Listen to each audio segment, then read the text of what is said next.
I rub my sore eyes and sit up in a daze, the cough still scraping at my throat. The room around me is a small thatched hut only a few square meters wide, like a toilet stall, with a slowly burning bonfire in the middle of the floor. Outside, the wind howls and the dark is so absolute I cannot see my hand in front of my face. I should be in my school dorm right now, asleep, and instead I am here. A prank, a kidnapping, or something worse. Every possibility surfaces at once, but before I can chase any of them down, a voice cuts straight into my mind. Survivor, the voice says, welcome to the dark world. To survive, please remember the following precautions. Unknown dangers lurk in the night, and keeping the bonfire burning greatly reduces the probability of being attacked. The danger level is greatly reduced during the day, so cherish the short daytime and explore and gather as many resources as possible. The shelter is the foundation for survivors to live in the dark world, and you must upgrade your shelter as soon as possible. The survival manual has many functions. Read it carefully and protect it well. A natural disaster will be randomly drawn every natural month, so please be aware. And finally, good luck favors those who strive to survive. The voice cuts off as abruptly as it started, but I know it was real and not an illusion. Cold wind seeps through the gaps in the hut, and I shiver, taking a deep breath of cold air, then quickly tightening my jacket and crowding closer to the bonfire to squat down and rub my hands. The warmth dispels the chill enough for my frozen thoughts to start flowing again. The indoor temperature in the middle of July is winter cold. If this were China, it would have to be the very northernmost region. To be transported here in an instant, with a voice speaking directly inside my skull, is far past anything existing technology can do. I have clearly been caught up in some mysterious event. And since I am here, I might as well make the best of it. As a contemporary college student raised on internet novels, I accept transmigration faster than most people would. I take a deep breath of the smoky air, stand up, and survey the small hut for the survival manual the voice mentioned. Only a few square meters cannot hide much, and in the corner I find a black handbook the size of a notebook along with a chipped, worn stone axe. The cover reads Survival Manual in plain printed characters, and the moment my eyes touch it, information rises directly in my mind. The Survival Manual integrates the various functions of the dark world, and if it is damaged, the shelter takes corresponding damage. So the book is essentially the core of the shelter. The voice already told me the shelter is the foundation here, and if it falls, the cold alone will kill me before any monster does. My expression darkens and I flip the manual open carefully. The pages are textured like animal hide. The flyleaf carries the 6 precautions verbatim. The first page logs weather as heavy fog, strong wind, overcast, temperature is outdoor -7.1 degrees, and time is night, remaining 2 hours, 32 minutes, 35 seconds. The animal hide paper updates in real time like a screen, which is unsettling. But transmigration is real, so any other absurdity is reasonable. The second page is the chat channel divided into world, region, and friends. The world channel shows over 8 billion people and is dropping by hundreds of thousands a second as I watch. The region channel is locked at exactly 10,000. Over 8 billion is the entire population of Blue Star, which means everyone has transmigrated. And how the elderly, sick, and disabled will survive in a place like this is not something I want to picture. I lived alone after my grandfather passed, so I do not have to worry about relatives I cannot reach. I open the world channel and instantly drown in scrolling messages I cannot read fast enough to make out. I switch to region instead. Help. I think I have been kidnapped. Can someone call the police? Buddy, I am a police officer from America and I want to call the police too. What kind of black tech is this manual that pipes thoughts into my head? Did we transmigrate or are we test subjects in a secret experiment? Have you seen the world counter 8 billion? Did everyone on Blue Star transmigrate? Dad, Mom, are you here? Stop shouting. 8 billion split into 10,000 person regions. Do you really think you would land next to someone you know? Anyone there? Since we are in the same region, we cannot be far apart. Let us move in together. Move in. With the danger out there, only a fool leaves their shelter. Can someone give me clothes? I sleep naked. I will freeze to death. Awesome. In this cold, who has spare clothes? You are on your own. Then a voice cuts in mid-sentence saying it hears wolves and asking if everyone's bonfires are still burning, that he just opened the door to look outside and the wind blew the flame out. And then he is screaming, telling something not to come closer, then nothing. Someone tries to call him back, brother. Are you okay? Do not scare people. Then the region counter clicks down from 10,000 to 9,999. The precaution about bonfires lands with a weight nobody can pretend not to feel, and the chat falls silent for more than 10 seconds before someone forces a sentence. The bonfire must not go out at night. As soon as it is light, we collect firewood first. Now everyone has a direct sense of how dangerous the dark world is. I look at my own crackling bonfire with a pounding heart, read in silence for a while longer, then flip onto the third page, the trade channel, which is empty because no one has listed anything yet. The fourth page is upgrade, showing level 1 shelter thatched hut, requiring 100 units of wood and 20 units of stone, with a note that the drafty hut is the lowest tier and that upgrading unlocks new functions. Every page after that is blank. So the manual currently has environment, chat, trade, and upgrade, and there are clearly more functions waiting to unlock. Those blank pages cannot be a diary. I close the book, flip back, and reread the 6 precautions one more time. The danger level drops in the day, and there are less than 2 hours of night left. I have to rest fast and adjust my state, because every precaution may be the line between life and death now. I sit cross-legged by the fire and force myself into half-sleep, dozing and waking, never trusting the dark enough to drop deep. With 20-some minutes left, I jolt up, slap myself, and run through the latest version of the 9th set of National Middle School students' broadcast gymnastics. My body is not particularly strong, but I know warming up before strenuous exercise prevents injury, and waking up early to do it inside the shelter wastes none of the precious daytime. By the closing jumping exercise, the cold stiffness has eased, and a steady warm current runs through me. Less than 10 minutes of night remain. I pick up the worn stone axe, weigh it, swing it lightly. The manual identifies it as a no-rank axe of ordinary quartzite, mainly for chopping firewood and trees, usable as a weapon in special circumstances. According to the handbook, item rarity runs black iron rank, bronze, silver, gold, platinum, diamond, legendary, mythical. 8 ranks total, and what I am holding does not even reach black iron. Speechless, I wonder how many swings it will take to fell a tree. Time runs out, the night closes its last second, and daylight descends. The panel updates: weather sunny, outdoor 5.5 and indoor 11.3. Daytime remaining 8 hours. The temperature jump from the freezing outdoor minus to single-digit positive is welcome, and the indoor bonfire makes the difference real. But 8 hours is not much daylight to plan resource runs, exploration, and a return trip in. Cherish the short daytime, the precaution said, and now I understand why. Across the dark world, everyone is bursting out of their shelters. 8 hours is short, and I do not know yet whether the daytime length will change later. I do not rush out. Instead, I cautiously read the chat for a few minutes to see if anyone has hit danger on the way out. Somebody bragging that he held it all night in the outhouse, and brothers, let us go. Somebody claiming he plays construction games and this is home turf. Somebody marveling at the beautiful jungle and fresh air and calling it paradise. No one reports immediate danger. I take the stone axe, push aside the curtain of the hut and step out. Dew clings to grass blades around the hut, sparkling under faint light, and insects and birds chirp softly through unfamiliar trees and shrubs. The harmonious scene only makes me grip the worn axe tighter. Whatever entity dragged everyone here from Blue Star did not do it out of kindness. Nobody abducts the entire population of a planet for a vacation. The handbook says daytime is reduced danger, not no danger, and overnight the regional counter has fallen from 10,000 to 9,982, more than a dozen people gone in a single night. I leave the shelter cautiously and step into the unknown. Survivors are already in the trees, and after the first axe swing, the regional channel explodes. Even the construction game enthusiast goes honest after one swing, complaining that a flimsy 10-centimeter sapling is harder than rock, and asking how he is supposed to gather 100 units of wood for an upgrade at this rate. A physical laborer type laughs that even he, doing manual labor every day, only fells 1 tree in 5 minutes for 1 unit of wood, and even he has to rest, so the day will be brutal. Someone trying to beg half a unit gets called a dummy and told to go chop his own and not forget how those people died. Someone else offers private photos for food and wood, gets called out as an online beggar, and slides into a private chat after a particularly suggestive image. Get to work, the channel says. No fire equals death. I close it. About 30 meters from the shelter, I find a small birch forest, choose a thinner sapling and swing. The recoil up the haft and the shallow notch I leave on the bark tell me everything. I adjust posture, aim at the same notch, and chop with all my strength. 8 minutes later, the sapling falls and I have 1 unit of wood. I do not rush to pick it up. I rub my arm, rest, and run the math. A strong adult collecting 1 unit per 5 minutes only manages 96 in 8 unbroken hours, and rest and food cut that down. 60 units a day would be excellent. With nightly bonfire consumption added, gathering 100 units takes at least 2 full days. Part-time work has kept me fitter than the average fragile college student, but I am no laborer. Without better tools, I am looking at 30 to 40 units a day, no more. I do not rush to join the chopping army. People who play games know exploration and quests beat blind grinding in a fresh map. And although this is not a game, mapping the surroundings and clearing dangers around the shelter makes future tree chopping safer. Carrying the worn axe, I head east toward the rising sun, climbing bushes and grass and watching for danger, all of which burns through stamina faster than flat ground. About 15 minutes later, 300 meters from the shelter, a pitch-black region rears up directly ahead, with occasional howls coming out of it that lift the hair on my neck. The transition is only meters wide and yet feels like another world entirely, completely unnatural.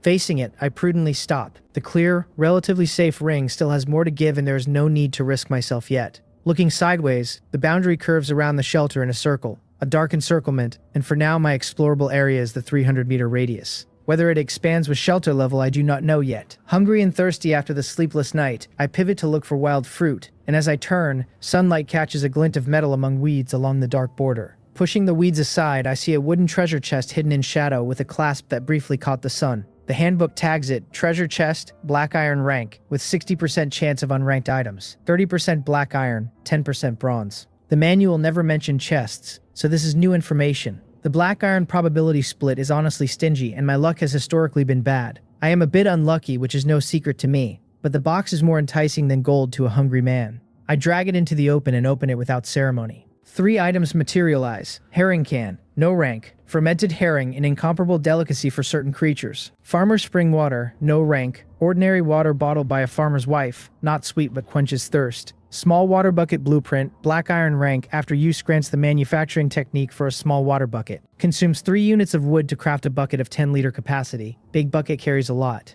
I remember streamers vomiting on stream from herring and decided it's trade goods, not food. I would throw up more than I would keep down. The water is what I urgently need, and I unscrew it and take a small sip. And even though the description warned that the unsweetened water is plain, my parched mouth finds it sweeter than any beverage I have ever had. Refreshing. The blueprint hits last and hits hardest, because in the dark world crafting needs blueprints, handcrafting is slow and quality is unreliable. A water bucket is universal, and 8 billion transmigrants form an impossibly large market. This is a hen that lays golden eggs worth far more than an ordinary bronze item. I will never trade it. I use it on the spot, and the message confirms I have mastered small water bucket manufacturing. If a black iron chest yields this much, what does a bronze, silver, gold yield? I rein the daydream in. The territory is 300 meters around, but actually 280,000 square meters, and a chest the size of a basketball in that environment is a needle in a haystack. Finding one is already extreme luck. Still, I sweep the entire ring for an hour and find only an open-air stone quarry to the west. No other chests, no fruit, just barrenness. The upside of barrenness is no beasts. With chests off the table for now, I follow the original plan and sweat through the birch grove for 3 units of wood, then come back to attempt a bucket. 10 minutes per bucket. I had assumed crafting would be instant. The math, chopping 1 unit takes 10 minutes including rest, and a bucket costs 3 units of wood plus 10 minutes of crafting. If buckets sell for 4 units of wood, anything above 4 is pure profit, and given the crafting bottleneck, supply will lag demand, so they will not be cheap. I will list at night when everyone is back inside. For the next several hours I gather wood, craft buckets, and reserve wood for the night's bonfire. The work is grim. 6 hours later the sky has darkened, less than half an hour to night. I have stockpiled 7 buckets and 12 loose units of wood. My movements have gone stiff and slow, and I am about to walk back when another tree crashes, and there in the open is a chest emitting a dark green metallic luster. Another chest. I rub my eyes, half believing exhaustion is hallucinating, and the chest is still there, sweeping all my fatigue away. I sprint over. The handbook tags it treasure chest, bronze grade, with 20% unranked, 40% black iron, 30% bronze, and 10% silver. The branch fragment still wedged in its side tells me it fell from the birch I just felled, wedged perfectly into the leaves, the dark green completely matching them. Without the sun straight on it, I would never have found it even if I had searched the territory 10 times. From now on, I tell myself, do not stare only at the ground. Look up too. I open it, and 4 items appear, 1 more than the black iron held, so a bronze chest also drops more items. The first item is long, thick, black, and hard. Baguette, no rank, incredibly hard bread. Consume with caution if you have bad teeth. Doubles as a weapon. I have not eaten in a day and tears prick at the sight of food. I usually prefer rice and noodles, but I am not picky now. The second item. Disposable lighter, no rank, plastic case with 2/3 fuel left, and the gilded characters heaven and earth on the casing. A lighter of unusual origin, useless once empty. I caress it, reluctant to put it down. Even on Earth, in ordinary wilderness, a fire source is critical, let alone here. I cannot rub stick a fire and the bonfire died at dawn. Without a flame at night, the dark could finish me. The lighter is no rank in name only. To me it is far more precious than an ordinary black iron item. The first 2 are useful, but I am conflicted. This is a bronze chest, and I expected a bronze item. The third item answers it. Bronze axe, bronze grade, made of bronze, sturdier and sharper than stone, with the description ribbing me about whether I drop this bronze axe, this silver axe, or this golden axe. I swing it twice and the air whistles. Chopping speed should more than double. As expected of a bronze axe, if I use this to chop, I want to charge into the trees and fell 100, but the sun is going. I shift to the 4th item. The 4th item makes the bronze axe slip out of my grip and thump to the floor. A palm-sized glass bottle, slender-necked, holding more than half of pale purple liquid that shimmers eerily in the last of the sunset. Fountain of mutation, silver rank, sustainable. When placed on the ground forms a fountainhead of alienation that produces 100 milliliters of mutated spring water per day. Ingestion causes unknown mutations in living creatures with effect related to amount consumed, with a glib pitch about not having enough hands and legs and joining the path of evolution. A silver from a bronze chest is 10% probability and I have hit it the first time. I was already content with one bronze item, and a silver came on top. Better still, it is sustainable, far more valuable than any one weapon or tool. The unknown mutations warning makes me promise I will absolutely never drink it on myself. The thought of growing extra arms after a sip sends a shiver through me. Even if I never use it, it trades for resources, and someone else may want to taste evolution. The note says any living creature, so plants and animals also count, though the actual outcome is anyone's guess. A cold gust hits, I tighten my coat, and the panel reads 21 minutes of daytime left. I haul the chest, the buckets, and the wood back, racing against full dark, then light the bonfire from the lighter and slowly thaw out.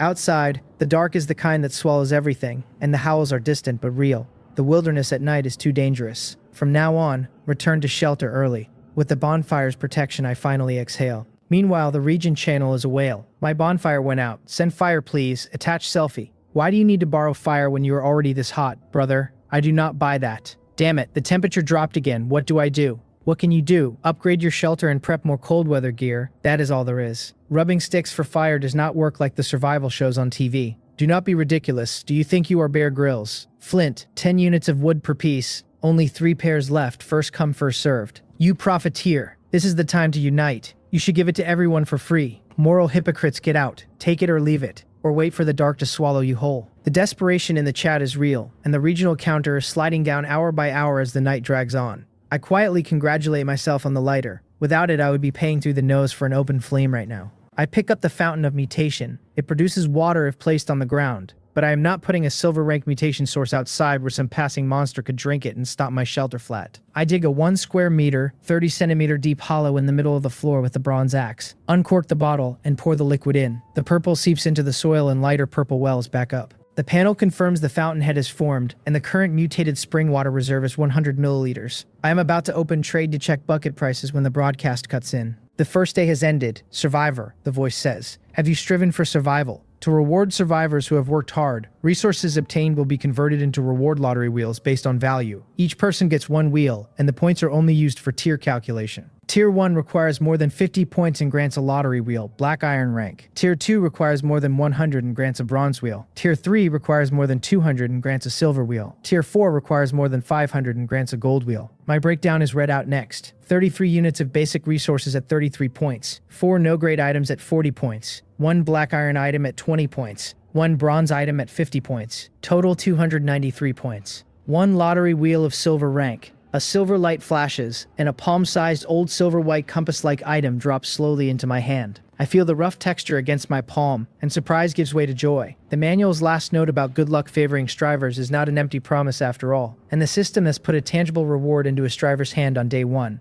I run the math. I cleared Tier 3 by 93 points, but the Tier 4 line is 500. By the conversion ratio, even 3 silvers leave me 50 short. I found a bronze chest and a black iron chest in a single day, and rolled a silver inside, which is already among the luckiest paths possible. Many people probably did not even see a black iron chest. Even so, I am still far from Tier 4. Will anyone hit it? I shake the daydream off. I am already lucky, and I am not so close to the next line that the loss aches. The people 1 or 2 points short are the ones who will not sleep tonight. The chat confirms it as the rewards drop. Why did nobody warn about quests? I chopped a few trees and got 6 points and 0 rewards. I want compensation. You lazy dog, blaming gravity for your inability to crap the weak die first. My mentality is shattered.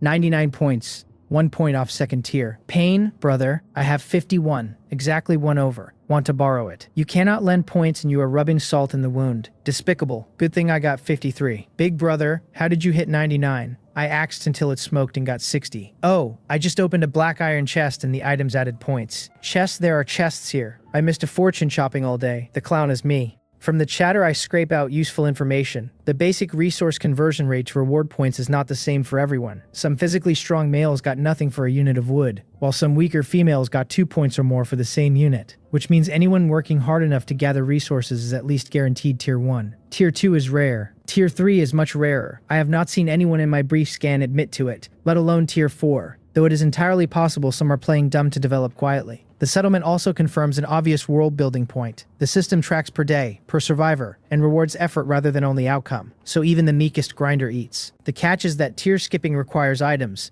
and items require luck, and luck is finite. The people in chat who hit 99 and missed by 1 point will lose sleep tonight. I am not one of them. The compass tags itself lottery compass, silver rank, randomly draws 1 silver rank item, single use, formerly the livelihood of a third-rate geomancer whose livelihood later became a broken bowl. The joke is presumably that he wound up a beggar, truly third-rate. A silver wheel hands me a silver item directly, which means a gold wheel hands a gold item. Overpowered. Silver is not easy. A bronze chest only has 10% odds. Statistically, 10 chests from 1, and rolling silver from 1 chest must have eaten a year of my luck. Use it early, enjoy it early. Use it late, and there is no discount. I trigger it. The pointer spins across fan-shaped grids etched with characters I cannot read, then slows under my nervous gaze and settles around 45 degrees clockwise. A silver light flashes, and a beast skin scroll bearing a purple eye appears. Skill scroll. Eye of Taming, silver rank, uses to learn the skill of the same name, which slightly raises the spiritual power limit and grants the ability to tame creatures with spiritual power lower than mine, with the number-controlled scaling on spiritual power, with a clip about colored contacts not being for Chunibu and weak creatures submitting or dying. 21 years old and my face still flushes at this writing style, but I have built up resistance to weird item descriptions and recover quickly. Beast Taming. That is the Beast Tamer class in games. The Dark World clearly has supernatural items, not just biotech. Every other item could be explained as genetic engineering, but a skill scroll cannot. The supernatural means unknown, which means danger, and a sense of urgency rises. I have a head start and must work harder. Only enough strength deals with unknown threats. And in a supernatural world, there might be powers that bring back the dead. Grandpa, maybe I can still see you. I clench the scroll and use it. The scroll spontaneously combusts, and a faint, imperceptible purple light drives into my left eye. The pain is like thousands of needles, and I drop to my knees, screaming, almost ready to dig the eye out. Half a minute later, the pain ends with a confirmation that I have learned Eye of Taming silver rank. I am drenched in cold sweat with my heart still racing, filled with lingering fear. The scroll never warned me of the pain at all. From now on, scrolls get used in safe places only, because if a monster found me mid-learning, it would be over. Fortunately, I was inside the shelter. My head feels clearer, and I sense a faint instinct in my left eye, like I can control whatever I look at by thought alone. My pupil has gone light purple and looks eerie, though I do not see that yet. The eye only tames creatures with weaker spiritual power, and spiritual power involves the brain, so failure could be catastrophic. I must use it on creatures clearly weaker, and I cannot test it now in a shelter empty of any creature. I am not walking into the night to find monsters. That is just suicide. I give up testing for now and head to the empty chest where the baguette sits, planning to eat and then go list buckets. When I open the chest, my pupils contract.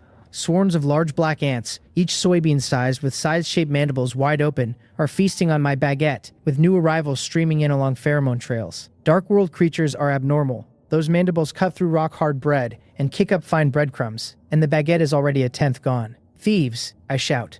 Get off my baguette. This is my only food, and I have not even had a bite, and watching it shrink makes me anxious and angry. But I will not punch them with a bare hand, because their mandibles are scythes and my hand is softer than the bread, and a single bite would tear flesh in seconds. I scrabble for a tool and find none in reach. As the bread keeps disappearing, the just acquired skill clicks back into my head. How could I forget? Ants are creatures. As long as it is a creature, the Eye of Taming can tame it. Maybe? Ants have small brains and weak spiritual power, and mine cannot possibly be lower than theirs, so they are perfect for the test. The ants gnawing at my baguette go from disgusting to adorable in an instant. There are at least dozens on the bread. I pick the happiest looking one and trigger Eye of Taming for the first time. A faint, almost imperceptible purple flickers in my left eye, and the ant freezes mid-bite. A connection clicks open between us. If I want, I can sense its thoughts and command it. I tell it to perform a few small movements, and it obeys precisely. Controlling an unintelligent creature like this carries no burden, so I sweep my gaze across the others one after another, and they freeze in place like a pause button has been pressed. Dozens go down in a single string, until no active ant remains in sight. Then I feel a subtle pressure in my brain, a protective ceiling on my control with no other adverse effect. Even on creatures as weak as ants there is a control limit. The cap must scale with my spiritual power. To control more and stronger creatures, spiritual power must rise. I will need to pay attention to items that boost it on the trade channel. After a brief contemplation, I order all the ants off the baguette and into a line on the floor, 63 of them. The handbook tags them as black scythe ant, no rank, completely black, mandibles shaped like scythes, possessing extremely strong biting force, ability none. No rank, no abilities, too weak. The black scythe ant is strong among ants but still an ant, and if they had not been on my food, I could have crushed most of them by stepping. As I wonder how to deal with them, my gaze lands on the fountain of mutation in the center of the room, and my mind opens. Mutated spring water mutates creatures unpredictably, beneficial or harmful, cheap, disposable, plentiful. That describes black scythe ants exactly. With enough of them, some lucky ones mutate beneficially, and the rest are no loss. The thought of strong individuals coming out of this restless bunch makes me jittery. Without further hesitation, I order them all to drink a mouthful. They march down the wall I dug like a disciplined army, approach the fountain and drink without hesitation. Their bodies twist and deform. Some swell like balloons and pop into mush. Half a minute later, only 41 remain alive. 21 died in the mutation, corpses strewn around the fountain. My stomach twists at the sight. Mutated spring water cannot be used casually. The death rate is too high. But my attention snaps to the survivors. Most are grotesquely deformed. Extra legs, missing mandibles, bloated bellies several times normal that they cannot drag along, and the panel marks them harmful and useless. 8, however, stand out. Thumb-sized, dozens of times larger than before, darker and shinier, with 10-centimeter scythe mandibles. Black scythe hunting ant, black iron rank, swift and possessing terrifying mandibles capable of immense destructive power. Ability 10-fold biting force. The 8 are the lucky beneficial mutations, and not only did they evolve, they jumped a rank. Ant biting force was already terrifying. These gnawed through hard bread before mutation, and now combined with 10-fold biting force, I half believe they could chew rocks. If a person were caught between those mandibles, I would rather not picture it. Hunting ants pose lethal threats to many creatures, and at scale even larger beasts would struggle. But there are only 8, so the ant army fantasy waits. I do not know where the black scythe ants came from. I will need to find their nest and capture the queen, and then the army becomes possible. The hunting ants would happily go nest hunting now, but it is night, and them tunneling around outside risks luring monsters in.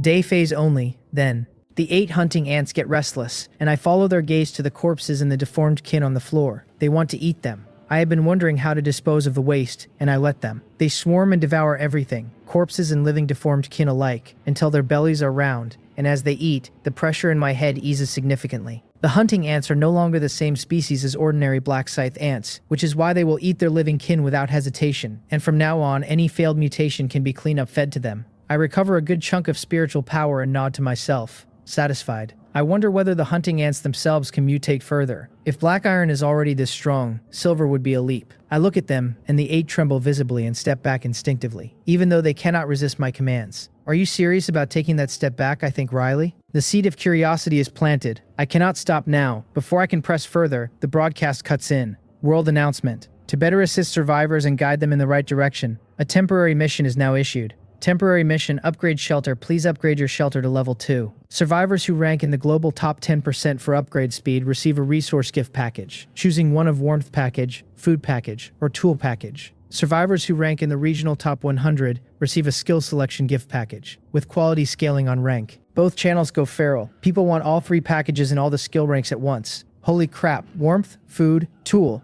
I want them all. What do I do? Can I have all 3? Somebody pee on him to wake him up. Skill selection package. What skills? This sounds like a game. This is not scientific, is it? If I can grab all of these, I take off. Who is willing to exchange resources with me? People are pulling out wooden spears at 15 wood or 5 stones each, marketed as a self-defense weapon for home and travel against monster knocks at the door. A streamer is offering tenderness in private with chat or video for a little wood and stone, promising the customer's heart will be comforted. Someone is lending 50 wood and 20 stone at 10% daily interest with a call for serious lenders. It is the 8 immortals crossing the sea, each on their own wave. To upgrade fast, every trick comes out. I cannot afford to study the ants further. Ants can be studied any time, but missing this temporary mission means missing the rewards forever. Even my well-stocked self drools at the package list. I yank up the manual and dive into the trade channel. The mission has world rewards and regional rewards. Top 10% globally is easy for me. I would have to be incompetent to miss it, since I already have abundant resources and items, and if I cannot make top 10%, I might as well find a block of tofu and slam my head against it. Top 100 regionally is the top 1% of 10,000. I am confident I make it, but my goal is not just to make it. The higher the regional rank, the better the skill. And I want first, or at least top 3 or top 5. I just hope no freaks live in my region. I open the trade channel and item listings scroll past, each tagged with owner, exchange terms, and a comment board. Wool sweater, no rank, owner Jang Dapio, 50 wood or 10 stone. A buyer with only 15 wood begs for a discount and gets called poor. A haggler suggests Pindu Duo at $9.99. Jang Dapio tells him to order it on the dark world and see if the courier delivers. Sharp machete, black iron rank, 60 wood plus 5 stone. The listings are varied and most are price gouged on day 1 with everyone short, with sellers fighting hagglers in the comments because the goods cost real labor. I get it, but at these prices nothing will move. The market will self-correct soon enough. The trade channel is too chaotic and gives me a headache, but a filter exists. I filter for containers and pages of them appear, sorted only by listing order. No price sort. Wooden bowl, no rank, 300 milliliters, 1 wood. Small wooden wine glass, no rank, 30 milliliters, 1 wood. Empty mineral water bottle, no rank, 500 milliliters, 2 wood. Wooden bucket, no rank, 2 liters, 5 wood or 1 stone. A container is essential because water sources mean nothing without something to carry it in. The big factor is capacity, and I look at capacity per cost. After 5 pages, almost nothing exceeds 1 liter, and even empty mineral water bottles are relatively spacious in this market. By scan, I work out that my buckets are worth around 15 wood by volume, but on day 1, nobody can afford 15. I want quick sales for upgrade points, so I listed a market-piercing 12 wood or 2 stone per bucket. Normally 1 stone mining tools are scarce, so stone goes for more, and I price the trade trap accordingly. I have 7 buckets and put them all up. I can craft more, no need to hold any back. I post on World Channel, small wooden buckets, 10 liter capacity, 12 wood listed on Trade Channel. Limited, first come first served. The reactions are immediate. A 4 liter basin for 8 wood, what a ripoff compared to this. I have 2 stone. I cannot upgrade today anyway, might as well get cheap goods. Boss Jang Hyun is generous. Do not fight me, I will take them all and resell at a profit. You beast, scalping after transmigrating brothers rush. Do not let middlemen eat the margin. I am not surprised someone calls me by name. Chat speech displays real-life avatar and name. World Channel allows 3 messages per day, so I do not waste another. Within 10 seconds, the 7 buckets are gone, and a stream of private orders comes in. Among them, someone named Cheongha asks to buy 5 buckets after the temporary mission ends. I do not know why she would want so many, but a customer is a customer. I agree. Tally. 7 buckets sold for 60 wood and 4 stone. Plus my 12 wood, I am now 28 wood and 16 stone short of the upgrade. Wood is manageable. The stone gap is the problem. Buckets are absurdly profitable. 3 wood resold for 4 times the price, but 10 minutes of crafting per unit means I cannot brute force the gap. Looking at the popularity, I want to crank out 100 more on the spot, but every second matters in a regional race, and slow crafting will not win first place. Sacrifices have to be made, so I drop that idea and start listing things to sell. Herring can. Sell. List at 10 wood. After all, it is a specialty food. Normal food is common, but Oreo-flavored herring is rare, and rich tastes are weird. Disposable lighter, keep, cannot sell. The bitten baguette, sell, listed 3 wood. I can buy a fresh one later. Bronze axe, keep. To my surprise, the herring can and the chewed baguette both sell within a minute. Even so, I am still 15 wood and 16 stone short. Sell the hunting ants? Black iron rank creatures should be worth something, but I have only 8 and there are still many open questions to study with them, so unless absolutely necessary, no. Wood I can chase, stone I cannot. Riding a bicycle to a bar, save where you can, spend where you must. I turn to the most valuable thing I own, the mutated spring water. Reserve sits at 93.8 milliliters. The small ant trial used only 6.2 milliliters because ants drink almost nothing. I cut 12 small wooden cups with grooves to hold liquid using the bronze axe. Take out 60 milliliters of spring water and divide it into 12 5-milliliter portions. I list them at 13 wood per portion, or 2 stone, and post a second World Channel ad. Silver rank items, discounted prices. Come and grab them quickly. The reactions ride between disbelief that I have a silver rank item, lament about the gap between people, and rapid buying, since spring water is niche and only specific needs match it. The trade trap pricing leans buyers towards stone. Sale successful, 2 stone. Sale successful, 2 stone. In 2 minutes, 8 portions are gone for 16 stone, exactly enough for the shelter upgrade. The pace then slows on the spring water because curious onlookers are sated, and my World Channel ad is buried. I am only 15 wood from upgrading and about to cap exchanges at wood, when Cheongha DMs again, asking if I can lower the price to 40 wood for the 4 remaining portions. The same rich woman who pre-ordered 5 buckets is now buying out 4 silver rank portions, which strongly suggests she has already upgraded and has wood to spare. We are not in the same region, and her offer matches my mental floor. I do not haggle, I take it. Sale successful, 40 wood. The moment the trade clears, I open the manual, hit upgrade. Survivor detected meeting conditions. Consume 100 wood and 20 stone. Yes. Shelter upgrading, please wait. Shelter successfully upgraded to level 2. Wooden house. Then the broadcast fire. Top 10% globally for upgrade speed. Resource gift package. Choose between warmth, food, or tool. And the second one, sharper. Congratulations, you are the first survivor in this region to upgrade your shelter. Reward skill selection gift package. Gold rank. I do not relax until the broadcast confirms first regionally. The cheap sell losses have been earned back with interest, and gold rank for first place is unexpectedly generous. The world rank package can wait.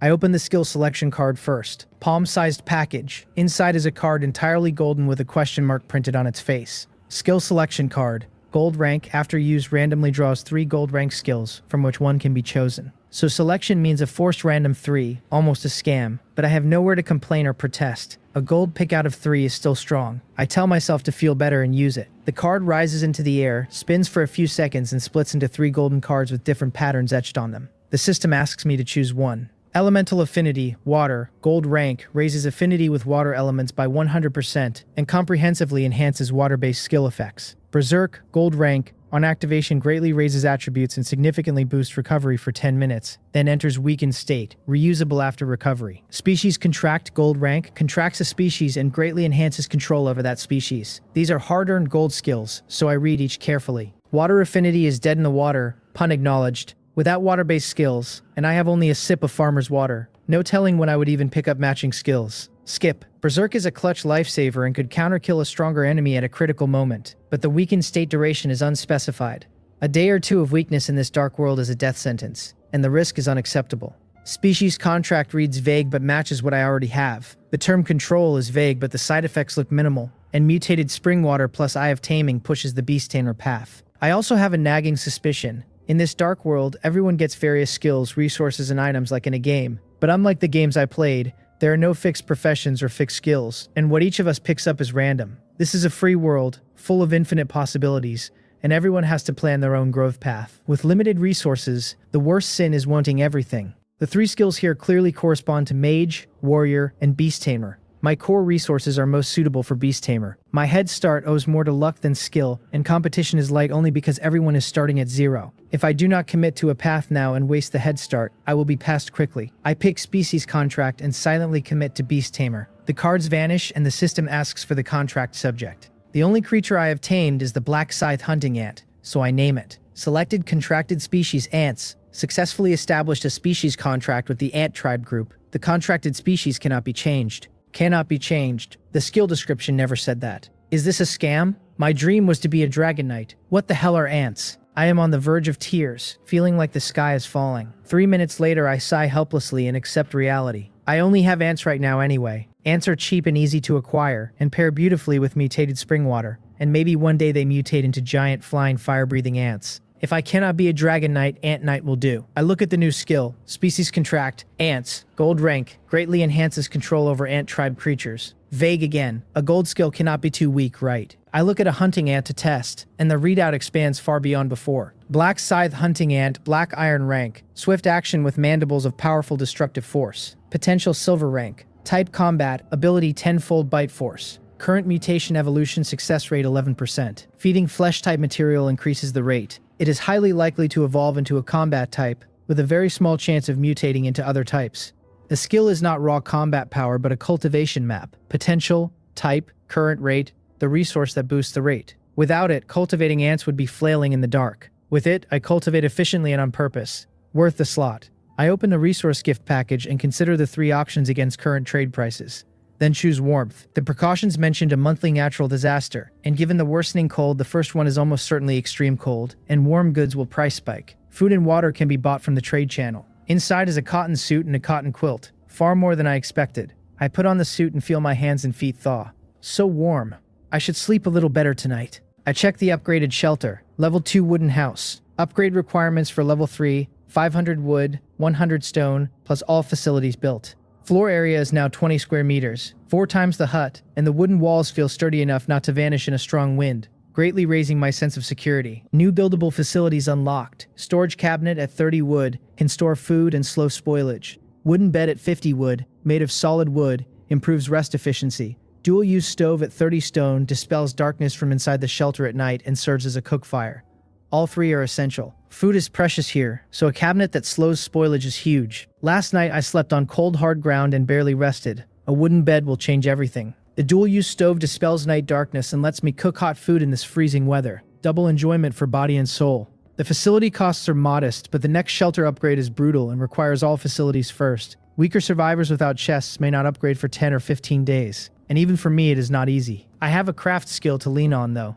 After upgrading I still have wood, so I keep crafting buckets while reading the channel. People are envying the regional 5th place who got a silver skill. Salute to the big shot. I want skills too. Sigh, should I go all in? Can I still make top 100 regionally? Hesitation breeds defeat. Just commit and get it over with. They are interesting people, and the chat is still half adrenaline and half bravado as the temporary mission winds down. Some are calculating whether they can sell the family silver for the last few units. Others are pivoting to chain craft items and selling them at thin margins to scrape past the cutoff. A few are openly trash-talking everyone who has not made the cut yet, the kind of bravado that masks panic. The skill selection rewards seem to weigh on everyone the most. Silver in regional 5th means survivors above me may have rolled gold, and the prodigies in the global front may have rolled higher than that. I buy a rye bread for 5 wood and chew while I work. My hands keep shaping buckets while my head plans next steps. Food first. My territory is barren and only the trade channel feeds me, but cold will price spike or even strangle supply, which is deadly, so a stable food source is mandatory.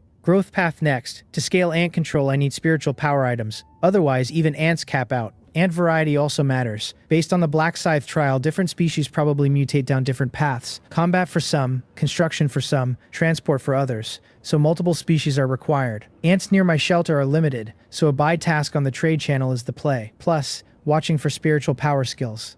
An hour later, I have 6 more buckets beside me. The temporary mission winds down, and I scan the broader picture. Each region has 10,000 people, 8 billion total means over 800,000 regions. And the regional top 100 slots are all filled while the global top 10% still has a few open spots. Of those who have not upgraded, very few will today. Less than a tenth of the world's transmigrants made the level 2 upgrade on day 1. Lucky people are a minority, and my expression darkens. I keep crafting. The image stays with me. 8 billion souls dropped into 10,000 person cells with thatched walls and a fire. Told to survive, and on the very first night the death counter is already in the hundreds of thousands. I'm sitting on 3 chests of luck nobody else opened, and I cannot afford to coast on it. Buckets, food source, spiritual power, ant variety, cold preparation, partner cultivation, every line item is real, and night is not long enough to address them all. My private message blinks. Opening it is Chungha again, asking whether I have any buckets for trade now. She buys steadily and finally pulls my attention. Her avatar is a young woman with an oval face and a gentle smile. Dark world avatars cannot be photoshopped or beautified, so the face is real, and even I, who am usually face blind, have to admit she is beautiful. I do not have impure thoughts. I head straight to her wallet and quietly decide to mark up. With that appearance and temperament, she has to be wealthy and high status and not short on money. If she could read my mind right now, she would be speechless. I confirm I have buckets and ask how many. 5, she says, and asks if I still have mutated spring water for sale. I have 33.8 milliliters left from the original allocation, and the spring eye produces another 100 milliliters daily that the ants barely touch, so yes. I tell her I can sell 20 milliliters now, but I want better resources for it. She should have some. In a different corner of the dark world, a tree thick enough that 10 people would need to encircle it carries a small wooden house on its main trunk. Other survivors would gawk at the engineering. Chungha is the owner, and she frowns at my message. How did he know? Well, she did buy too many tools from him at the start of the temporary mission. At that point, only people with no hope of finishing or with overflowing resources could afford to spend wood on tools, and she is the second category. She is not against my pitch. With temporary missions ended, rare items return to their inherent value. She replies, no problem, take a look at these. Multi-ear winter wheat seeds, black iron rank, mutated variant with 100 times the yield of regular winter wheat and stronger cold resistance. Ripening potion, bronze grade. Applied to plants accelerates growth. Lower quality plants benefit more. 2-color goji berry, silver rank, slightly enhances physique and increases resistance. My eyes light up. The seeds plus the potion solve my food problem outright. A plot of multi-year winter wheat means I never lose to food shortages. The goji berry is even better, since there are no hospitals here and even a mild cold can be fatal. So a permanent physique and resistance bump is invaluable. I keep my reply flat. Not bad. How do you want to trade? Xiongha knows exactly how heavy these items are at this stage of the world, and smiles at my poker face. She offers 100 multi-ear winter wheat seeds, 3 bottles of ripening potion, 1 2-color goji berry, in exchange for 20 milliliters of mutated spring water and 5 buckets. What do I think? I freeze for a moment, not because the price is low, but because it is high, far above expectations. By my own reckoning, 30 seeds plus 1 bottle of potion plus the goji berry would already have been a good trade. She is generous to the point of strange. I had intended to fleece her, and now I am almost embarrassed. That is the power of a rich woman, and I almost lose the will to grind. Willpower wins. I push back. That is too much. My goods are not worth that. She replies quietly. In items the math is uneven, but she values my development potential. Long-term cooperation then. We are far apart and she has no recourse if I take the trade and ghost her, so paying extra on a possibility is a confidence move. Sensing my pause, she adds, your regional rank in this temporary mission cannot be low. Your mutated spring water as a silver rank sustainable resource matters greatly to me. I am willing to take a certain risk. Cooperation is mutual and you also need things I have, and the dark world's danger far exceeds what either of us imagines, so partners survive better. Long-term is the framing. She is right that the spring water is what really matters, and the cooperation framing follows. My own preference is to specialize in one path and concentrate resources in that direction. Like classes in a game where combat, recon, support, and logistics combine to outperform generalists. The risk is that specializing creates weaknesses, and entrusting safety to a stranger is a death sentence. This is not a game. I have only set my own career path. If her toolkit complements mine, long-term works. I ask, cooperation needs mutual benefit. Do you have other advantages? Because once my food is self-sufficient, these go down in value. She is not annoyed and answers confidently. All her items, skills, and resources are plant-related, giving her a unique advantage in cultivating plants. The multi-ear winter wheat is her own breed with astonishing yield. As long as I keep trading her spring water, she keeps cultivating mutated plants, and she will give me first dibs. Without plant specialization, I would burn resources for poor results. Once I have used spring water myself, I know exactly what she means, that harmful mutations dominate beneficial ones. Cooperation is full win-win, so she is also a path-committed survivor, just on plants. Smart people abound. I am not the only one to commit early. With her continually breeding mutated plants for me, the partnership is real. I drop the hesitation and agree. Happy cooperation. Happy cooperation. We complete the trade. Then I ask casually why she started buying from me at the start of the temporary mission instead of selling for upgrade points. She replies, "Oh, that I had already upgraded my shelter to level 2 during the day, so the mission was completed instantly when it dropped. During the day." I freeze in place. In a distant corner of the dark world, Cheongha chuckles softly, having anticipated exactly this reaction, and tells herself that showing a little strength helps cooperation. After the trade, I am near broke, so I keep crafting and selling buckets through the night. The night runs 16 hours, and sleeping all of it is wasteful. I plan 7 hours of sleep and the rest at the bench. Her offhand reveal sticks under my skin. I knew there would be freaks who upgraded fast, but daytime upgrade is on another level, and my imagination cannot reconstruct it. Even for me, felling a tree takes 8 minutes. Could she be a delicate-looking woman who is actually a muscle-bound axe wielder? Lucky we are not in the same region, otherwise I would only be competing for second place. I sketch a figure with 2 axes and bulging muscles tearing through trees, only for the face to turn around and be Cheongha. I shiver, snap out of the daze, check the time and find that 8 unconscious hours have passed. What was I thinking? Cheongha's ability is plant-related, and that is how she upgraded so fast. The muscle scenario was a fatigue hallucination. I have been crafting too long, mental and physical strength are at the limit. I push through the bucket I am working on and stop, surveying the heap in the room. The 8 hours have been rough. My hands are stiff from repetition, and the bucket that took 10 minutes early on now takes 20 as my speed sags. I have made 39 buckets, including one left over from a trade, exactly 40. I keep 10 and sell the rest for 180 wood and 30 stone. Big shot now. I look at the shelter facilities. Storage cabinet, wooden bed, dual-use stove, total only 80 wood and 30 stone. And since they are inevitable, I build all 3 at once. The built facilities place where I want them, so the dual-use stove goes in the center, the wooden bed near it, and the storage cabinet far from the heat to slow food spoilage. I throw the cotton quilt onto the bed. The stove's strong warmth, the soft warm quilt, the comfortable bed. My eyelids droop, but I push through to open the trade channel one more time, because the seeds I traded from Cheonghao still need handling, and it is not yet time to sleep. 10 minutes of browsing pulls up exactly what I want. 3-story nursery, black iron rank, 2x2 meters, 3-story planter, increases plant growth speed by 10%. Owner Thompson 60 wood. A growth-speeding nursery is hard currency. The night is unknown ground and I will not plant my food outside, so an indoor nursery is mandatory. 60 wood is steep, but after hours of bucketing I can afford it. Hard-earned resources mean I will not pay sticker, and I haggle in the traditional way. The owner's name reads foreign, which would have killed my chances if not for the manual's translation function. I offer 55 wood. Thompson swears to God it is worth it, says it can grow delicious vegetables. I tell him post-mission everyone burned wood on upgrades and there are not many buyers at 60. He concedes to 56 and refuses to go lower. I am in a hurry to plant and sleep, so I take it and place the nursery near the door so daytime sun reaches the soil through the open curtain.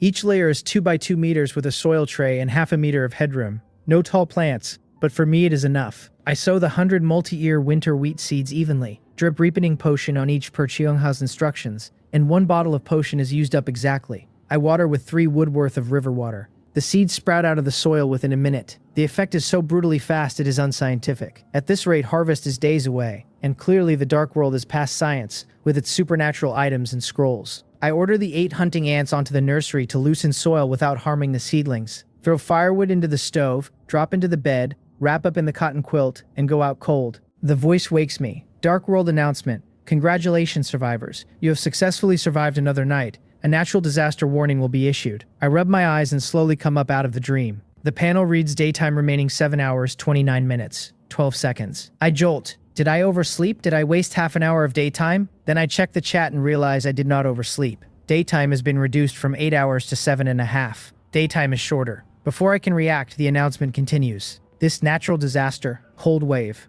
In 7 days, an extremely low temperature cold wave will bring extreme cold to the entire dark continent.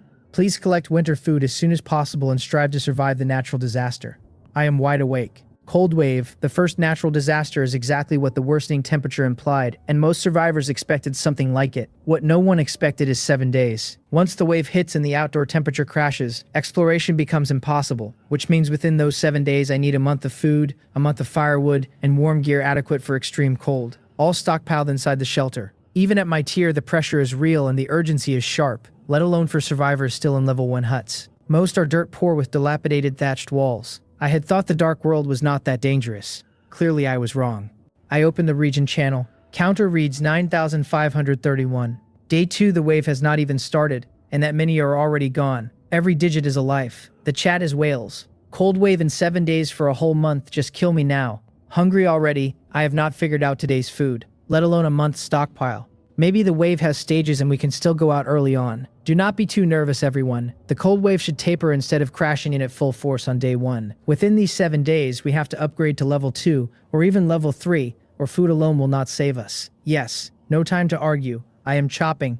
I just got a bronze axe yesterday and the sapling pile is finally moving. Selling river water in bulk, 3 wood per liter, deliver via trade channel. Selling raw flint, 10 wood apiece. Last batch before prices spike. Selling cotton scraps for makeshift insulation, 2 wood per bundle, only 10 bundles total. I close the channel before the noise can drag me into other people's panic. I open the trade channel and list 1 milliliter of mutated spring water at 10,000 wood. Not to sell it, just to stick a billboard on top of a high traffic listing. With a note attached, buying large quantities of various ant species, must include a queen ant, can trade in resources or items. Without a queen, the ant project cannot scale. I DM Chuong asking her to help look for ants nearby. As a plant specialist, she works the soil constantly and might bump into a colony. Then I prepare to head out. Past the nursery, I check the wheat, already heading. A few more hours and it is ripe. My thinking was too narrow. In the dark world, anything is possible. After warm-up, I take a few hunting ants and step outside.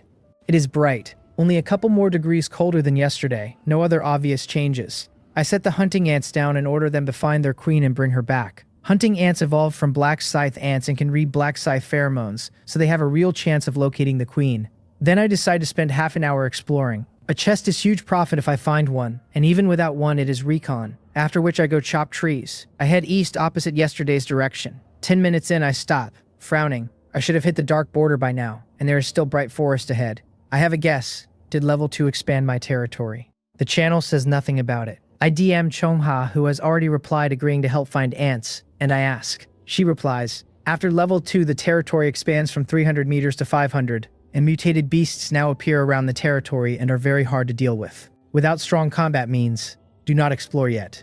I thank her. I look at the new ground. Chests are likely inside it, but mutated beasts are also very real, and even ordinary beasts would beat me right now. A moment of patience opens a wider path. I will collect resources today, evolve a few hunting ants to silver, then come back. I retreat to the birch grove. After yesterday's work, most of the small saplings are gone, leaving thicker trees that take more effort but yield more wood. With the bronze axe that is manageable, I swing. 2 hours later, a wood pile sits beside me. As I plan to stop and start crafting buckets, a signal pings through the contract and I turn. The lead hunting ant is carrying a fat-abdomined ant, and the other 7 herd over 100 black scythe ants like officers escorting prisoners, all marching toward me. I beam with joy. The hunting ants have wiped out the nest. They brought the queen. The number of hunting ants problem is gone. I drop the axe and run over. Without preamble, purple flickers in my left eye and Eye of Taming hits the queen. Black scythe ant queen, no rank. Potential silver rank. Type reproductive. Current mutation evolution success rate, 48%. Feeding flesh-type materials raises the rate, highly likely to evolve into a reproductive type, with a small chance of mutating into other types. The moment I tame the queen, the hundreds of black scythe ants behind her stop their commotion and stand obediently in place. The realization lands fast. The queen is the leader of the colony, and taming her means controlling the entire colony. Great. This dramatically reduces my spiritual power burden. Do not underestimate it. A single ant takes little spiritual power, but at scale and after evolution the cost compounds. If controlling only the queen runs the colony, I can effortlessly manage millions of ants. The image lights me up, and my gaze on the queen gets fervent. She is too critical to allow any damage, and 48% is decent but far from safe enough. Fortunately, with Species Contract, I have a stable way to push the rate up. I dump the 41 units of wood from the morning chop to one side, and decide to prioritize the queen's mutation rate, because the sooner she mutates, the sooner she breeds hunting ants, and the sooner the army exists. I open the trade channel and filter for flesh. Daytime exploration. Few hunters yet. There are only a dozen pages. I skip unranked flesh entirely and focus on black iron and above. Excluding price gougers, a few candidates remain, and one comes out on top. Mutated rabbit meat, black iron rank, owner Will Porter, 20 wood per gin, half a kilo. Mutated wild boar meat, bronze grade, same owner, 40 wood per gin. Same person selling both at scale, which means combat power and intel I want, plus a price negotiable bulk volume. Counting the freshly chopped 41, I have 98 wood total. Enough. I DM Will. I will take the 1 gin of mutated rabbit meat and the 1 gin of mutated wild boar meat you have listed. Can the price be a bit lower? He takes 5 minutes to reply. Will, if you have looked at the trade channel, you know the price is already very favorable. Me, yes, but few people can afford meat right now and your listing has been up a while. I have a long-term demand for high-quality flesh, and we could establish long-term cooperation. In a distant corner of the dark world, a nearly 2-meter-tall white man, shirtless, props a blood-dripping long-handled axe on the ground and frowns at his manual. After thinking for a while, he writes back, I am somewhat interested in long-term cooperation. Since you can afford this much meat now, you must be a strong individual. I cannot lower the price further, but I can give you a small gift. He sends item info, mutated rabbit blood, black iron rank, and mutated wild boar blood, bronze grade. Beast blood also raises mutation success rate, effectively a discount. So I reply, okay, deal. We trade 60 wood for 1 gin of each meat plus the 2 bottles of blood. After the trade, I ask another question. Will, since you can hunt this many mutated beasts, you must know about them. Could you tell me a bit? I am ready to pay for the info, since mutated beast intel matters to me. Will is generous and replies almost instantly. Of course, no problem. I had hunted plenty of beasts even before coming to the Dark Continent. Mutated beasts here, compared to Blue Star beasts, have not only grown significantly larger, but also become more violent and savage in nature, and their appearance has changed too. The mutated rabbit is 80 centimeters long and has grown a pair of sharp fangs. The moment it saw me, instead of running, it charged at me with bloodshot eyes. Zhang Hyun, if you are not good at fighting, do not provoke them. They have already surpassed the scope of ordinary beasts. With Cheng Ha's earlier warning still ringing, my caution doubles. I thank Will. Mutated beasts have territory and generally do not wander, so as long as I do not approach the new ground, there should be no danger for now. I put down the manual and take out the mutated rabbit meat and mutated wild boar meat. Both are bright red, marbled, fresh, with rich blood smell. 2 days in this world feel like a month without meat, and my mouth waters at the thought of roasting them on the stove. I push the craving down and order the queen to eat the rabbit meat first. She crawls over, opens her scythe-like mandibles, and devours it ravenously. Her rate ticks from 48 to 49 and keeps climbing. Black iron flesh on a no-rank queen is a serious tonic. If black iron pushes this fast, what about bronze? Will bronze meat instantly hit 100%? I switch her to the mutated wild boar meat without hesitation, and the rate climbs faster, hitting 65% in minutes, and stalls. For an ordinary ant, 65 would be fantastic, but for a queen with no second chance, only 100 is truly safe. Then I look at her. Her bulging abdomen is now several times bigger, and she is lying beside the boar meat too full to move. She just ate too much. Scared me for a moment. I laugh self-deprecatingly and order her to digest, then keep eating, then go back to chopping nearby. Half an hour later, I check on her again. Her rate is at 100%. That was fast. I bring her to the mutated spring water and let her drink. Her body is several times bigger than a regular black scythe ant, and 1 gulp takes a full milliliter before she stops. Under my nervous gaze, her body expands rapidly and the mutation finishes. Black scythe hunter ant queen, black iron rank. Potential silver rank. Type reproductive. Ability rapid reproduction. Current mutation evolution success rate 11%, with the same flesh-feeding scaling and likely outcomes as before. Quality jumps from no rank to black iron and she gains rapid reproduction. More importantly, she now breeds black iron black scythe hunting ants directly, which means I never need to spend more spring water on individual hunter cultivation as long as I keep her fed. The hunting ants already have combat power. Numbers were the bottleneck, and that is solved. Once their numbers grow, hunting mutated beasts goes on the table. The ant army I have been imagining starts to look real, but the queen cannot do it alone. I gather the 8 existing hunting ants, drop 2 pieces of mutated beast nearby, let them eat alongside the queen to raise their own mutation rate, and pair them with her for breeding. Watching her bulging belly, I laugh. You, with food, drink, and a harem, you live more comfortably than I do. You must cultivate me a good army. I leave them to it, take the bronze axe, and head out again. As soon as I reach the birch grove, a private message comes in. I open it. It is Chongha again. Jang Hyun, I found a type of ant. See if it is useful to you.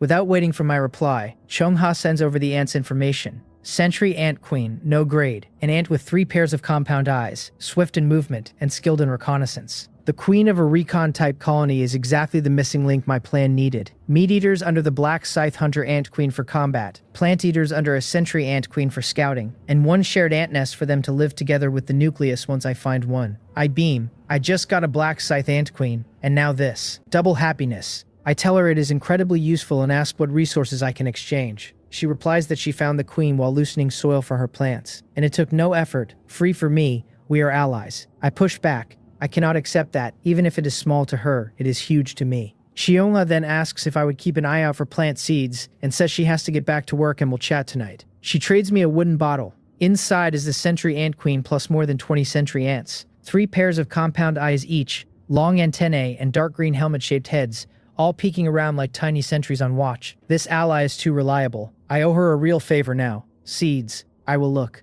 Purple flickers in my left eye and the queen falls under my control without resistance. Sentry ant queen. No grade. Potential bronze grade. Type reproductive. Current mutation evolution success rate 67%. Feeding plant-based materials raises the rate. Highly likely to evolve reproductive type with a small chance otherwise. Species contract gives me readings Chungha cannot see. Bronze potential is a lower ceiling than the black scythe hunter ant queen silver, which is mildly disappointing. Different species, different growth potentials. But the sentry ant feeds on plants, and the rate is already at 67, so the food path is far cheaper. Compared to the black scythe hunting ant, which eats meat, this is brutally cost-effective. And these are scouts, which for me may be more useful than combat ants. The sentry ant queen with her 4 eyes, antennae, and round belly looks at me, and I nod, satisfied. Plant matter from any old grass works, but growth rate caps if the plants are ordinary. For that I need the plant expert. I shamelessly DM Chongha again, asking if she has high-quality plant materials that are plentiful and filling. She is busy and replies in 3 minutes asking what kind, food or otherwise.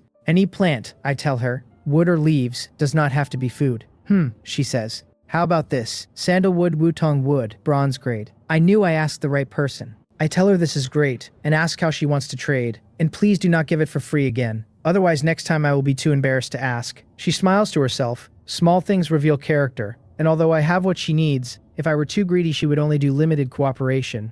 Only with acceptable character does she treat me as a long-term ally. She replies fairly. Although bronze grade, it is still wood with limited uses. So 1 unit of sandalwood wutong for 5 units of regular wood. I take it without haggling. I place the wood beside the new sentry ant queen and 10 of her sentry ants, and they start gnawing. The rate climbs fast. 5 minutes later, all 11 hit 100%, and I bring them to the spring water. The sentry ant queen mutates faster than the black scythe ant queen. 1 minute and she is done. The 10 ordinary sentry ants finish even quicker. Sentry ant queen, black iron rank, potential bronze grade, type reproductive, ability rapid reproduction, current mutation evolution success rate 10%, plant materials raise the rate, likely reproductive evolution, sentry ant, black iron rank, potential bronze grade, type reconnaissance, ability basic agility, current mutation evolution, success rate 10%, plant materials raise the rate, likely reconnaissance evolution. Unlike the black scythe ants, who jumped dozens of times in size, the sentry ant queen only got a few sizes bigger, and the workers are unchanged. The queen has rapid reproduction like the other queen,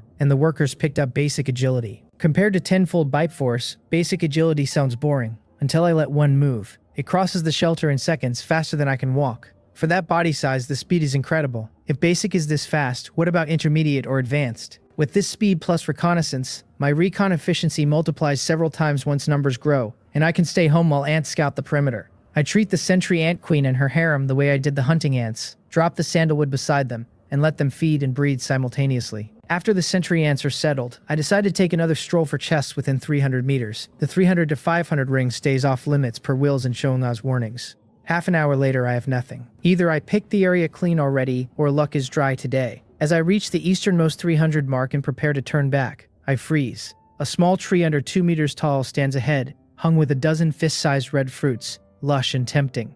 Beneath it sits a wooden treasure chest. The catch, it is roughly 360 meters from the shelter in the mutated beast band. Charge or cower. My mind locks into the kind of standoff between heaven and man. A cold gust slices my cheeks. So cold.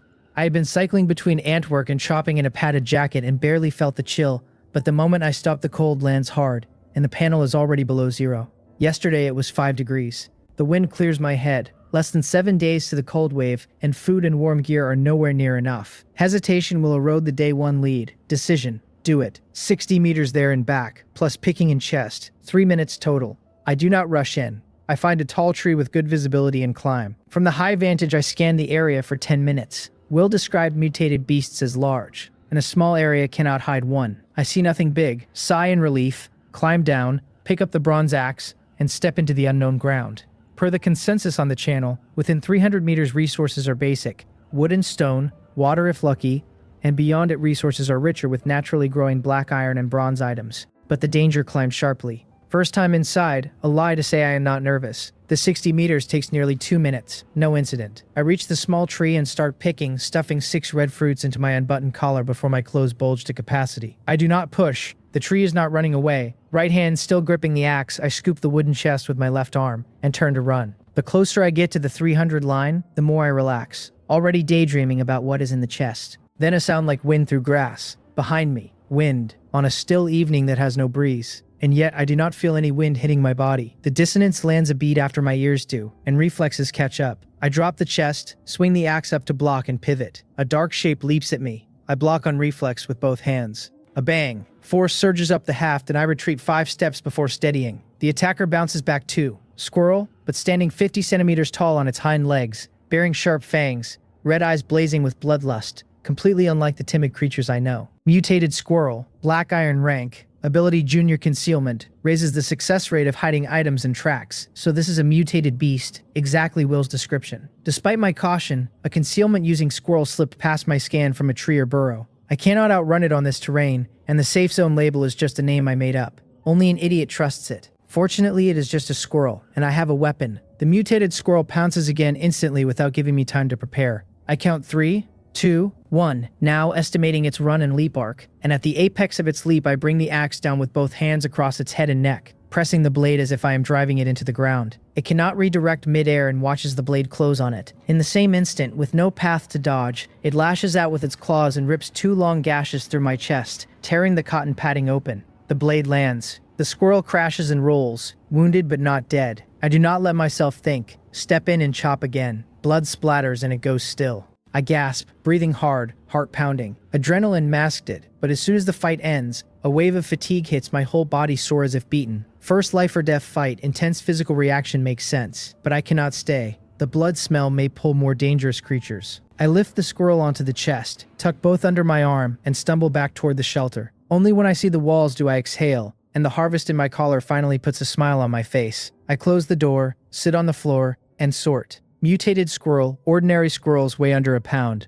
This one is at least 6 pounds. After basic processing, internal organs and bones removed, I get 3 gene of meat, 1 squirrel hide, and 200 milliliters of blood. At market rate 80 units of wood in a few minutes of fighting. Hunting mutated beasts pays far better than chopping. But I push the get-rich daydream off. The danger is on another level, and a clean fight today does not generalize.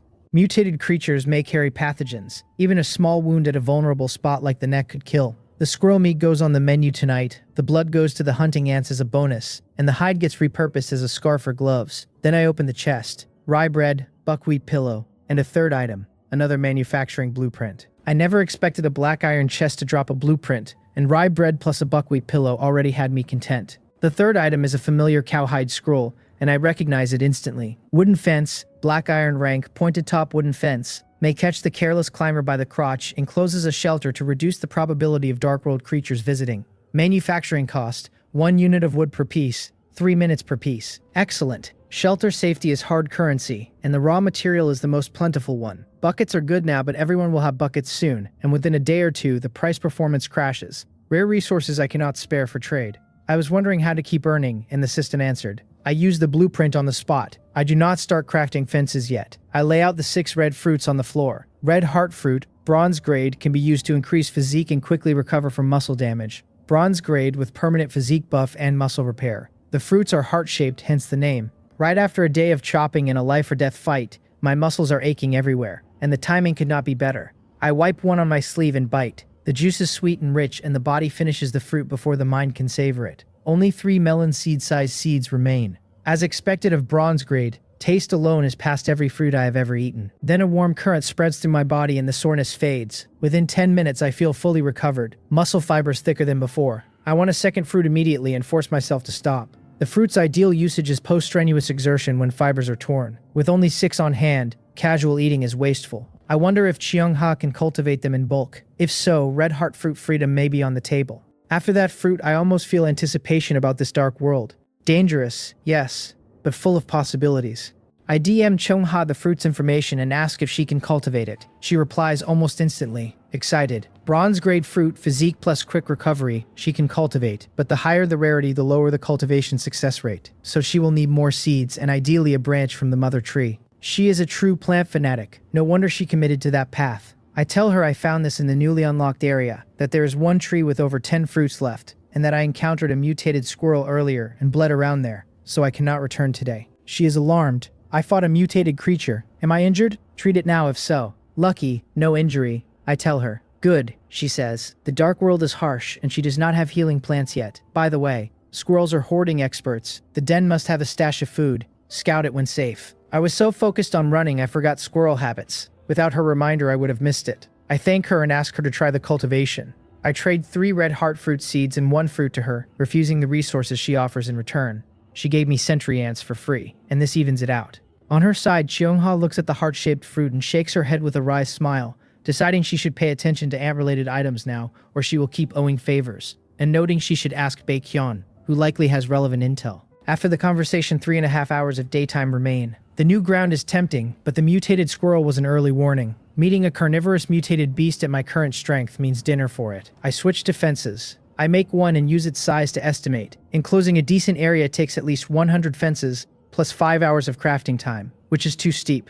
I scale to 30 or 40 fences for a smaller perimeter, finishable before dark. I have 38 wood on hand. Enough. I head to the woodpile by the birch grove and start crafting in place. 2 hours later, after the red heart fruit's repair work, I am full of energy and craft non-stop.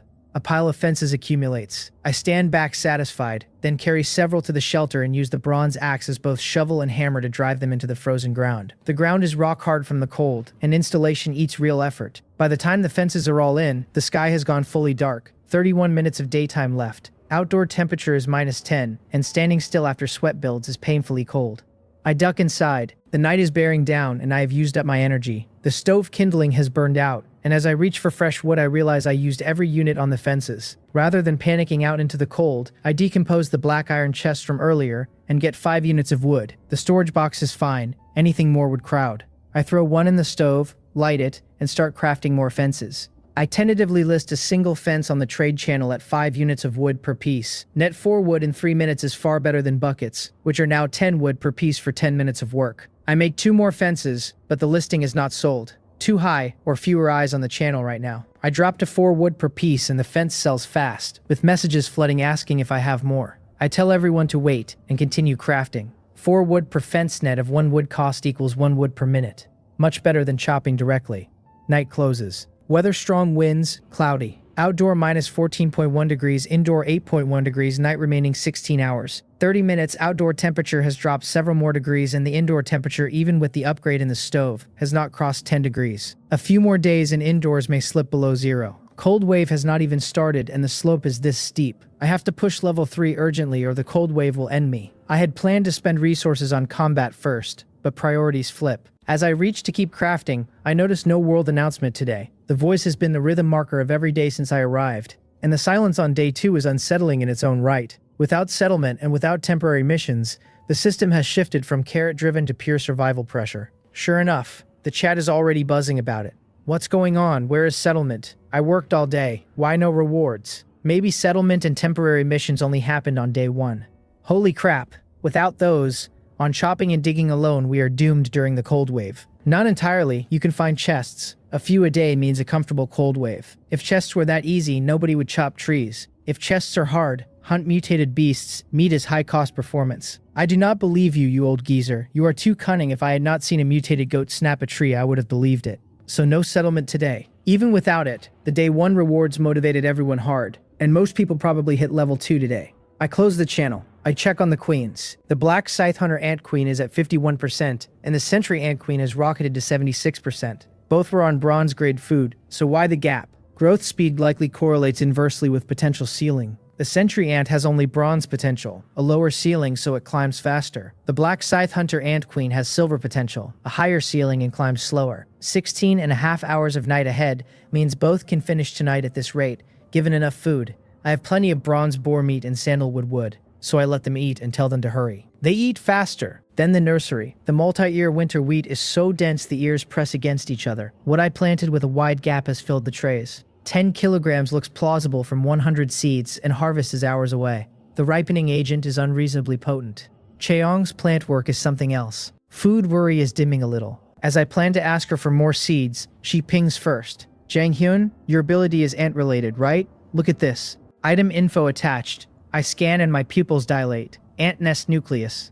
Ant nest nucleus. Bronze grade. Placed in the ant nest. Raises the queen's breeding speed by 20% and increases food consumption by 30%. Ants in the nest gradually gain various attribute increases. Bronze in name, divine artifact in effect. The description hides the upside. This is exactly the kind of niche item that becomes overpowered in the right hands and worthless in the wrong ones, which is why it ended up at the bottom of someone's chest in the first place. 20% breeding speed alone is impressive enough. Extra ants per night with no extra resource per ant, but stacked with rapid reproduction and production expansion when the queens hit bronze. The math compounds. The 30% food consumption looked at first glance like a tax, but mutation success rate is fed by food consumption, so a 30% food increase becomes a 30% mutation acceleration. Even the slow attribute buff is the kind of thing that quietly raises a colony over days. Half the items I rejected in the trade channel had narrower descriptions than this and 10 times the asking price. 20% breeding speed compounds horribly in my favor, since ants win on numbers. The 30% food consumption looks like a downside, but for me, it is upside. Eating drives mutation rate. More food means faster mutation.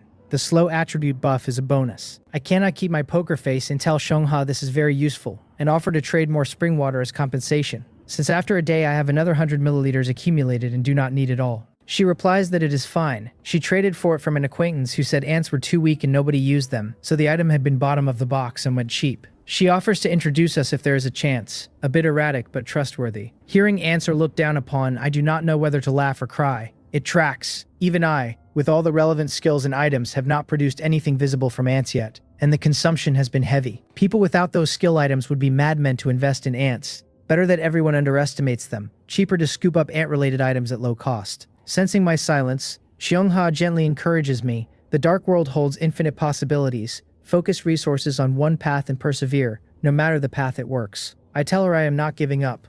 I have a premonition that an explosion of strength is near. I thank her and start the trade. I put up 50 milliliters of mutated spring water and receive the ant nest nucleus, 100 multi-year winter wheat seeds, and 3 bottles of ripening agent. She protests I am giving too much, but I insist. Tomorrow during the day I will try the squirrel den and the red heart fruit tree. I will contact her after I have plant seeds. Done, she says, and she will keep an eye out for ant items. The trade leaves both of us better off. She gets a reliable spring water pipeline for her plant work. I get a reliable food and seed pipeline plus a niche item scout, and the favors balance over time. Cooperation in this dark world is hard to start because no party has reached to enforce a deal, so each transaction also doubles as a character probe. After 2 days of trades, my read on her is steady. Her read on me, judging by her continued generosity, is also steady. I look at the nucleus. Black, peach pit size, rough surface, irregular. The description says place in an ant nest, so the question is where to build the nest. Underground is logical, but outside is monster country. Inside the shelter with fences up is safer. I pick a spot near the spring water source. Tell the hunting ants and sentry ants to stop eating and dig a nest. Sentry ants for speed, hunting ants for power. Under 10 minutes a decent ant nest is dug. Better still, since both species are tamed by me, they share a single nest, which never happens in nature. Both groups benefit from the nucleus simultaneously. I drop the nucleus in and have everyone move in. Eating speeds visibly increase, and so do mutation rates. The sentry ant queen, already high, looks like she will finish in minutes. I hold off on letting the queens breed yet, because babies inherit queen quality, and if she breeds at black iron the new ants are black iron, and upgrading them later costs heavy resources and precious spring water. Push the queen to bronze first, then her babies are bronze. The sentry ant ceiling is bronze, so once she hits bronze she breeds at full power. The black scythe hunter ant queen needs more thought. If her rate climb stalls badly after bronze, an early breeding wave might be necessary, since the sentry ants are scouts not soldiers, and after the mutated squirrel, I want some bodyguards. A signal pings through the species contract. The sentry ant queen and her 10 harem ants all hit 100% simultaneously. I send them to drink spring water. Bronze evolution looks harder than black iron. 5 tense minutes, but no fatalities. Sentry Ant Queen, bronze grade. Type breeding. Potential bronze grade. Reached its limit. Can be broken with special items or skills. Abilities rapid reproduction, production expansion. Sentry Ant, bronze grade. Type reconnaissance. Potential bronze grade. Reached its limit. Can be broken with special items or skills. Abilities basic agility, beginner detection. The queen's abdomen has grown. 3 pairs of compound eyes have become 4. The helmet is darker and shinier, antennae longer. The workers are pinky finger size now. Neat little soldiers. Production expansion increases breeding quantity, stacking with rapid reproduction. The army builds fast. Beginner detection on the workers. Given how strong basic agility was, even beginner detection should be serious. 1 sentry ants increase. Every chest in my territory gets swept clean. I order the queen and her harem into the nest to breed. Right as I settle them, the black scythe hunting ant signal pings. The hunter ant queen is also at 100%. Let us go. The black scythe hunter ant queen and her 8 hunting ants drink spring water and replicate the sentry ant's route, but their evolution takes a full 10 minutes for the larger bodies. When they emerge into bronze grade, I am stunned. The thumb-sized hunting ants have grown more than 10 times, fist-sized, jet-black carapace looking ridiculously sturdy, mandibles longer than their bodies, like 2 massive scythes. 1 bite would unsettle a leg, and I am glad they are mine. The queen's body and abdomen grew several sizes and her mandibles are smaller than the workers. The hunter ant queen also picked up production expansion. The workers picked up junior fortification. I tap a hunting ant's shell, like metal. I step on it lightly, no reaction. Defensive output combined with the scythe attacks. At scale, mutated beasts will not survive. Excited, I have the queen finish the rest of the boar meat to push towards silver. She inhales it, 3 tails gone in a few bites. Then I check the rate, plus 1%. 3 tails of bronze meat is worth roughly 12 units of wood, which means raising her 100% on bronze meat alone would cost 1,200 units of wood. The bronze to silver gap is brutal. Bitter smile, fine, take it slow. Bronze hunting ants are already enough. Build a bronze hunting ant army first. Push queen to silver later. I send her into the nest to breed too. They expand it before starting because the original is too small. Now logistics. Sentry ants eat plants, even wood, so the supply line is essentially the same as my fuel pile. Hunting ants eat meat, and I do not have much. Meat is also expensive on the channel and unreliable in supply, since most survivors do not have the strength to hunt mutated beasts and the few who do, like Will, list small portions. I throw the mutated squirrel meat I had set aside for myself into the ant nest for the hunter queen, and dinner becomes the rye bread from the chest, choked down with water. Bear with it for now. Once the hunting ant army actually exists at scale, meat will be at every meal of every day. Through the nest entrance I see plump white eggs already, which lifts the mood, but the food beside the queens is dropping fast. If food runs out, no more eggs. I take out wood and grind on fences. 7 hours later, I am collapsed spread-eagled on the bed. My physical limit hit hours back. A red heart fruit reset my muscles, and I kept going, but spiritual power has no fruit fix, and that depletion hurts worse than soreness. Several times worse. I need items that restore spiritual power. In 7 hours, I made 130 fences, only 10 short of theoretical maximum. Fences are popular and all sold at 4 wood each, netting 3 wood per fence on top of the 1 wood cost. 390 units of wood total. The nest's food is almost gone. I DM Will, do you still have meat? In a corner of the dark world, in a wooden house adorned with hides, a burly 2-meter white man with long golden hair and a bushy beard is tanning leather. He frowns at the manual buzz, finishes the step, wipes his hands, and reads. Customer who buys meat. Anyone who keeps buying meat at this stage must be strong. He likes both strong people and customers. Will, of course. How much? I had thought he was asleep and was about to look elsewhere. 5 gin of bronze grade. Can you discount? 5 gin in one go. Most people buy in tails. So Will smiles and offers 5 gin of bronze grade for 190 wood, with 5 bottles of beast blood as a gift. Done. After the trade, Will pulls his manual back open and DMs someone else. Ryonggu. I just traded another 190 wood. With that you should have enough to upgrade level 3. So Will is also networked, also moving wood toward an ally pushing for the next shelter tier. I do not see this. If I did, I would be shaken. Someone is already stacking for level 3. In a tight alliance, I am barely thinking. I throw the 5 gene into the nest, drop the sandalwood wood in 2, and crash. Some unknown time later the broadcast cuts in. Dark World announcement. Congratulations survivors. You have survived another night. The cold wave will arrive in 6 days.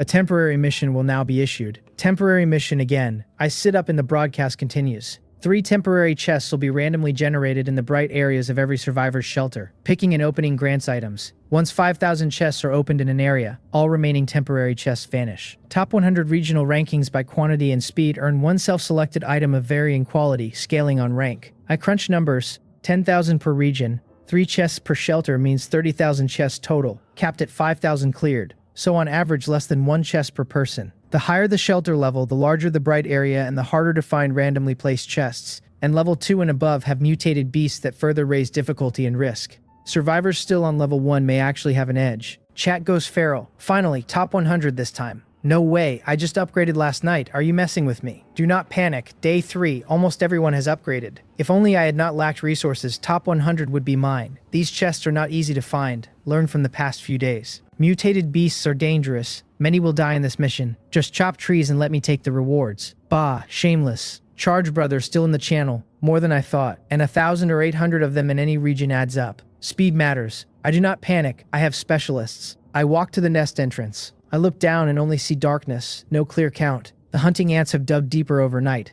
I order the queens to bring everyone up. Sentry ants stream out, about 150 by my rough count, and black scythe hunting ants follow, only 23. Sentry ants are small and many, hunting ants are large and few, which fits. The queens signal me through species contract. More eggs and weaker juveniles are still in the nest and need a few hours to mature. I leave the queens to mind the nursery and head out with all the workers. Outside freezing. The moment I step out the door, I shiver violently. Hurry to tighten my coat, rub my hands, and stop my feet as I check the weather panel. Weather light snow. Outdoor minus 9.5. Indoor 14.2. Daytime remaining 6 hours. 55 minutes. 12 seconds. The shelter delay cost half an hour, and I now have exactly 7 hours. Snowflakes the size of 50-cent coins drift down. Soon a thick layer will sit on everything.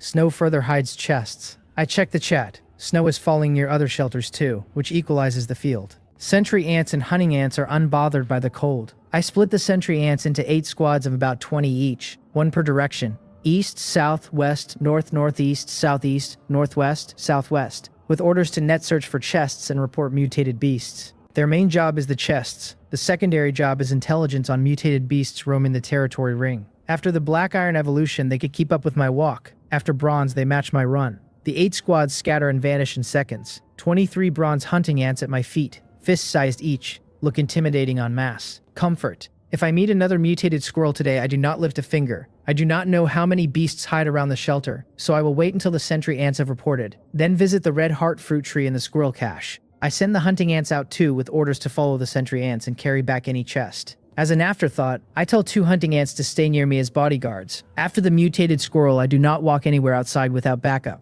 I head back inside to harvest the wheat. Snow is now thick enough to muffle the sound of my own footfalls.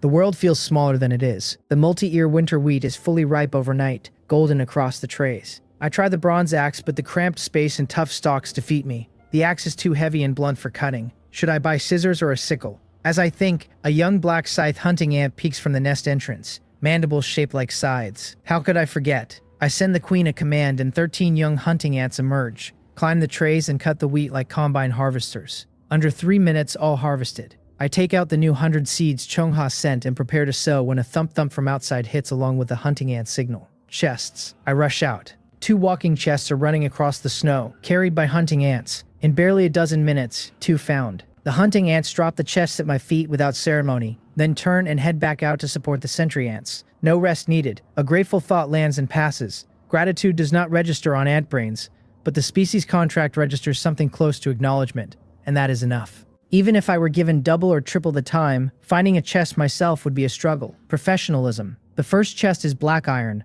the second bronze. Temporary chests have the same drop tables and visuals, as regular chests have the same drop tables. I open both. Black iron yields long cotton socks, a bottle of water, and a black iron pickaxe. Bronze yields white bread, a black iron machete, a box of 666 cold granules, and a bronze-grade blueprint. Every item is useful. Cotton socks for the cold, a water bottle, a black iron pickaxe to finally start mining stone, a piece of white bread that is real bread instead of brick rye, and a black iron machete that is sharper than swinging the axe at flesh. The 6-6 cold granules are life-saving in the coming wave. Even on Blue Star, a cold could escalate, and here a cold without medicine is potentially fatal. The blueprint is the shocker. Quick hemostatic bandage, bronze grade, wrap on a wound for fast hemostasis. Crafting cost. Plant fiber, adhesive, coagulation serum. Even on Earth, blood loss is a top cause of casualty, and here it is fatal. A producible bandage is hard currency. The materials are uncertain, only plant fiber looks easy, and adhesive and coagulation serum will need digging. I will ask Chongha and Will after the mission, or hit the trade channel. I use the blueprint, move the rest into the shelter, and and have 10 hunting ants help loosen soil, sow the new seeds, and shell the harvested wheat. They have no complex emotions and excellent stamina. If they did, they would curse me as a capitalist. 10 adult and 13 young hunting ants finish soil, sowing, and shelling in under 10 minutes. Extreme efficiency. Wheat total roughly 10 kilograms. Matches my estimate. I sack it into an empty bucket. An idea. If I lend hunting ants out to others, will they still answer me? Or does Eye of Taming and Species contract require physical proximity? If they answer regardless, I can run a labor dispatch service with hunting ants for farm work, harvest assistance, recon by rental, all at far better margins than buckets or fences, and at zero risk of being undercut, since nobody else has tamed hunting ants. Chianga alone is a major customer, since my multi-ear winter wheat seeds came from her and I have no idea how much she has planted. If her field is anywhere near my crop's density, manual harvest would eat her entire daytime for days. I will verify the contract distance when I have time, but it is something to remember. 10 kilos is enough for me alone for over a month. But I am not alone. The whole ant gang eats too. Cold wave is close, food storage is the priority, and ant numbers have to be controlled, especially hunting ants who eat meat. Cap the hunting ants at 50 for now and replace losses. Sentry ants are small and plant-based, so cap at 1,000 for now. Territory expansion will produce more recon work. The sentry ant ceiling will get raised as shelter levels open more ground. The hunting ant ceiling stays low until I have a stable meat pipeline beyond what the hunter queen requires for her own breeding. After a stable food source, the ant army can grow without strangling itself. The principle is the same as for me. Specialize, do not bloat, and never run a colony past what the food chain supports. Another dozen minutes pass. The third chest still has not been found, and I had 2 in under 10. Anxiety climbs. I keep crafting fences while waiting. 20 minutes later, the sentry ant signal pings and I jump up, and immediately the next signal hits and freezes the smile. Mutated beast spotted. Last chest is nearby. I grab the new black iron machete, take 10 adult hunting ants and run southeast. After 5 fast minutes, I stop about 400 meters from the shelter. 40 sentry ants are scattered close by. Without ant sense, I would never spot them. And the 13 remaining hunting ants are also nearby. Producing each hunting ant is expensive, so seeing 0 losses is a relief. 50 meters ahead is an earthen mound over 6 meters tall. A 2-meter cave entrance carved in the center. A massive mutated wild boar sleeps at the cave mouth. The last chest sits under its head as a pillow. Mutated wild boar. Bronze grade. Abilities. Charged thick skin and flesh. Even lying down, the boar is a meter tall. Standing, it is 1.5 meters and at least 300 kilograms, with 30-centimeter tusks like daggers. 2 abilities, both clearly hard to deal with. Hunting ants can take small mutated beasts, but a bronze boar with thick skin is rough. Even winning would burn ants. But the boar is on the chest, and without it the mission slips. I DM Will, since he sells bronze boar meat and must have killed one. He does not reply, probably also doing the mission. I have to think for myself. Killing it is not the goal. The chest is. Lured away. Hunting ants cause damage but are slow and big target. Bad lure. Sentry ants are fast and many and replaceable. Good lure. Question is whether sentry ants can anger and lure a wild boar at all. Their stings may not break thick skin enough to register, and the boar may simply ignore them. But sentry ants can swarm into nostrils, ears, and eye corners where thick skin is irrelevant, and even a beast can be driven crazy by enough small bites in tender places. I have to try. I order 40 sentry ants to harass the boar collectively, and 10 hunting ants to hide in a tree nearby ready to act. When the boar leaves, they go in and grab the chest. I leave the area fast. I am too large a target to stand here, and a charge from the boar would be the end. As I clear 100 meters, an angry roar erupts behind me, ground shaking with thump thump thump. Plan succeeded, half the win is provoking. The rest is luring far enough for the hunting ants to steal. I jog back to the shelter. Outside is so cold that standing still stiffens limbs in minutes, and only inside the shelter do I thaw. I keep crafting fences to distract myself. 1, 2, 3, and the hunting ant signal pings. I rush out. A hunting ant is trundling toward me, carrying the chest across snow. I take it. Black iron temporary chest. Disappointing on rarity, but ranking is by count and speed, not rarity. I open it. 3 items spill out before I can look. A familiar broadcast cuts in. Survivor, congratulations on finding 3 temporary chests deployed in your territory in 49 minutes. 53 seconds. Temporary mission. Treasure chest scramble complete. Your count and speed rank first in the area. Reward, 1 self-selected gold rank item. A small golden box drops into my hand. I have only encountered a few silver rank items so far, each abnormally strong. Gold should be more so. As I prepare to open it, the broadcast fires again. The total temporary chests collected in this area has reached 5,000. All remaining uncollected temporary chests have disappeared. Mission ended. Wait, I just opened my 3rd and the mission is over. So in my entire region, no other survivor found 3. Are these chests really that hard? For level 2 and above survivors, larger territory plus mutated beasts makes sense. But level 1 survivors with 300-meter ranges and no mutated beasts should have managed 3. Too weak. For sentry ants, the chests are easy. Without the boar pillow, I would have wrapped in 20 minutes. I was tense and the field could not see my taillights. The chat is wailing at the abrupt end. Already over, I only found 1. The hiding spots are insane. 1 was on my shelter roof. Mine was buried with 1 corner exposed. I thought it was a welfare event and got nothing in an hour. Probably nobody found all 3. If someone did, I will wash my hair standing on my head. So the chests were placed in anti-human spots, and the snowfall further obscured them. Other survivors search by sight. My sentry ants do not. No matter how hidden, if it is in territory, no problem. Without the sentry ants, I would have found 1 at most and missed top 100 easily, let alone first. The chat keeps rolling. Surely no one could have found all 3. Probably not. Only 1 hour total. If someone really did 3, I will wash my hair standing on my head. That kind of bravado that masks suspicion. I do not advertise my result. The hidden first place is exactly the place I want to be. The kind of nail that does not stick out and does not get hammered. The sentry ants got the credit silently, and I get to keep my edge for the next round. I look at the squad with gratitude and then pain. The team that lured the boar, 10 hunting ants and 40 sentry ants, returned with 10 hunting ants and 12 sentry ants. 28 sentry ants dead. Of the survivors, almost all are wounded, missing antennae, broken legs. Ants have no minds and only follow orders, but they are mine and they earned this win. 28 sentry ants died trampled by a sleeping animal. The survivors are walking with broken legs and missing antennae. I am supposed to be the one who chose this path, and they are the ones bleeding for it. The boar will not see another sunset. I sentence it silently and turn to the items. A bottle of water, a piece of pig iron, a pair of knitted gloves. I put on the gloves and warmth pools back into my hands. I drink some water, pick up the pig iron, and head inside with the ants. I warm up, then open the gold gift package. I hope for combat power. The boar exposed me. As shelter level rises, mutated beasts get worse, and so does the territory I cannot avoid stepping into. Combat power has to come from somewhere, and ants can only carry so much weight on their own without an upgrade. I unwrap the gold gift box. A golden flash. 3 items in the air, each rotating slowly in the air for me to pick from. Pursuit longbow, gold rank. Arrows gain auto-correction within 10%. Detection telescope, gold rank. Sees through darkness, observes scenes beyond 500 meters. Gene manipulator, gold rank. Extracts gene fragments from biological flesh and integrates them into other organisms, granting characteristics. Each effect is abnormal. Pursuit longbow makes a novice lethal at archery, in which man does not dream of perfect aim, but I have no arrows, and a cold weapon scales on raw strength I do not have. Skip. Detection telescope is excellent, but my recon is run by sentry ants who do not need vision. Once the territory is mapped, I can send them past 500 meters anyway, and I am not going to walk into the dark world personally regardless. Skip.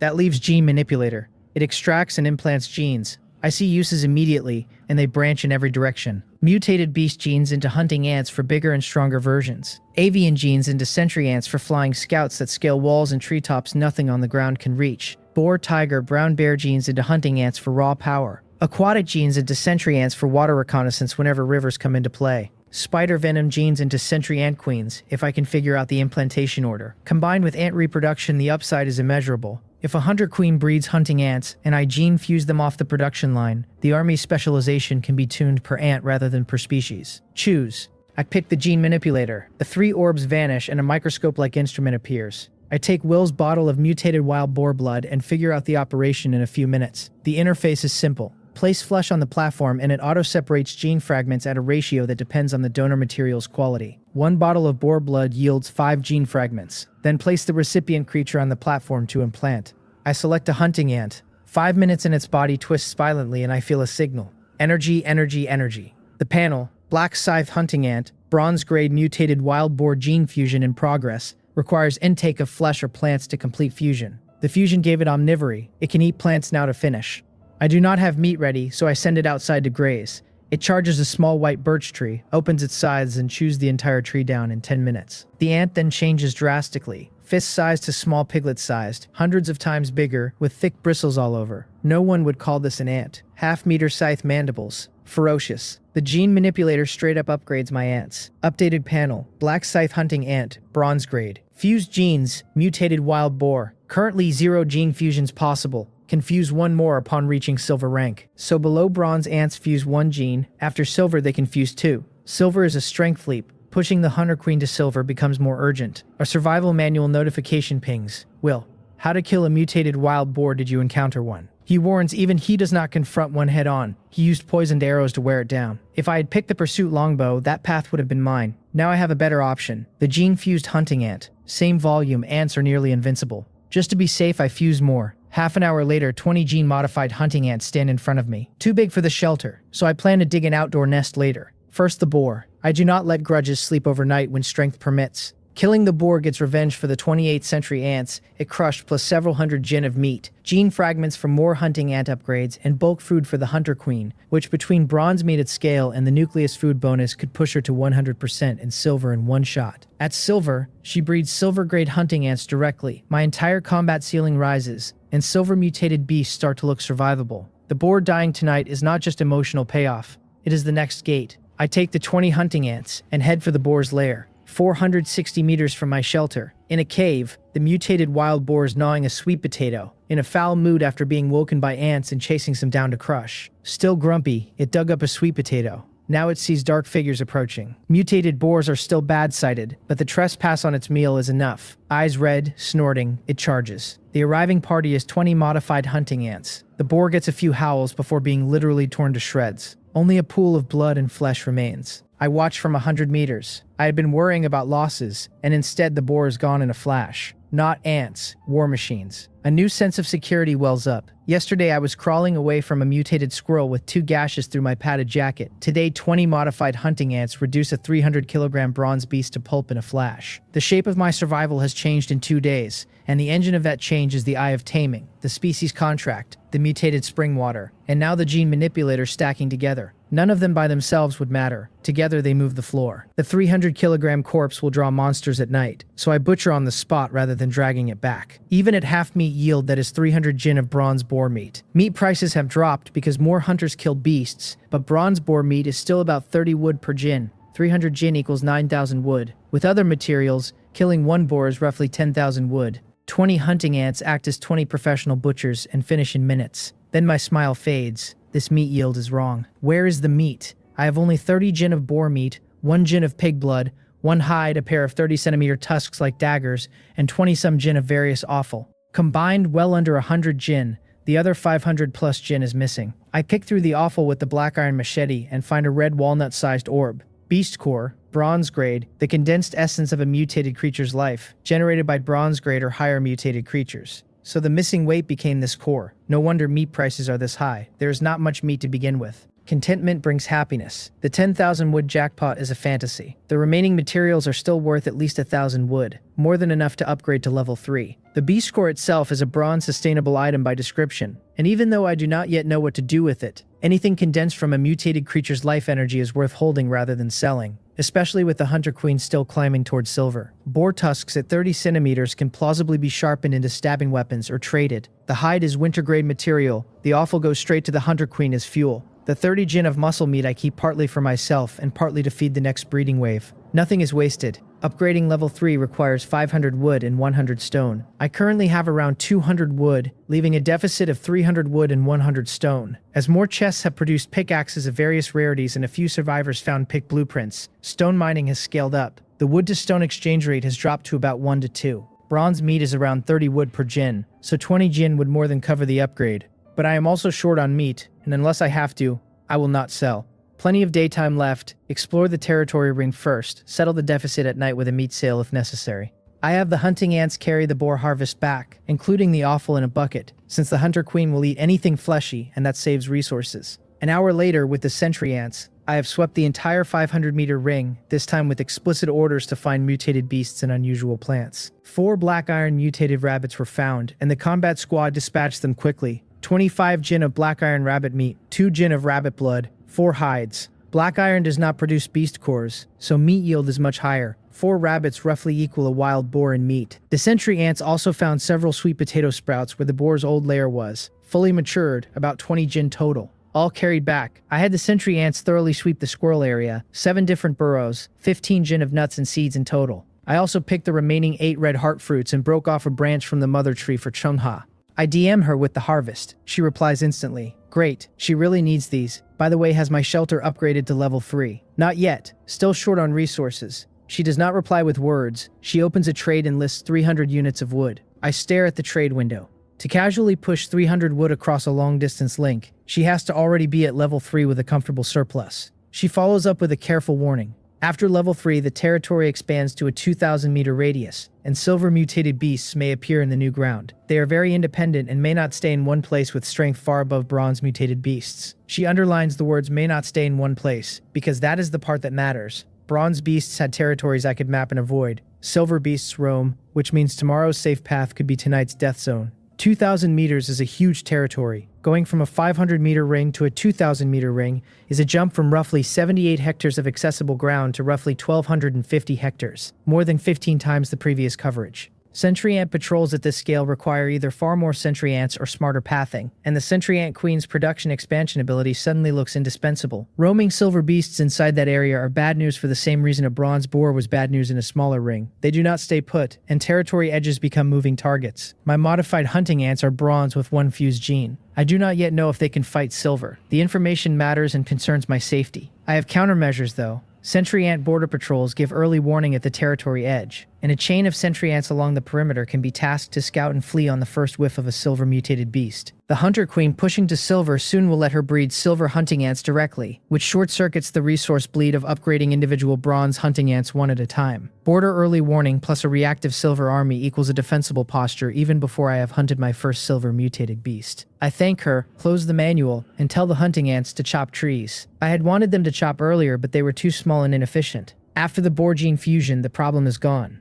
Curious how many trees they take down in the remaining hours, I head into the shelter and dump the boar offal and rabbit meat into the hunter queen's nest to keep her rate climbing while I craft fences. The new hunter queen rate, with the nucleus's 30% food consumption boost stacked on top of organ-grade meat, climbs visibly inside the manual panel. Every 10 minutes I peek and the percentages crawled another 2 or 3 points. Nucleus, organ feed, and a queen with potential ceiling at silver. Every input is now compounding. Meanwhile, in a corner of the dark world, beneath a giant tree wide enough that more than a dozen people would need to encircle it, a 1,000-square-meter field stretches around the base. Half is golden multi-year winter wheat, fully mature but unharvested, simply left in the soil. Survivors elsewhere would vomit blood at the sight. The other half is strange-shaped plants, some barely recognizable, some wholly new species. A graceful figure bends over the soil, sowing seeds, hands and feet muddy and unbothered. Xiongha. She straightens after the bag empties and wipes her forehead with the back of her hand. She murmurs, "Phew, finally planted. Hope luck is better this time, and more plants mutate.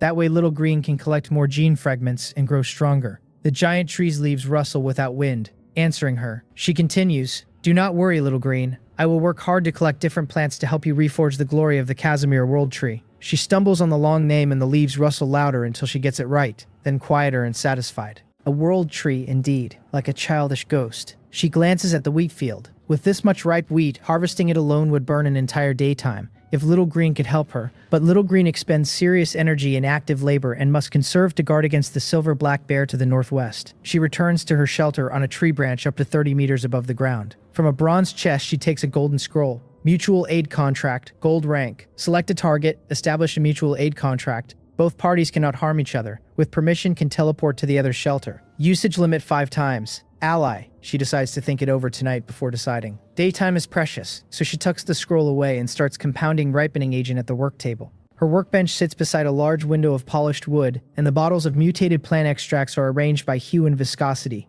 Orange concentrates in the front for accelerators, pale green in the back for stabilizers, a few amber drops kept apart for the rare cross mutations she does not yet trust. Each bottle is labeled with a script she invented. Pure inheritance from a botanist grandmother, she likes to say. While she works, the giant tree's leaves rustle softly above the field, almost like a long exhalation. Little Green is content. She is content. The wheat will keep.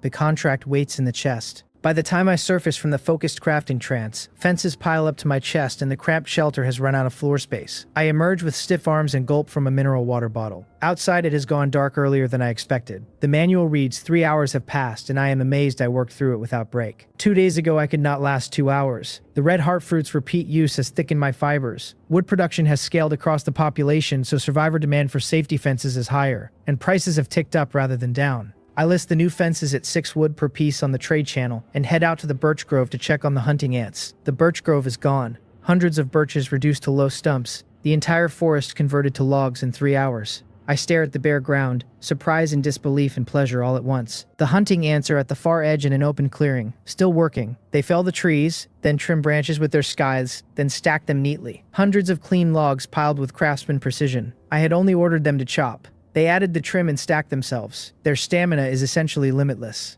I count the haul. 2,029 units of wood. 3 hours. With this kind of wood, I can upgrade 2 level 3 shelters. I no longer need to sell meat, but this kind of harvest is not repeatable. My territory has only one dense forest, and the hunting ants have leveled it. The remaining trees are scattered and total roughly 1,000 units of wood across long distances, so collection is inconvenient. If only I could rent the hunting ants out, labor dispatch, get rich in minutes. Realistic question first. Even at full hunting ant deployment, hauling 2,029 wood back takes 2 to 3 hours, and I have under an hour of daylight left. It cannot all reach the shelter. But this is my territory. I am the only survivor in it, and the wood is not going anywhere overnight. Better still, upgrade the shelter on the spot and skip the haul. I open the trade channel for stone in bulk. After some browsing, I land on Gichin, who has listed 300 units. To list this much this early, he must be capable. The price is too high. 2.5 wood per stone when market is 2.1 to 2.2. I message him, can the price be lower? I need a large quantity. In a corner of the dark world, in a level 2 shelter, a disheveled bearded young man banging on a stone axe perks up at the manual beep. Big customer, finally. He drops the axe, opens the manual, and forces composure. Gichin, large quantity. How large? Someone today bought 10 stones and also called that large. Me. I will take all 300 units of stone you have listed. Is that a large quantity enough? On his side, he nearly cries with excitement. He badly lacks wood. His shelter is in stone country with few trees. His original stone axe broke before he collected much, and he survived only because a chest dropped a silver mining pick. After he dug too much stone, the price dropped, and his high listing has been waiting for a fated buyer. Almost a full day with no inquiries. And finally, a customer. Do not panic facing a big fish, he tells himself. He replies, brother, this price is the lowest. You do not know how hard stone is to collect. I'm the only one offering this much at once. You sly dog, raising the price on contact. I shake my head and reply, 2.1 wood per stone. Deal if yes, I can also accumulate slowly tonight. The night is long. He insists. Brother, every stone is bent over flesh and blood. Are your stones going to turn into Sun Wukong? I am unmoved. Then forget it. He has to take the deal because he genuinely needs wood and cannot afford to gamble on my bluff. Fine, brother. Your way. If I were not in a hurry, I would not part with them. He sends a friend request and we trade 300 stones for 630 wood. I accept the friend. Of the original 2,029 wood, 1,399 remain, plus the 300 stone, level 3 upgrade plus a buffer for facilities. Easy. I open the manual. Do you wish to consume 500 wood and 100 stone to upgrade the shelter? Yes. Shelter upgrading, please wait. The wood and stone vanish from my inventory as the panel ticks the consumption, and a small spinning indicator hovers in my mind's eye. The upgrade is started. I look up at my old level 2 box from 100 meters out and brace for whatever the upgrade animation looks like. The chat channel is quiet at this hour, with most survivors deep into their nightly bonfire crouch and preparing for the 17-hour dark. The cold pricks my cheeks despite the cotton suit and the gloves. I tighten the collar and walk a few steps closer to the construction zone, watching to make sure no mutated beast wanders into the gap during the build process. 5 minutes later, the shelter completes the upgrade to level 3 exquisite wooden house. The waiting felt longer than the timer because my eyes were on the dark ring of the territory edge the whole time, half expecting a silver mutated beast to wander in and find me out in the open, with no fence and no cover. I am still at the old grove site. With the trees gone, the line of sight to the shelter is clear, and I watch the upgrade visually for the first time. A globe of darkness wraps the original 20 square meter wooden house, and when it dissipates, an 80 square meter exquisite wooden house with a stone-laid base stands in its place. Compared to the level 2 box, this is a real house. Space, safety, aesthetics, all step changes. Building a house in minutes from nothing is more black tech, and I have stopped trying to understand the engine. New buildable facilities. Level 1 farmland, 200 wood, 100 square meters of monster immune protected farmland for planting. Level 1 animal pen, 200 wood and 50 stone, 100 square meters of monster immune protected pen for raising creatures. Level 1 workbench, 100 wood and 50 stone, a workbench that speeds item crafting and reduces fatigue. Farmland is an absolute steal. I paid 56 wood for a 12 square meter 3-tier nursery, and 100 square meters for 200 wood is many times the rate. The pen is more useful than I first thought. Hunting ants and sentry ants are growing in numbers, and letting hunting ants tunnel under the shelter is a collapse risk. The workbench is exactly what it sounds like. Slave driver's whip for crafting, increasing both speed and stamina. I build all 3 at once. 500 wood and 100 stone total, equivalent to another level 3 upgrade in resource terms. Farmland and pen near the shelter, workbench beside the stove indoors. The farmland fence is tall and clearly demarcated. The pen, smaller, sits to the side. I have the hunting ants carry some wood inside for the night and head in. The level 2 shelter at 20 square meters have been claustrophobic with bed, stove, cabinet, 3 empty chests, 3-tier nursery, and the spring water source competing for floor. 80 square meters with no room dividers is suddenly empty and spacious. Insulation has improved noticeably too. Closing the door alone, the chill drops, even before I light a fire. After a level 3 upgrade, I feel real comfort settle in, the kind I have not had since I arrived. As long as the stove burns, the cold wave should not freeze me. The cold wave's two threats are extreme cold and food, and I now have enough preparation on both axes to exhale.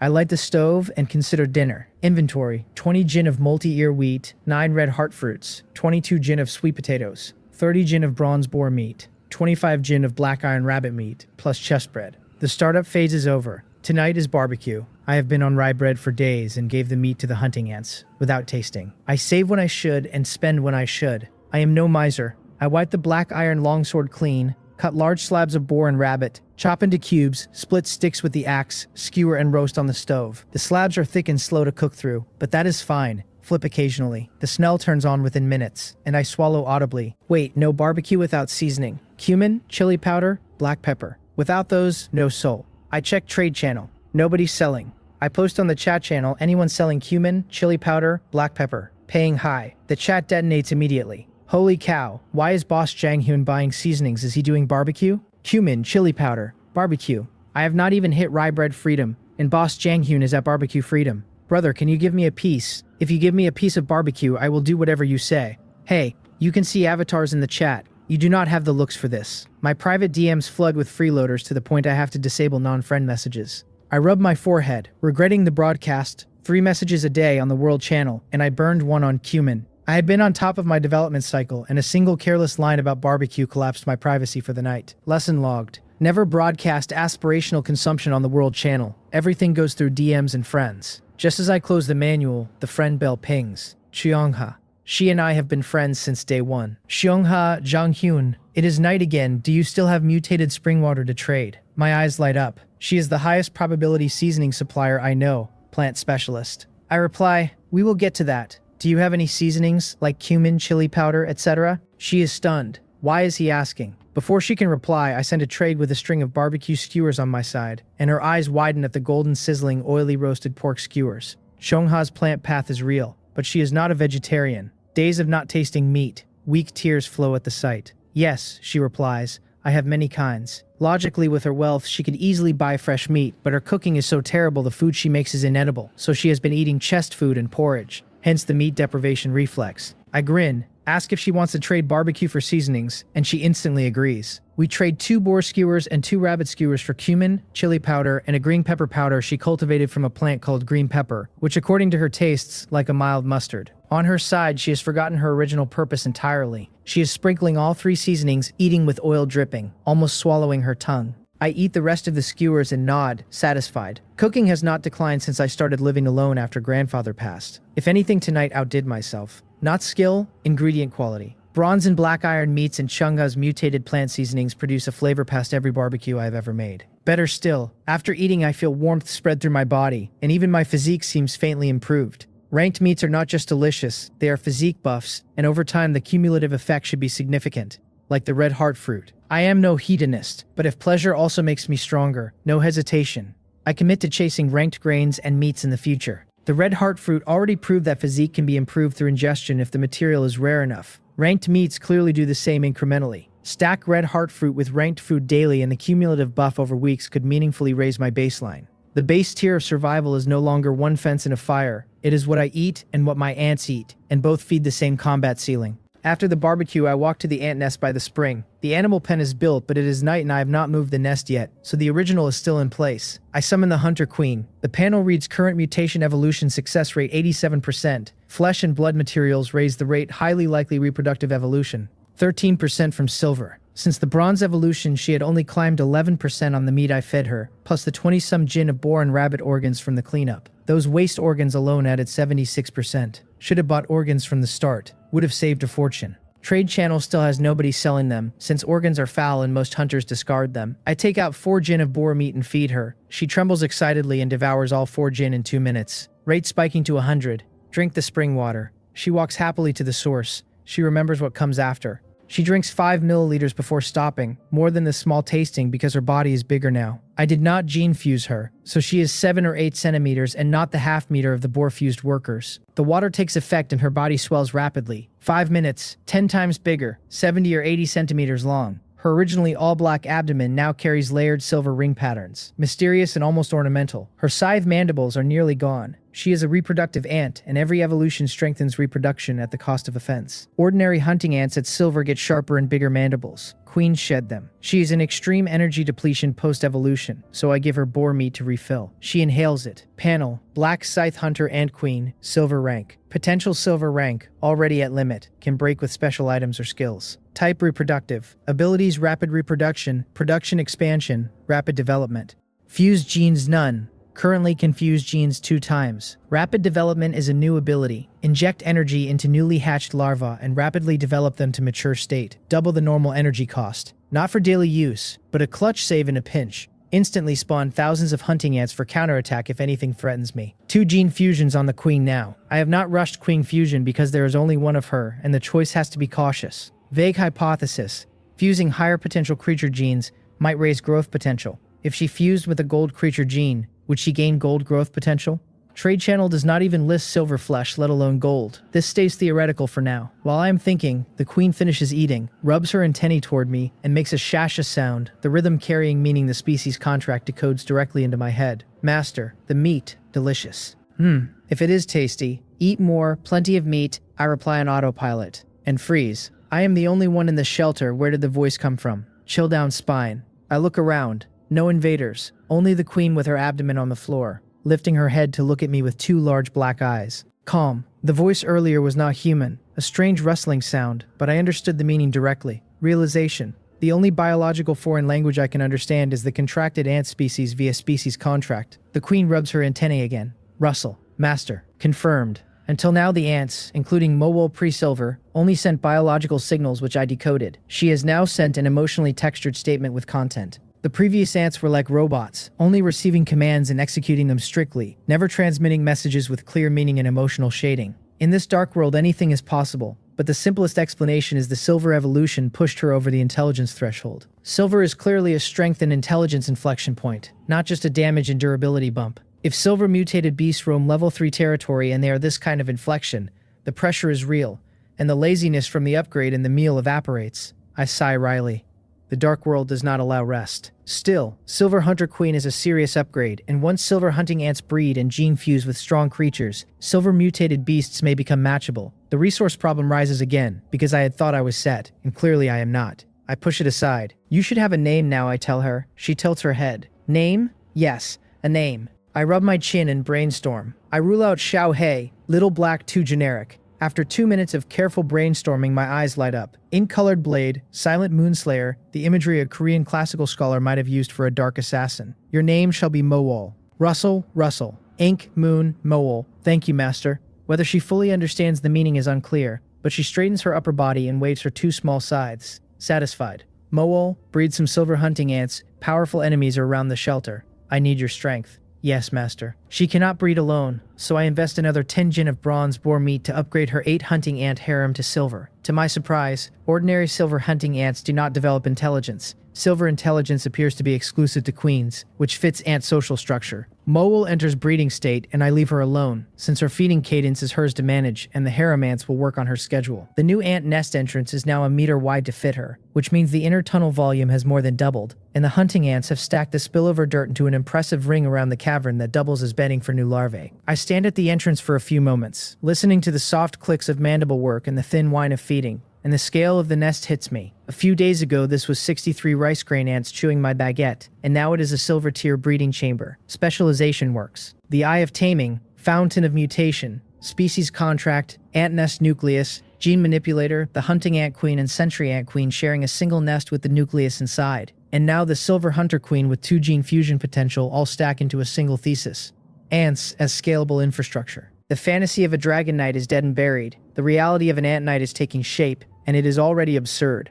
I look at the quick hemostatic bandage blueprint. Crafting cost, adhesive, coagulation serum, plant fiber. None of these read as raw materials. They sound like processed products. A bronze-grade blueprint with this complex a craft chain is unusual. The night now runs 17 hours. Plenty of time to sort it out. Trade channel first. Adhesive. Owner Yo Hazel. 5 wood or 3 stone. Few sellers. I message her. How much adhesive total? Half an hour into the night, she replies instantly. I only have 10 right now, but if you need more, I can make more. So adhesive has its own blueprint behind it, and she's on the production side. Plant fiber and coagulation serum almost certainly work the same way. I have just walked into a small craft economy I had not realized existed. So adhesive is also blueprint crafted, not raw. Probably the same for coagulation serum and plant fiber. I take 10 for now, contact again if more. She is happy because adhesive does not move quickly. Trade complete, 50 wood for 10 units. Days tally, 348 wood from fences, plus the hunting ant haul, minus stone purchase and upgrade in facilities, leaves 399 wood in stock. With my prior stash, total 802 wood and 200 stone. Comfortably rich. Coagulation serum next. Far fewer sellers. One listing catches my eye. Owner Will. 100 wood per unit. Price negotiable via private message. Other listings are 20 to 30 wood. Exorbitant, but Will is honest and the negotiable note is a beacon. He is fishing for serious customers. Will sells fresh meat from day 2, hunts heavily, has plenty of blood, and coagulation serum is plausibly a blood derivative. I message him, Will, your coagulation serum is too high, market is 1/5. 10 seconds later he replies, Janghyun, why are you searching coagulation serum? Do you know its use? He set the high price to fish. I have nothing to hide. I have a quick hemostatic bandage blueprint. Coagulation serum is a raw material. I send him the blueprint info. In his own level 3 shelter elsewhere, Will is on a wooden bed, manual in hand, his bearded face still smelling faintly of beast blood from a recent processing session. The instant he reads the blueprint info, he stands up, bearded face complex with surprise and joy. Janghyun, do you have this bandage? I can give you coagulation serum and mutated wild boar meat for free. Is Will injured? I almost asked before realizing the rhetorical answer. He fights vicious mutated beasts daily. Injuries are routine. I reply, I just bought adhesive. I only need coagulation serum and plant fiber to synthesize. He instantly, I have 15 portions of coagulation serum free. Just give me 1 bandage after you make it. 15 portions free at 30 wood per portion is roughly 450 wood, more than the bandage's value. Will really needs it. I could take the deal, high profit. But Will is more valuable than the resources. The dark world is full of crises, and a fighting force of his caliber might save my life. I reply, I will buy your coagulation serum at market price. But the first bandage I make is yours, at normal market price. You provide me coagulation serum long-term going forward. On his side, warmth. Janghyun can be a true friend.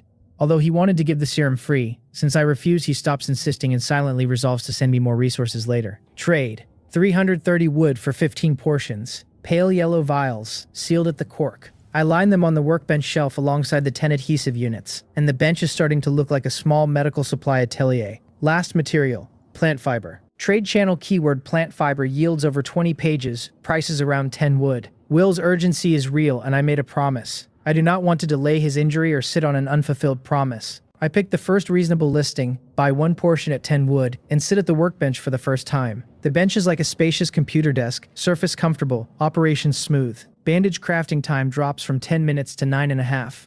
Half a minute does not look like much per item, but as crafted volume scales the saving stack. At 100 items that is 50 minutes saved, at 1,000 items it is more than 8 hours, and the fatigue reduction makes the back half of any session more productive. The bench is not just a fixture, it is the throughput multiplier for everything I make. Done. I trade request Will, who clearly is guarding his manual, and accepts instantly. I list 1 bandage, he lists 200 wood and 10 gene of bronze boar meat. Bandage cost is roughly 40 wood. 200 wood plus 10 gene of meat is at least 500 wood total. I look up. Will replies, part is the price. Part is gratitude. Your bandage is a very valuable medical item, beyond ordinary resource pricing, and unless resources are scarce, do not sell it easily. I accept the trade, but his words land. Medical items. I have not seen any in the trade channel. The bandage is bronze in name, but the manufacturing chain is much harder than ordinary bronze items. The dark world may be deliberately controlling medical supply across the world. Why, I cannot guess yet. I shake it off. Too far for me to be useful right now. The medical supply control hypothesis stays in the back of my head as a flag, though. If true, it has implications. The dark world wants survivors to die at expected rates from injury, and the bandage I just made is one of the very few items that breaks the model. A bandage that resolves blood loss has compounding effect on the population dynamics of survivors. Every hunt becomes more survivable. Every mutated beast confrontation becomes more profitable. Every survivor with one becomes incrementally tougher to remove from the population. A medical supply pipeline, even at small scale, distorts the death curve the system is enforcing, and the system reacts by limiting raw material availability rather than banning the items outright. The work is therefore feasible, just slow and politically sensitive among other survivors who learn what I am brewing. Hence the artificial scarcity. Hence Will's warning that a bronze bandage is far more valuable than its rank suggests. Hard not to wonder what other deliberate scarcities the system is enforcing. Clean water, antibiotics, antitoxins, prosthetics, heat sources at scale. Each unanswered category is a market gap, and a future supply pipeline I might own. With Chongha's plant work, an alliance might be the engine that scales medical production rather than just bandages. Disinfectant from mutated alcohols, antitoxins from venom-cultivated plants, anti-inflammatory pastes from leaf compounds.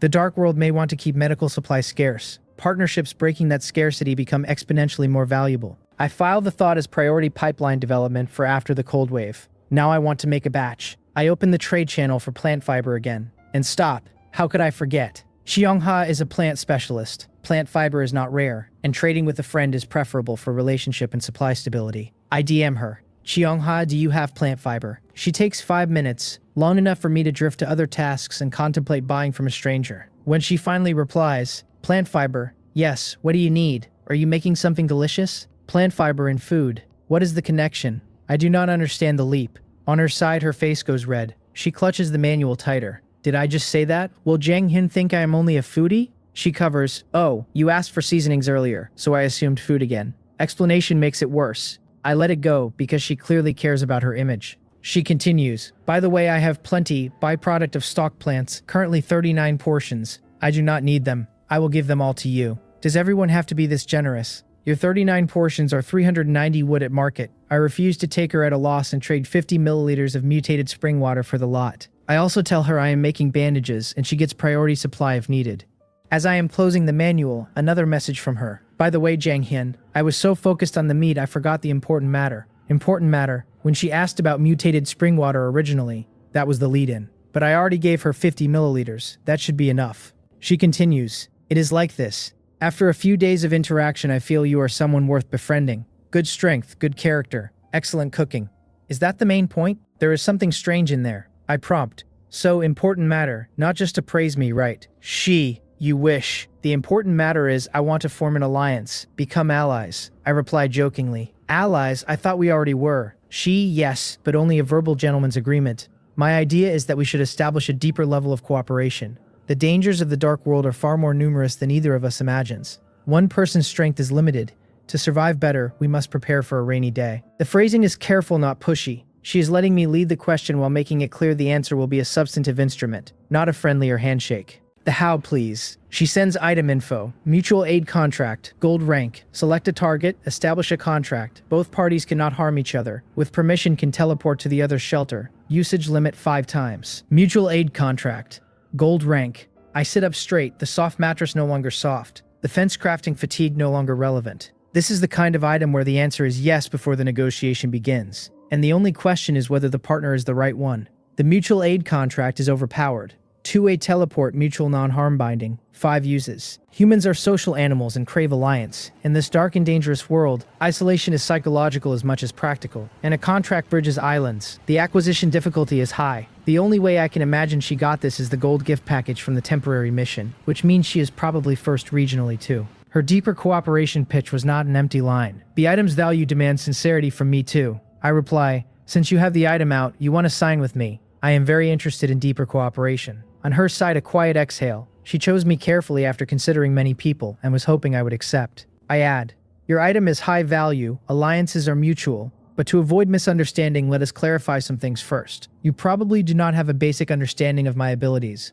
I only know yours are plant-related. Let me introduce mine and you can introduce yours. Then we decide on the contract. She smiles at the directness. She replies, all right, but let us send simultaneously rather than have one go first. Done. We type at the same time. Mine. Main ability, control and cultivate ants. Strengths, reconnaissance, can detect surrounding territory. Combat, can defeat silver mutated beasts. Physical labor assists with chopping and harvesting. Genetic modification, can extract and implant biological genes. Hers. Main ability, control and cultivate plants. Strengths, food, large amounts of food including mutated plants with effects. Detection, can communicate with plants for territory info. Defense, defends against silver creature invasions. Information, some special information of the dark world. Reading hers, I am stunned. Food is the bottleneck of this world, and how much food she can produce is anyone's guess. The math is simple. 200 multi-ear winter wheat seeds I traded from her yielded 40 gin in my 3-tier nursery in roughly a day with 1 bottle of ripening agent per 100 seeds. If her level-3 farmland is 100 square meters at full density, and she has multiple farmland tiers and additional protected ground around her shelter, the per-day output is in the low thousands of gin, possibly more. Most survivors are still chewing rye bread. She is sitting on a small grain reserve.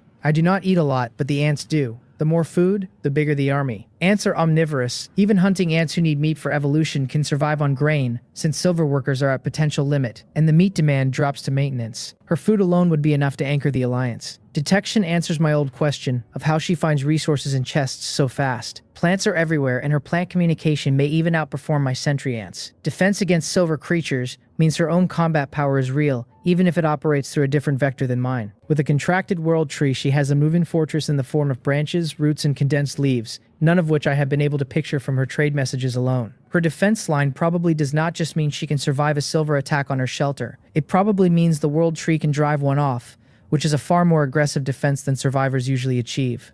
Information is the most curious. Dark World Secret Tier, potentially. The system has dropped 6 precautions and a few broadcast lines, and otherwise left survivors to read the mechanics off each other's experience. If she has access to a deeper layer of context, disaster forecasts, rarer item taxonomies, the structure of the territory rings, who the supposed top-tier survivors are, that information bridges blind spots that have been costing me time. After the contract, I will see what I can learn. On her side, she is also shocked. Jang Hyun's strength is exaggerated. She developed quickly thanks to a contract with Little Green from day one. Does Jang Hyun have something similar? Combat against silver mutated beasts. Even Little Green struggles with one. He controls ants, and ants can defeat silver creatures. What kind of ants are these? Ants are synonymous with weakness. She cannot picture rice grain ants matching ferocious silver mutated beasts. But Jang Hyun is not boastful, so she accepts and reserves judgment. Then the labor and gene modification entries. She lights up. Physical labor saves her muscles. Gene modification could direct her plant mutations. She knew about my fountain of mutation, did not know about gene modification. Both alone make the contract worthwhile. She writes, "Your abilities are incredibly strong, Jang Hyun. Let us sign quickly." Right after sending it, she rubs her head. I was a little too eager, not conducive to cooperation. Jang Hyun is a 5-sided warrior. The only side he lacks is food, which I have in abundance. Perfect complement. I see no need to raise the price. Her abilities are critical for me and vice versa. I reply, "That is exactly what I was thinking. Sign, I look forward to deeper cooperation." She, happy to cooperate, writes your name on the scroll. Touch with finger. She trades the scroll over with her name already written in elegant brushwork. Up to 5 names per contract. If all sign the same scroll, all 5 become allies and the binding extends across the entire group. I touch the scroll and a black mark appears under my fingertip. I write, Jang Hyun next to her elegant signature. My handwriting is poor. I have not done calligraphy in years and have barely written by hand in this dark world, and it looks crooked next to her elegant signature, abstract and dragon and snake-like. The contrast is severe. I worry briefly that the contract will reject an abstract scrawl as not legibly representing a real name, but the contract clearly cares about identity rather than aesthetics. A few seconds later, a connection clicks in my mind. The kind of subconscious tether I felt when I first learned Eye of Taming, only thinner and pointed at a person rather than a creature. The tether does not give me access to her thoughts or her location in any granular way. It is more like a knowledge that she exists at the other end, and that she cannot harm me without breaking the binding. The mutual non-harm clause is enforced at the system level. There is no way to fake it. Friend list updates. Her avatar now has a request teleport option in addition to chat and trade. System. Survivors Changhoon have successfully established a contract. Protected by the power of the contract, neither party may harm the other. I trade the scroll back. On her side, she looks at my signature and laughs softly. It is unique. She picks up the manual. Jang Hyun, is it convenient for me to visit? I am stunned for a moment, because the question is not just polite. Visiting in person is a step beyond the contract. In the dark world, going to someone else's shelter or having someone come to one's own is dangerous either way. Relatively speaking, going somewhere else is more dangerous because you are on unfamiliar ground without your defenses around you. For Chongha, a woman, to actively volunteer to come to my shelter so soon after signing is a stronger signal of sincerity than the contract itself. Visiting another shelter or being visited is risky. Visiting is more so since you are off your own home turf. For her to volunteer to come herself is a major signal of sincerity. I reply, okay, but it is messy here. Hope you do not mind. Not at all. At this stage everyone is focused on survival. My shelter is messy too. She is about to teleport when she pauses. First meeting, she should bring a gift. She paces back and forth in the wooden house, frowning slightly, and then her eyes light up at the world tree outside. I have got it, little green. Give me one of your world tree leaves, please. The tree shakes its leaves violently. She expected the protest. I know it is hard to condense one, but I am visiting our mutated spring water big client. The reason you have evolved so fast is the spring water. No high-grade gift would be poor manners. And what if he stops giving us spring water? The tree's rustles soften, and a slender branch reaches her with a golden leaf. Successful plotting smile. Thank you, little green. Do not worry, I will exchange more spring water for you. She plucks the leaf carefully, places it in a small cloth pouch, opens her manual, and sends the teleport request. With a flash of white light and a gentle rustle from the world tree, she disappears from her own shelter. On my side, I wait a few minutes and see the request. I accept. A peculiar circular pattern emitting a white glow appears out of nowhere on an empty space near the center of the shelter, like an anime magic circle. With a flash of white light, a tall, graceful figure in a white dress appears on it. She sways curiously from side to side, looks herself up and down, then turns to me, who is standing in the room, and smiles slightly. Nice to meet you. I am Chung-ha.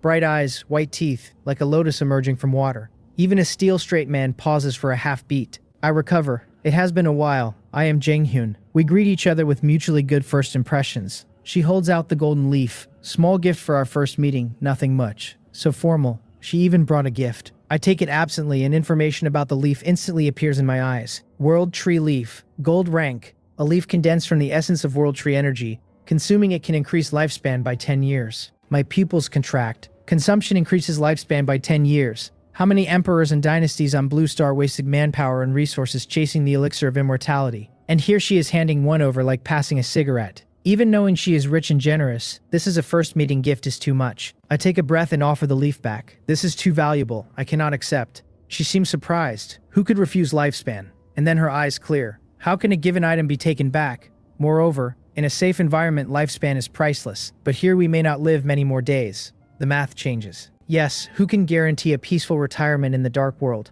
I sigh and accept. The reasoning is sound. Lifespan in a safe context is priceless because the marginal value of a year scales with peace and prosperity. In a world where day 5 may be your last, the marginal value of a year is much lower, and the leaf is functionally just another buff. The transactional logic strips the awe out of the gift, and that strips the social burden too. She is not handing me a generational treasure, she is handing me a tool. I move a few steps to the spring water source. The pool is the same as the day it formed, lighter purple welling up where the original seeded the soil, the surface texture faintly viscous compared to ordinary water. I take an empty glass bottle from a box, bend down, fill a small bottle, and offer it back. This is mutated spring water, our usual trade. I have not needed much recently, plenty left. Consider it my welcome gift. She recognizes it instantly, and her eyes briefly contract. That bottle is at least 100 milliliters, more than the past few days of trade combined. She is about to refuse, then remembers her own argument and accepts. Basic social etiquette has reasons. After exchanging gifts, the wariness drops noticeably. There is something in the formality of an in-person meeting that the manual cannot replicate. Body language, voice cadence,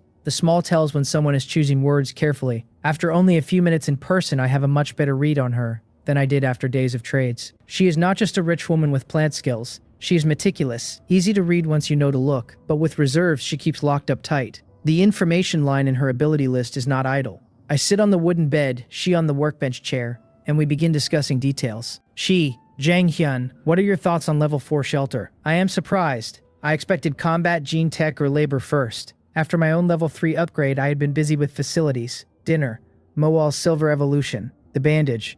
I never checked level 4 conditions. I gave it the back burner because the level 3 upgrade just landed and resources are not infinite. I admit it sheepishly. She smiles. That is fine, only day 4, level 3 this early already makes you one of the best. Take a look, and we will discuss. I open the manual and turn to upgrade. Shelter level 3 exquisite wooden house. Upgrade conditions. 2000 wood, 2000 stone. Upgrade all upgradable facilities to level 3. 1 gold rank beast core. The first 3 lines I scan and dismiss as time and labor problems. The last line I freeze on. A gold rank beast core. The first 2 are time problems for me at most. Resources are scaling. Beast cores come from bronze and above mutated creatures.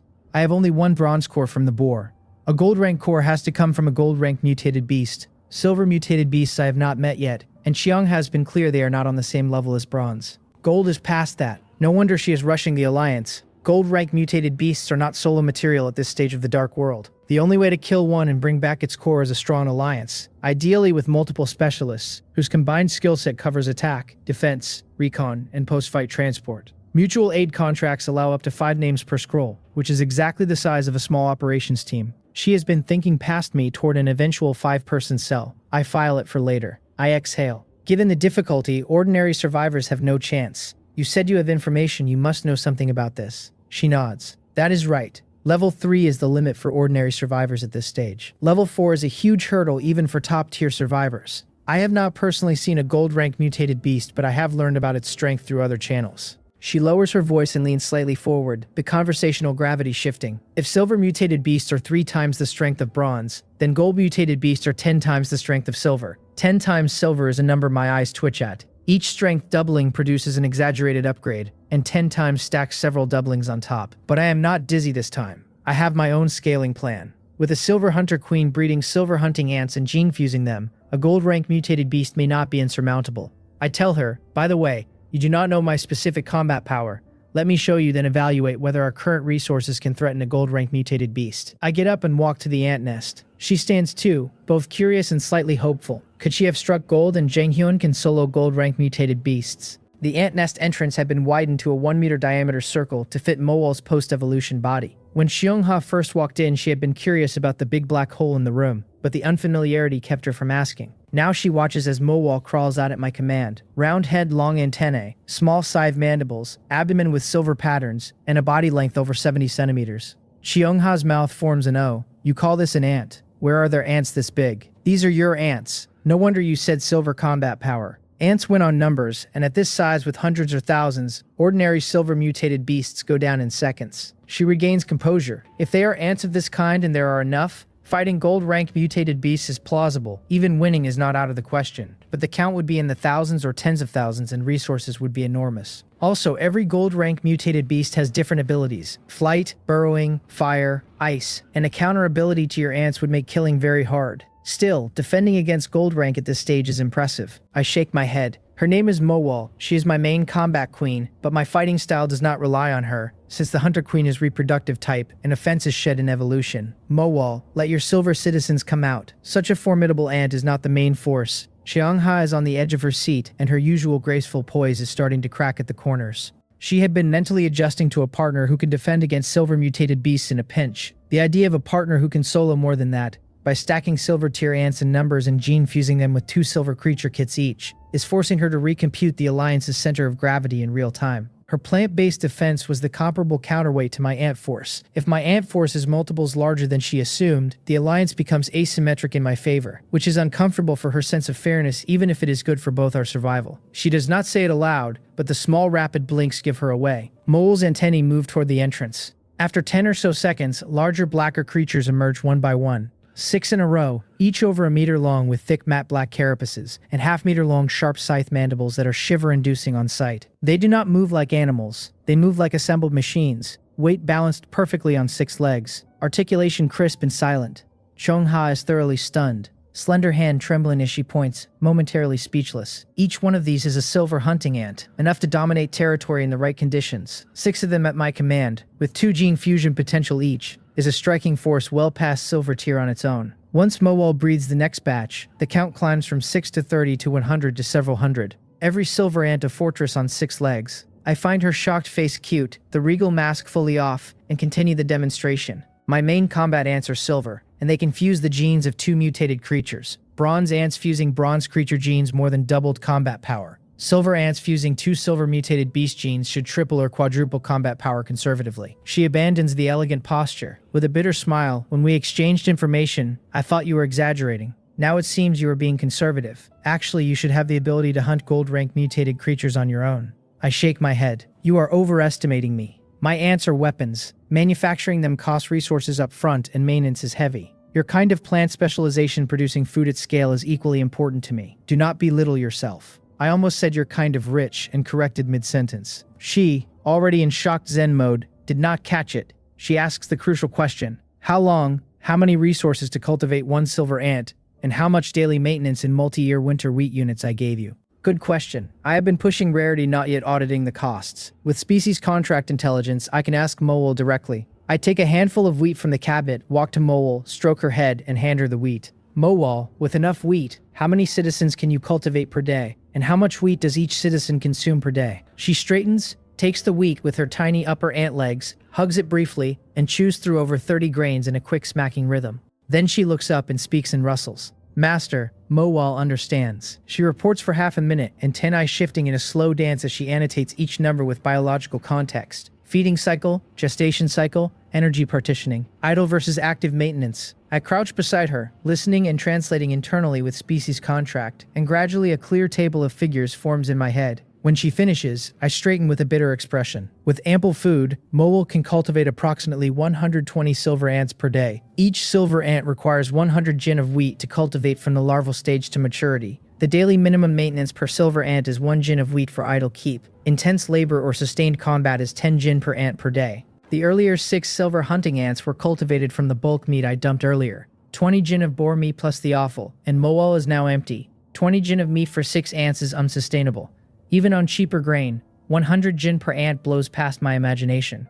Balance. I cannot do whatever I want. The silver ant army fantasy crashes. Cultivating 10 silver ants requires 1,000 jin of grain, which is roughly 50 multi-year winter wheat plantings on my 3-tier nursery. The nursery yields 10 kilograms in roughly a day with ripening agent, which is 20 jin in the same period, meaning 10 silver ants is nearly a 50-day production cycle of my own farming, before maintenance is considered. Even with the new 100 square meter level 3 farmland, the math is grim. My face goes wilted. Cheong-ha, who had been numbed by the demo, lets out a pff laugh. With a relaxed expression, she pats her chest and declares, "All right, do not be discouraged. I am still here. You go all out and cultivate ants for 3 days. I will provide the grain." The gentle voice brushes my ear like a powerful explosive. I stare blankly at her small hand, patting her chest in such a bold declaration. Her slender figure suddenly seems majestic. 3 days of unrestricted grain, at 100 jin per ant per day, 360 silver ants are theoretically possible, and at the daily maintenance cost of 1 jin per ant in idle, and 10 jin in combat, an army of 300 or 400 silver hunting ants becomes sustainable on a steady wheat supply. Combined with Mowal's 2-gene fusion ceiling and the hunting ant's silver tier 2-gene fusion ability, the floor for what they can fight rises dramatically. Cheong-ha has just handed me the runway I did not have. I steady myself, exhale, and tell her the offer is accepted, with a clear caveat. Once the ant army stabilizes and we begin hunting mutated beasts cooperatively, the meat returns to her ratio so that her resources do not run a one-way deficit. She nods, satisfied with the symmetry. Cooperation is mutual. She likes that I do not take the freebie at face value, which lets her keep extending the line of credit without worrying she is being used. 3 days of grain at her promised generosity probably runs into thousands of jin, easily enough to push my silver hunting ant army from 6 to several dozen, and possibly past the threshold where a single silver mutated beast becomes a one-sided fight. The cumulative effect of the past 2 days is starting to feel like a real strategic position rather than a string of lucky chess pulls. Eye of Taming, Species Contract, Mutated Spring Water as a sustainable resource, the Hunter Queen and Sentry Queen sharing one nest with the nucleus inside, the Gene Manipulator extracting mutated wild boar genes for hunting ants to fuse, the Quick Hemostatic Bandage Blueprint feeding into a quiet medical supply pipeline, the Mutual Aid Contract slot holding open for at least one more name. Each piece individually is interesting. Stacked, they are a portfolio. Day 5 of the Dark World is going to look very different from Day 3, and the Cold Wave's actual arrival will probably accelerate every line. I take a slow breath, sit down on the wooden bed, and let the quiet of the level 3 shelter settle. Cheong-ha is on the workbench chair across from me, hands folded in her lap. The 2 ant queens are deep in their nest, breeding through the night. Outside, the temperature is plunging, and somewhere in the new 2,000-meter ring, a silver mutated beast may already be moving. Tomorrow we plan in detail, and the next move is mine to make. The Day 5 baseline is the day when the Cold Wave's first tier of cold lands and survivors begin paying for everything they did not stockpile, and the day when my hunting ant army either crosses the Silver Army threshold or stalls. Either way, the answer to that question is already in motion right now, before either of us has fully thought it through.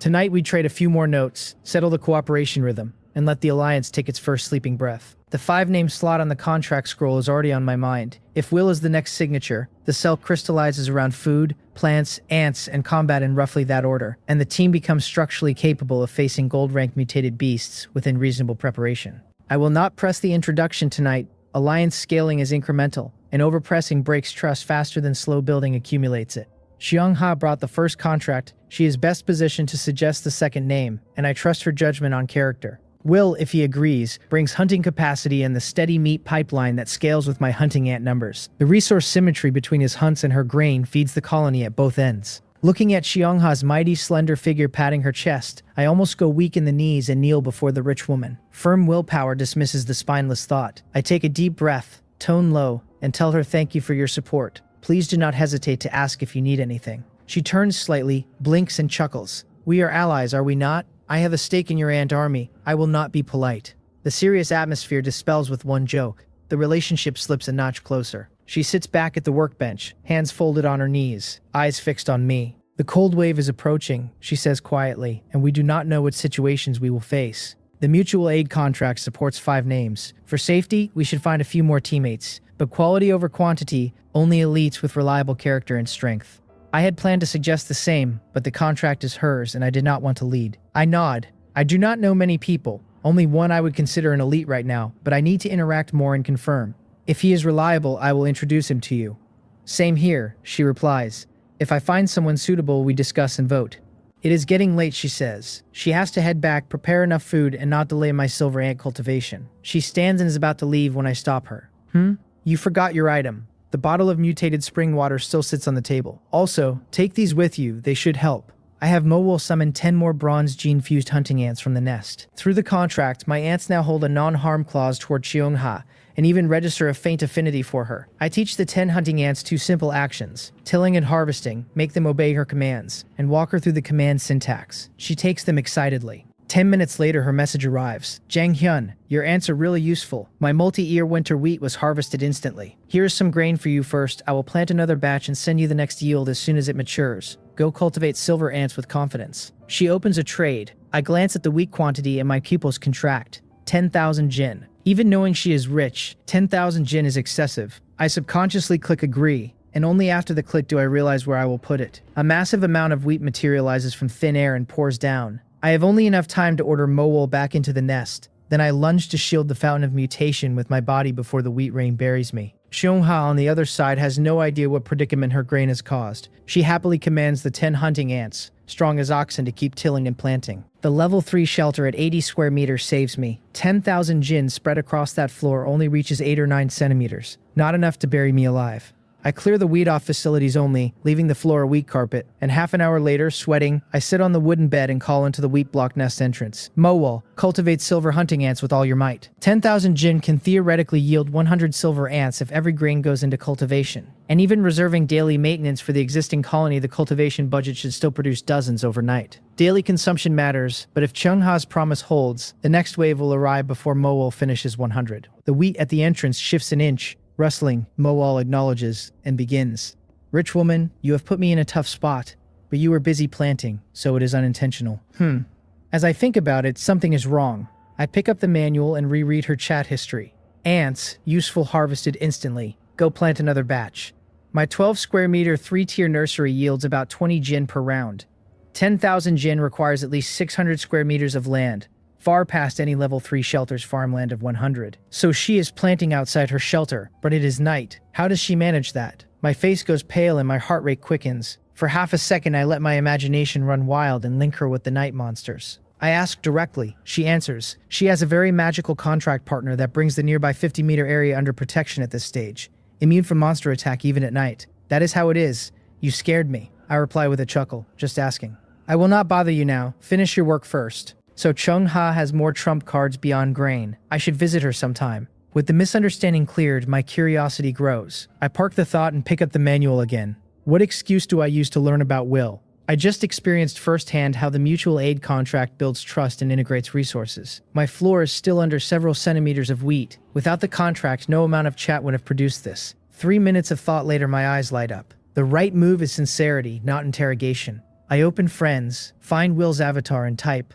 "Are you there?" I wonder what Will is busy with. After a minute with no reply, I'm about to set the manual aside when I glance back at "Are you there?" and grimace, like a shy high schooler confessing or a long-lost classmate about to ask for money. Whatever. As I prepare to send another, Will answers. "What is wrong, Jung-hyun?" On his side, he has just put down a finished wool mattress and picked up the manual. A rusty welded mechanical arm gauntlet wraps his right arm, a wasteland-style technological creation that does not match the dark world aesthetic. I do not know any of this. I roll out my excuse. "Will, weren't you injured? If you still need a quick hemostatic bandage, just tell me." "Concern for me," he reads. His expression stiffens. His eyes flick to a pink pig cartoon watch under his left cuff, and his pupils lose focus. He drops into memory. "The organization does not need trash. All of you who fail training get to District 8 and feed the test subjects." "Yes, instructor." 08. You are no good either.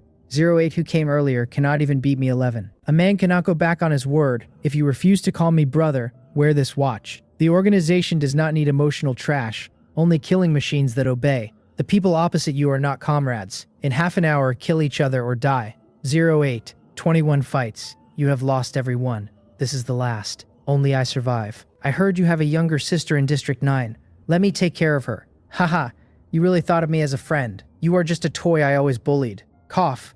Why did you not dodge? My legs were numb. Is that not allowed? Idiot. Do not cry. Do not let the butcher see. Before the organization caught me, I had a brother. Same golden hair. Same stubborn temper. This watch. He lent it to me. Take it. Take care of your sister. Do not be a useless brother like me. 08. From today, your name is Will. Will Porter. Hold your documents and do not expose your identity. Begin operation. Will sits dazed, 2-meter frame obscuring the workbench. A drop of turbid liquid down his rough face. The tingling sensation halts the memory. He sits up. Pupils contract, expression returns to calm, and he pulls down the left sleeve. He exhales and replies, I am fine, thank you. If you need me for anything, just say so. I will do my best. Will is genuinely uninjured. The reason he was so eager for a bandage earlier was his sister, 09, in another shelter who injured her left leg from a mutated beast a full day ago. With only rare spring water to clean the wound, the ulceration was worsening and amputation or fatal infection was a real possibility. His sister is his only hope for survival. He had been frantically buying on the trade channel with no responses, and then I appeared. With my bandage, 09's wound healed and did not infect. Before coming to Blue Star, he had been with a terrifying organization and had not felt cared for in a very long time. Hence the memory hit. I, on the other side, frown over my next move. The plan was to ask what kind of creature injured him to gauge his strength. After his sincere reply, I cannot keep calculating and testing him. I press my finger and type something different. Will, I just reached an agreement with a powerful survivor and signed a mutual aid contract, forming a small team. We agreed to help each other and share resources. If you are interested, we can exchange basic ability info. I attach the contract description. Will's eyebrows twitch. He is grateful and trusts me, but he has 09 and a former organization tail. Although the Dark World scrambled the planet, the organization's foundation will not vanish. An association with him is a hidden danger he does not want to bring to me. Then he reads the contract details. Establish mutual non-harm with permission. Teleport to the other's shelter. His pupils contract. If he and 09 sign the same contract, he can teleport to her shelter and resolve threats she encounters. He stands up abruptly, eyes fixed on the manual with fervor. To tell, or not to tell. Will stares at the rusty gauntlet on his arm and lightly traces the number 9 carved into its side with his left hand. He takes a deep breath. He replies, Jang Hyun, I have another companion. Could you consider her as well? He cannot expose 09. The organization concern outweighs gratitude. I am slightly taken aback. Spots are still open, but although the contract is in my hand, the owner is not me. I will discuss with her. Of course, the person you recommend must have guaranteed character and outstanding strength or ability. Otherwise, the contract owner will not sign. He nods to himself, reading my reply. Anyone who has this scroll plus my approval is reliable and top tier. For the team, look for compatible experts, not dead weight. He sends his ability info. My main ability is close quarters combat, with strength to kill silver mutated beasts. I also have abilities in flesh and fur material processing, byproducts and traps that lure and weaken mutated beasts. My companion's combat power is weak, but she is skilled in mechanical manufacturing and modification. At this stage, she can already create relatively crude firearms and mechanical tools. And as material processing improves, the tools improve. He attaches the gauntlet info. Rusty mechanical arm gauntlet. Bronze grade, a crudely made mechanical creation that greatly enhances strength and defense. Requires beast core for power. My eyes widen. Will gives me a huge surprise on his own side. I already knew he was a fierce hunter from day 2, and silver mutated beast capability is in line. The companion is the bigger surprise. Mechanical technology in the Dark World, where supernatural items mostly come from biotech or alchemy, is gold. The saying is, a gun is fast at 10 paces and accurate within 10.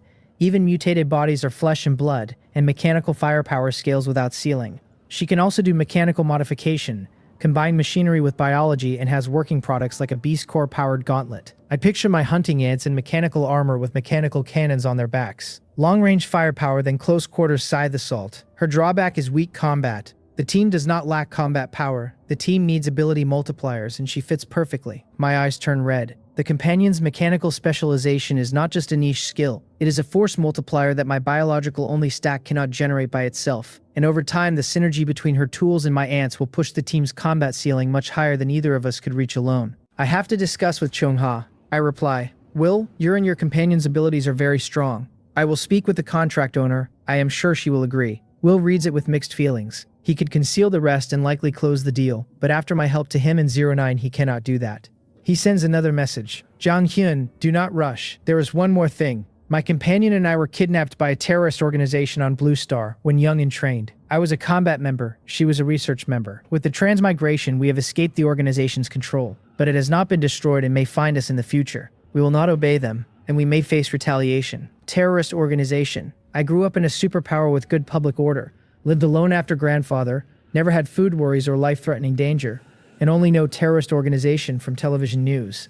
Will's frame, fighting capacity, and the depth of his manufacturing makes sense now. An organization that has both combat and research members is not light. Probably hundreds of operatives, dedicated training facilities, deniable cover, foreign government links. The full apparatus of an entity that takes children and rebuilds them into killing machines or research drones. Will's mention of instructor, District 8, test subjects suggests an industrial scale to the operation, the kind that does not vanish without leaving rumor and remnants. But transmigration scrambled Blue Star's accumulations, and what is left may be brainwashed automatons without coordination. Compared to Dark World dangers, that is downstream noise. Will's open disclosure is itself sincerity. I reply with a smile. I understand. I will tell the contract owner truthfully.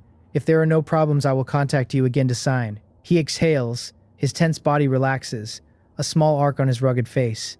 Thank you, Jang Hyun. I await your news. I DM Chungha with Will's and the companion's abilities, and the organization disclosure. She does not reply for 10 minutes. Busy outside. Even with hunting ants, the planting is real work.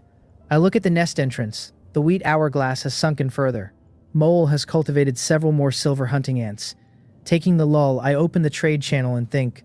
By morning, around 70 silver hunting ants, a substantial force. 2,000-meter range definitely hides rare resources and rare chests. Daytime is good for searching. Silver mutated beasts are likely in there though, and even 70 silver hunting ants fighting one with special abilities risks losses. Each silver hunting ant is a treasure for the gold rank engagement. Minimize losses, ideally avoid them. I look at the gene manipulator. At this stage, someone should have killed a silver mutated beast. Anyone selling. I filter the trade channel for silver beast materials. Less than a page of listings. First item, mutated raven blood, silver rank, owner Will, 10 million wood. Exchange for silver rank or special bronze grade resources. Private message if interested. Will again. The exorbitant price is bait for serious customers, and the resource type singularity makes sense. He hunts and is meat rich. I message him about the listing. He instantly tries to give the materials free. I cannot accept it, already taking advantage of him. So I make 3 quick hemostatic bandages on the workbench and trade them for 2 bottles of silver rank beast blood, mutated raven blood, and mutated yak blood. 2 species means he has killed at least 2 silver mutated beasts. I wonder if Cheonghwa will agree to the addition. I sigh, set the gene manipulator on the workbench, twist the red side knob. A minute later, the camera component on top emits a blue-purple beam onto the platform. I open the raven blood bottle and pour it into the circular vessel, then twist the blue button. The beam shines on the vessel. The color deepens for 5 minutes, then fades. Above the red blood are thin light yellow flakes. 10 mutated raven gene fragments. 100 milliliters, 10 fragments. 10 milliliters per fragment. Wonder how much blood and meat a silver mutated beast yields, and how many fragments scale. If yield is low, fully fusing silver-grade genes into all ants is another expense. Sustain more with war is the answer, plus Chungha's grain. Now I can verify the conjecture. Do gene fragments above the recipient's potential ceiling raise the recipient's potential? I send a sentry ant up to the workbench. Hunting ants already have silver potential. Raven fragments would not raise it, but sentry ants cap at bronze. The little sentry climbs to the vessel. I tap the gene manipulator's yellow button. The beam flashes. A fragment flies up and implants itself. The sentry trembles violently like a sieve for half a minute, then jumps to the floor and devours wheat frantically. Gene fusion takes energy and it inhales whatever it can. 3 minutes later, the sentry calms. 4 pairs of compound eyes intact, antennae intact, dark green helmet intact, body still finger joint sized, but a pair of matte black fuzzy wings sit above its abdomen. Fly to me. Wings vibrate fiercely. The sentry lands on my fingertip in a blink. It really flies, and the speed is incredible. This is no longer a sentry. This is a pilot scout. I check the panel. Sentry ant, bronze grade. Type scout. Potential silver rank. Abilities basic agility, beginner scouting. Fused genes mutated raven. Current 0 gene fusions can fuse 1 more after evolving to silver. Current mutation evolution success rate 0%. The potential has risen to silver. My pupils contract. Each level a creature climbs is a leapfrog improvement. An ant potential becoming dynamic, pushable by gene fragments above the recipient's ceiling, removes the structural ceiling on my whole strategy. The hunting ants and sentry ants and now tunneling ants all have the same upgrade path. I just need higher ranked gene fragments. Gold mutated beast genes become the next prize, and Will's hunting capacity becomes part of the same pipeline. I had suspected this, otherwise I would not have tried silver ranked gene the moment I had it. Verified now. Silver combat power is 3 times bronze. More importantly, after silver, 2 gene fusion. If I find gold ranked genes, ant potential could hit gold. The weakness of low ant potential vanishes. I exhale, the long held worry dissolved. Tension released. I glance at the manual. No messages right now. I look at the nest. Mowall, send a few silver hunting ants up. Meter-long ants emerge. I cycle through extraction and implantation, but this time fuse the gene fragments into silver hunting ants, not sentry ants. I imagine the chemical reactions. Silver hunting ant plus raven gene plus yak gene in one body. What kind of monster does that produce? Creation is irresistible. I twist knobs, shake bottles, blue-purple flashes pulse through the room. After an unknown time, the manual beeps urgently and pulls me out. I look at the new creations. First, a silver hunting ant fused with mutated raven gene. Wings of black down, 1.5 meters spread, capable of lifting the heavy body to fly, otherwise unchanged. Second, a silver hunting ant fused with mutated yak gene. 2 meters long, thick white fur like a yak, rough to touch with strong cold and physical defense. Third, a silver hunting ant fused with both genes, combining all features like a prehistoric monster brought back to life, projecting raw oppression even standing still. I stretch my sore arms and check the chat. Chungha's messages have stacked up. Zhang Hyun found 2 teammates that fast. You have a wide network, both excellent, especially the mechanical abilities, big use for our future development. The organization, do not worry. The Dark World tied up over 8 billion in one go. They cannot stir trouble. Since they were open, please tell them about my abilities too. Approval. I tell Will, who sits in his shelter and reads my abilities in silence. Food, silver combat, gene extraction, reconnaissance. Strong. As a professionally trained soldier with pride, he had not expected ordinary survivors to be powerful, and the alliance pivots in his head from gratitude driven to actively useful. He replies, I understand. I will contact my companion to confirm a time, but she gets engrossed in tools at night and can only be reached during the day. A night-long crafting trance. I get dizzy and sore in 2 hours and would quit if not for survival, so the companion is a serious specialist. Professionals are different from amateurs. Then we do the call during daytime. I return to the workbench and continue gene extraction. But only 1 gene per hunting ant. 2 gene fusion is potent but not cost-effective with limited silver gene supply. By the time I run out of silver gene, I have 1 black scythe hunting ant fused with raven plus yak, 9 fused with yak only, 8 fused with raven only, and 1 sentry ant fused with raven for the verification. I stretch and yawn, and the manual beeps again. Stranger message. Joe Munchel, boss, I saw you were buying ants in the trade channel. Do you still need them? Ants. I open the trade channel and look at my mutated spring water listing. Right, the buy task note, posted on the natural disaster announcement day. So much has happened that I forgot. Ants are like rare species in the dark world. And finally, a contact. I reply, yes. In a corner of the dark world, in a level 2 shelter, a tattered, thin young man squats by a fire, sniffing, eyes glued to the manual. The single word yes jumps over the 1 remaining lens of his glasses. His nose tingles. His stomach cramps. He grabs the manual with trembling fingers. Boss, do you have anything to eat? Half a bread will do. I have lots of ants. Lots. He sounds desperate. I ask for the ant info. Tunneling ant queen, no grade. Ants that love to dig nests. The architects among ants. There really is something. Construction type ants. Exactly the variety I was missing. I reply. Just the queen and a few ordinary ants will do. Let us trade. He almost faints from excitement. 2 days hungry. Firewood low. On the brink of giving up, only the survival instinct kept him browsing the trade channel. He had despised the industrious ants digging holes everywhere. Now they are the cutest creatures in the world. He kneels on the floor, blocks the path with his hand to let the tunneling ants climb in, and loads 23 plus the queen into a shriveled empty mineral water bottle. Then he sends a trade. I see 23 tunneling ants and 1 queen on his side. He had asked for half a bread. Clearly extreme hunger and resource thin elsewhere. He may not last days. Ants are critical to me. I have searched for days during exploration with nothing to show. As long as he keeps finding ants, an investment is worth it. I put 100 gin of wheat from the floor pile, a bucket of purified water, and 100 wood into the trade slot, and click agree. Trade clears. The mineral water bottle of tunneling ants appears in my hand. Each is about 5 millimeters, dull earthy brown, triangular head, long forelegs like mining picks. Excellent diggers on appearance alone. On his side, Joe Munchel stares at the items. Boss, why so much? Just some ants. Half a bread or 1 bread would have been fine. I smile and reply, "It is all right. To me, it is worth this price. This is what you deserve. If you find new ant species, I will give you the same. For me, these resources are nothing. 100 gene of wheat is the volume of a few floor tiles in my room. Wood is just one slot of one of my professional logging team's daily run. For him on the brink of death, an astronomical figure that resets his survival horizon by weeks. His eyes burst with light. Cling to Boss Jang Hyun's leg. Find more ants. Survive. Thank you, boss. I will continue to work hard."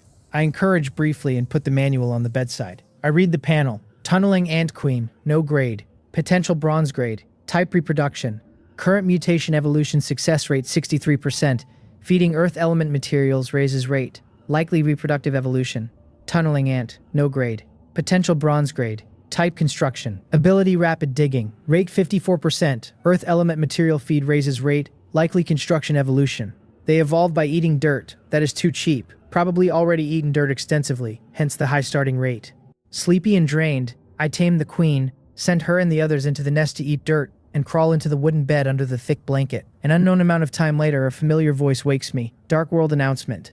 Congratulations, survivors. You have passed another night. 4 days until the cold snap. Work hard to gather resources to get through this harsh winter.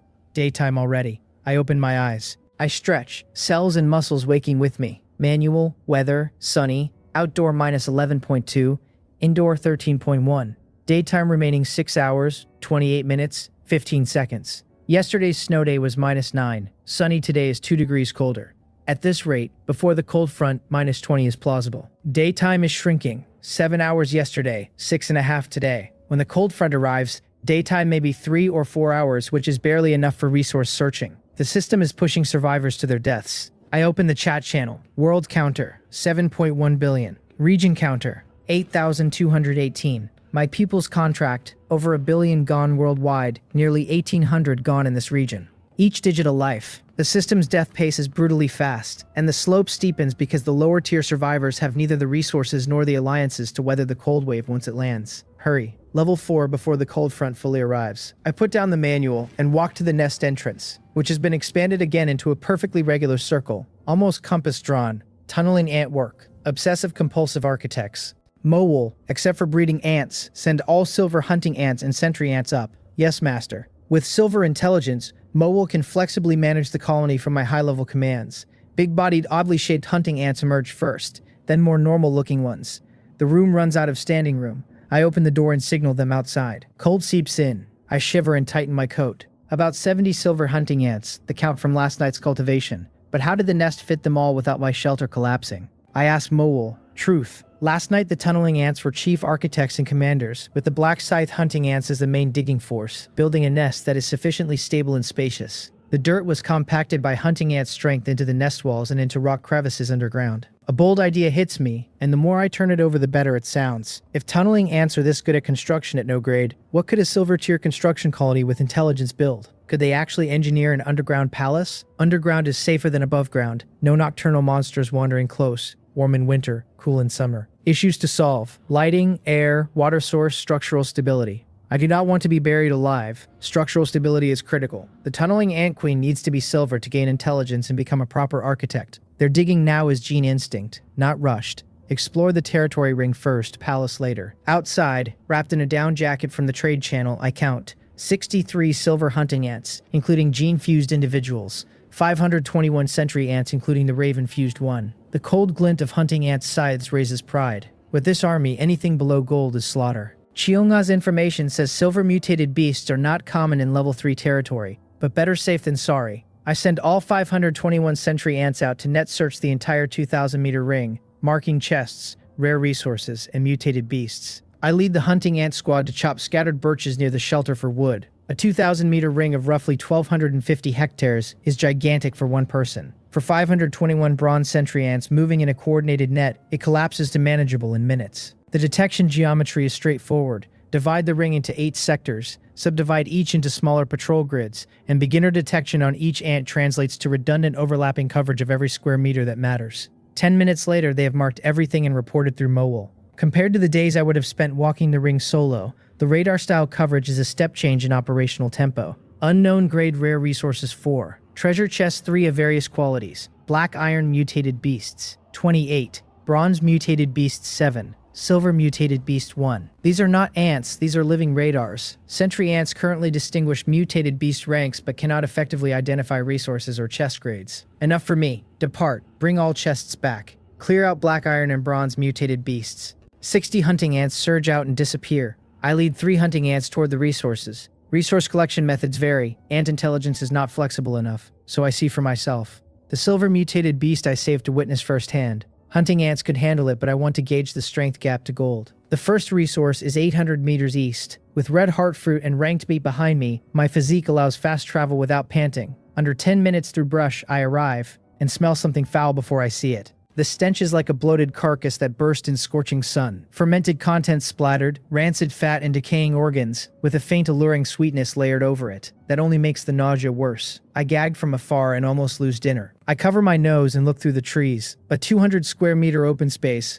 a black mud pit at center with bursting bubbles and partly rotted animal bones. In the dead center, a half-human tall plant with all black roots, stems and leaves, and a palm-sized blood-red flower at the top. The sweet scent comes from the flower. The kill mechanism is obvious. The scent attracts animals, the plant kills them and uses their bodies as fertilizer. Wicked plant. Useful resource. Black blood flower, silver rank. Consuming directly or drying and steeping in water can greatly increase life potential. And the scent can cause hallucinations. A silver rank resource. Increased life potential and advancement probability. Phrasing too vague to fully parse on a casual read, but combined with silver quality the effect should be strong, and worth the smell to recover. Transplant first, test later. Consult Chongha on transplant method. I send her the info. While waiting I turn to leave, and my gaze sweeps the rotting mud. Black rot soil, bronze grade, fertile soil with strong foul odor. The mud is also a resource. The sentry ant could not distinguish them and probably mistook flour and soil as one resource. Unexpected gain. The smell is the problem. Cannot bring it back to the shelter, especially with a will and companion alliance imminent, and guests possibly visiting. Leave it for now. I rush out of the stench and inhale fresh cold air. Mind clearing. Phew.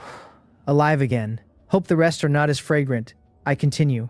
Cold wind keeps cutting my face, biting chill mixed with tree scent fresh air. Inspiration hits. I clap. Tunneling ants only need earth element material to raise their rate, and black rot soil is bronze earth element material. There is enough black rot soil to evolve a large batch of bronze tunneling ants. Just now my brain was gas mask impaired. Tunneling ants are dirt eaters. The recycling solves the black rot soil problem. I order Mowol to send a hunting ant to bring all tunneling ants over. Pang of guilt.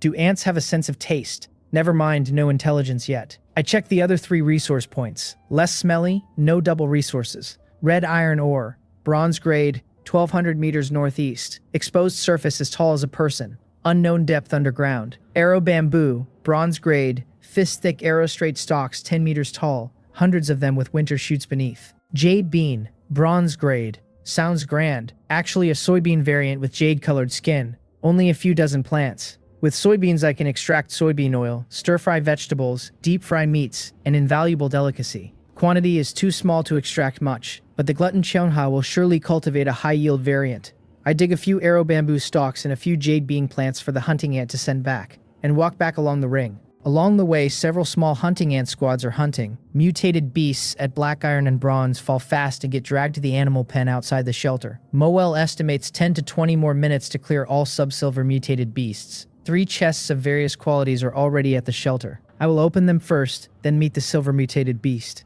I open the door and stop. 3 chests beside the workbench, the center one radiating silver light. A silver rank treasure chest. The silver chest is mostly wood, with silver trim. Exquisite. I squat and touch it. Treasure chest, silver rank, 20% black iron, 40% bronze, 30% gold.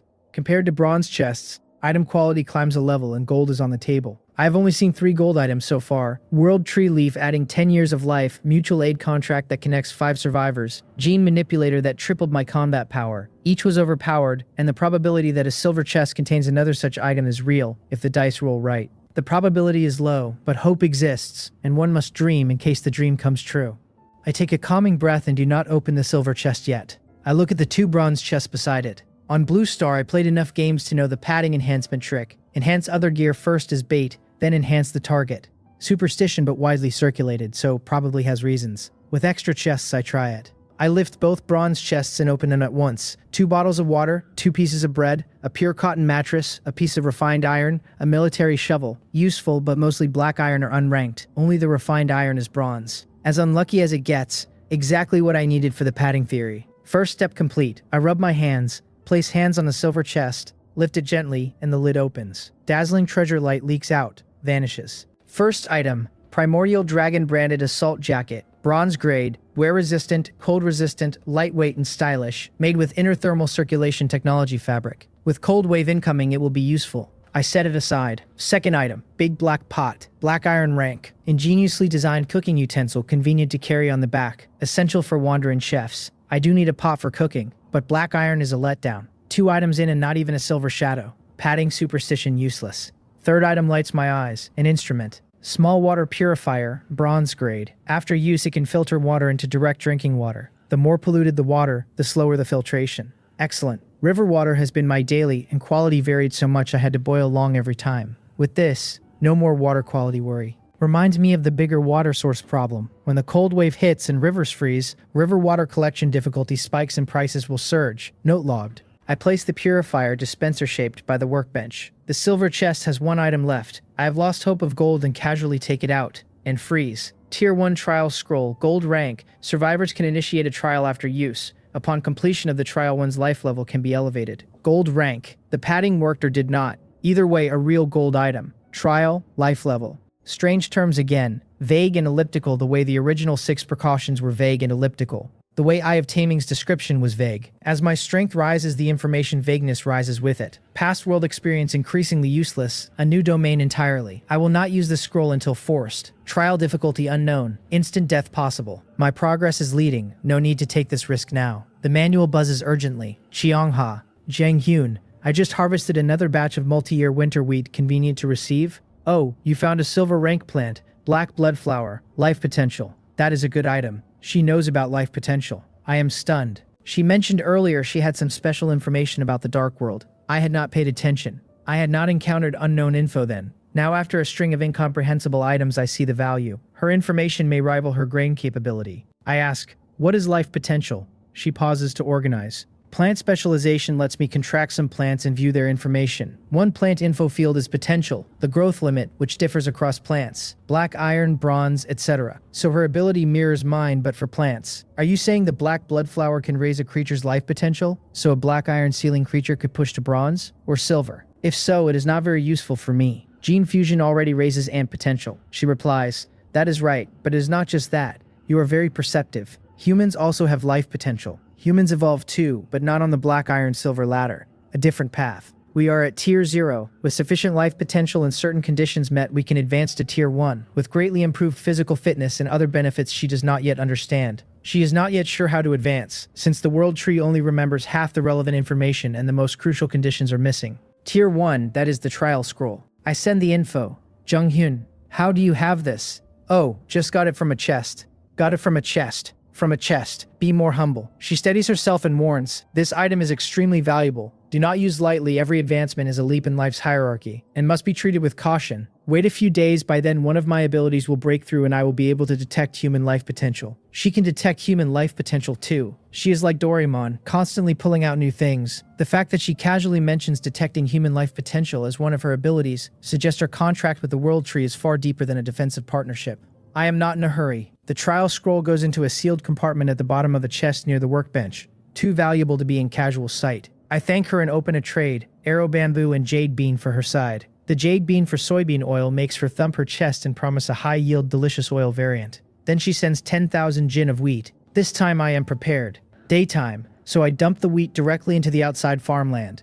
The 100 square meter level 3 facility I had built right after the upgrade and never used, since Cheongha is the grain pipeline. Now my farmland is piled high with ripe wheat. The animal pen next to it is filled with mutated beast corpses dragged in by hunting ants. Farmland for grain, animal pen for poultry. My usage seems wrong, but as long as there is grain in the farmland and beasts in the pen, the labels do not matter. I shake my head. I run to the black blood flower location, and under Cheongha's guidance pluck a petal and cut a branch, traded to her for cultivation. Of course a hunting ant does the picking. The black rot soil ring is a no-go for me. After the trade I notice the ant is covered in black rot soil. It sleeps in an outdoor hole tonight. Then I remember the tunneling ants on dirt duty. I locate them by contract. The queen and ordinary tunneling ants are lying with round bellies beside a black rot soil section with a missing chunk. No longer eating. Mutation evolution rates all at 100%. Tunneling ants started at high base rates and bronze-grade soil pushed everyone to 100 quickly. I send a hunting ant to bring them back to the shelter for spring water evolution. Anticipating new abilities at bronze. Mole pings. Master, all 28 black iron and 7 bronze mutated beasts in the area have been killed. Cleared already. Even if early ants are weak, with sufficient quantity and quality the efficiency is terrifying. Time to experience a silver mutated beast firsthand. Mole. Gather all silver hunting ants. Yes, master. I head for the silver mutated beast location with the hunting ant army assembling along the route. The bigger picture is starting to come together. Tunneling ants for construction and earth element specialization. Hunting ants for combat scaling at silver with 2 gene fusion. Sentry ants for reconnaissance with raven-fused flyers extending the recon ceiling vertically. The 4 ant types now form a complete operational set. Scouts, soldiers, builders, and a reproductive queen at the center keeping the colony scaling. With the gene manipulator, every ant in the colony can be tuned individually as silver tier genes flow in. With the mutual aid contract slot still open, the team can absorb a 5th specialist later. The thesis of ants as scalable infrastructure is no longer aspirational. It is operational, and Chungha's grain pipeline keeps the engine fed. 5 minutes later, I arrive near the hunting ant squad's staging area. Slow my steps and look forward. Dozens of dark figures are hidden beneath a 3-meter-high reverse slope, motionless as mountains and silent. The silver mutated beast is 300 meters behind the slope, currently feeding Promoel's intel. I crouch and slowly climb the slope to peak. Under a tree thick enough that 2 people would need to embrace it, a massive snow-white figure nearly 3 meters long is facing away from me, devouring a mutated wild boar. From its head, occasionally lifted while tearing meat, it is a wolf-type mutated beast, a mutated unicorn wolf with an ice blue horn on its head. Wolf-type beasts have keen senses. Why has it not detected us? A gust of cold wind blows past with a faint blood scent, and I get the answer. We are upwind. I relax and focus on the wolf. Mutated unicorn wolf. Silver rank. Abilities. Charge. Thick fur. Ice spike. Maybe distance or the rarity of the species. But the panel only shows abilities. No detail beyond names. Charge and thick fur are obvious. Attack and defense. Ice spike is the wild card. A mage skill in games. If silver mutated beasts can master extraordinary abilities, gold rank mutated beasts surely can too, and conquering gold may not be as simple as I had imagined. I am not soloing this and not yet conquering gold. I push the worry off and slow my movements, retreating 200 meters and hiding behind a thick tree before signaling the hunting ants to swarm.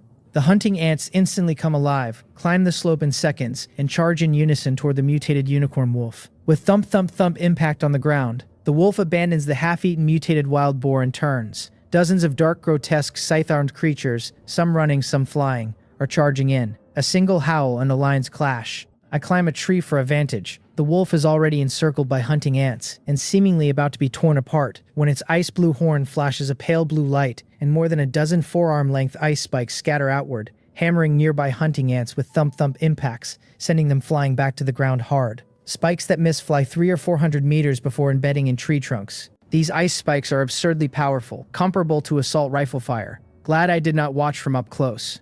Fortunately, the skill is not casual. After the attack, the horn visibly dims, the ability clearly carrying a heavy resource cost, and the remaining hunting ants pile on without giving the wolf a second window. Seconds later, the mutated unicorn wolf is silent on the ground. I exhale and climb down. I need my own strength to grow. Even watching from a tree is risky. I check the hunting ants hit by ice spikes. All up, no immediate harm. A few hit in the abdomen leak yellowish-brown fluid, but the wounds are healing themselves. Back carapace hits show only slight indentations, not even minor. The ice spike was probably the wolf's ultimate. Even so, it caused only minor inconvenience to silver hunting ants. Silver mutated beasts are handled with relative ease at this scale. Gold, with 10 times silver strength, would still cost casualties. I signal the hunting ants to transport the corpse to the animal pen with the other 35 from earlier. Meanwhile, in a corner of the dark world, Will is tending an animal pen outside his shelter. Unlike my 100-square-meter pen, his is 500 square meters and clearly upgraded. And unlike my pen, full of beast carcasses, his pen actually houses over 20 different species of mutated beasts, mostly unranked in black iron with 3 at bronze or higher. They include herbivores and carnivores, and despite typical bloodthirsty mutated beast nature, they coexist peacefully. His methods remain a mystery. He is built in a shed inside the pen, but his face shows worry. Why has 09 not replied yet? She should be awake by now. He sets the manual down and walks to a cage at the side, lifting a small mutated beast cub by the scruff of its neck and inspecting its leg, then putting it back. The pen's peaceful coexistence is hard won. He has been pacifying these animals one at a time, with patient handling and food rationing, building a small private menagerie around his shelter that doubles as a buffer against the larger mutated beasts that wander the territory ring. Each of these animals is a potential gene donor or labor tool once 09's machinery is ready. The shed he is building inside the pen will become her workshop, with proper shelter against the cold and a controlled environment for the more delicate components. He just wants her to reply. Back in my shelter, I unpack the new chest items and review the day. The silver chest's contents: a salt jacket, big black pot, small water purifier, Tier 1 trial scroll. Together represent infrastructure across 3 different lines: cold resistance, food preparation, and water purification. The water purifier in particular hits a problem I had not yet addressed, and would have addressed badly later. The Tier 1 trial scroll is a separate problem. I lock it away in the bottom of a chest with the world tree leaf, the mutual aid contract slot remaining open in my mind. Both are gold rank items that I cannot use in the next few days, and both are insurance for the cold wave's longer arc. The animal pen outside is filled with 36 beast carcasses now, a logistics problem of its own. Bronze beasts produce beast cores, which means roughly 7 beast cores are sitting in the pen waiting to be extracted, on top of the boar core I already have. Beast cores are worth more than meat at the same rank, and the level 4 shelter requires a gold rank beast core. Working on that path means cultivating a hunting cycle on silver, and eventually gold beasts, which my hunting ant army is now starting to enable. Meanwhile, the mutated wolf carcass has the abilities of charge, thick fur, and ice spike, 3 gene categories that map cleanly onto hunting ant upgrades: charge for impact, thick fur for defense, and ice spike for ranged ability. If ice spike can be transferred via gene fusion into a hunting ant,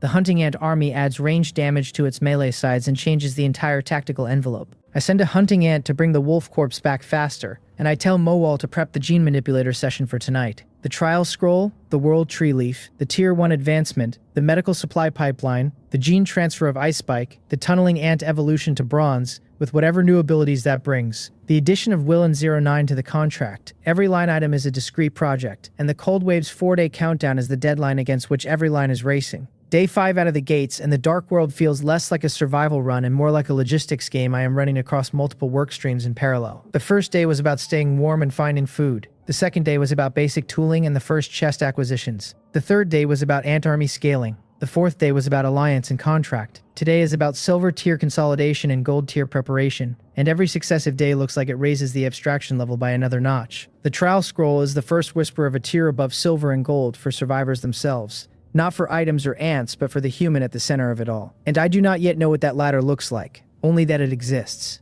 A practical thought lands. If humans can advance to Tier 1 via a trial, then survivors who stay at Tier 0 are a known entity I can model, and survivors who climb to Tier 1 are an unknown I cannot. Xiongha's caution about not using the scroll lightly is therefore the right caution. Once she can detect human life potential, the scroll's risk profile becomes legible, and I can plan rather than gamble. The probability of Tier 1 being a one-shot trial that snaps the scroll on use is non-trivial. If I fail the trial, I lose a gold rank item with no fallback, and if I succeed without preparation, I may find Tier 1 difficulty matches Tier 0 physical ceiling, leaving me no improvement and a wasted scroll. Wait, cultivate, coordinate. The scroll will still be in the chest a week from now, and a week is a different person from where I stand right now. The right time to use a Tier 1 trial scroll is the moment Xiongha's life potential detection comes online and confirms my reading is high enough to clear the trial without burning the scroll on a fail. Until then, it is a backup card, not a primary play. I close the manual, pat Mowal on her shiny head, and step toward the workbench to start tonight's gene work on the mutated unicorn wolf corpse. The hunting ants drag the carcass into the shelter through the back entrance.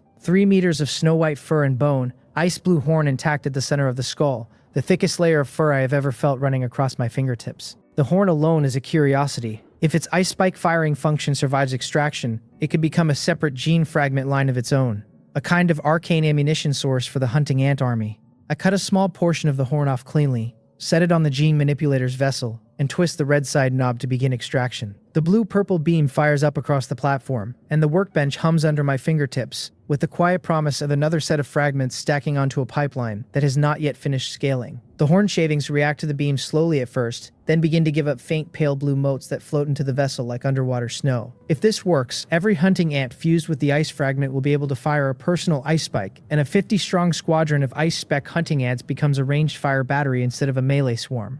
The combat envelope shifts from melee only to mixed arms in a single extraction. Just as Will is wondering, his manual beeps. He flinches, fearing it is me asking. He has not contacted 09 yet. He picks it up. 09. Will, is the mechanical arm gauntlet malfunctioning? No, it is fine. Something else. Meanwhile, I had just returned to my shelter and was about to deal with the mutated beast carcasses in the animal pen when my manual chimes. Will. He must have discussed it with his companion. Will. Jang Hyun, sorry for contacting you so late. My companion has agreed to form an alliance. Relief. A slight smile. The silver mutated beast was a wake-up call. I must unite as many forces as possible, and Will plus the mechanically skilled 09 are invaluable. I tell him it is all right. Still early. After signing, we are allies. No need to be polite. I retrieve a mutual aid contract from Seongha and trade it directly to Will. The contract is extremely valuable, but one should not doubt a chosen person and should not choose a doubted person. This level of trust is necessary.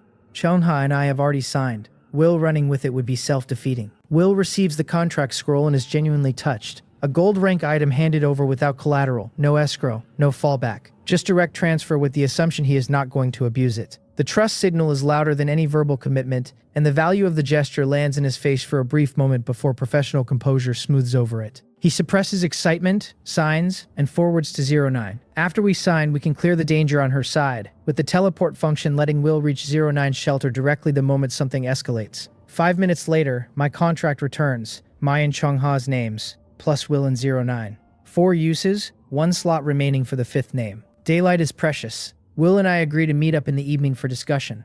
I put away the manual and start processing the carcasses. With 4 people in the contract now, 2-on-2 communication has too many permutations and runs into stale-state mismatches as different pairs catch up at different speeds. A roundtable tonight is far more efficient. 1 shared context, 1 pass-through decisions, 1 set of synchronized commitments. I dissect the mutated unicorn wolf myself. First time on a silver mutated beast, 15 minutes flat. 30 gin of silver rank fresh meat, 1 silver beast core, a complete snow white wolf pelt, and the unicorn horn intact. The horn registers a silver rank material, ice blue unicorn horn. A unicorn horn containing ice power can be used as a raw material to create items. I do not yet know exactly how to use it, but silver materials are bound to be valuable. Decoration for now. The wolf pelt will become a rug or chair after processing, and even decoration in this world signals strength to anyone who teleports in for a meeting. The animal pen still has 35 carcasses. Doing them all myself would eat 3 hours and most of daylight. I let the silver hunting ants process them with their scythes, since the loss in finesse on black iron and bronze materials is acceptable.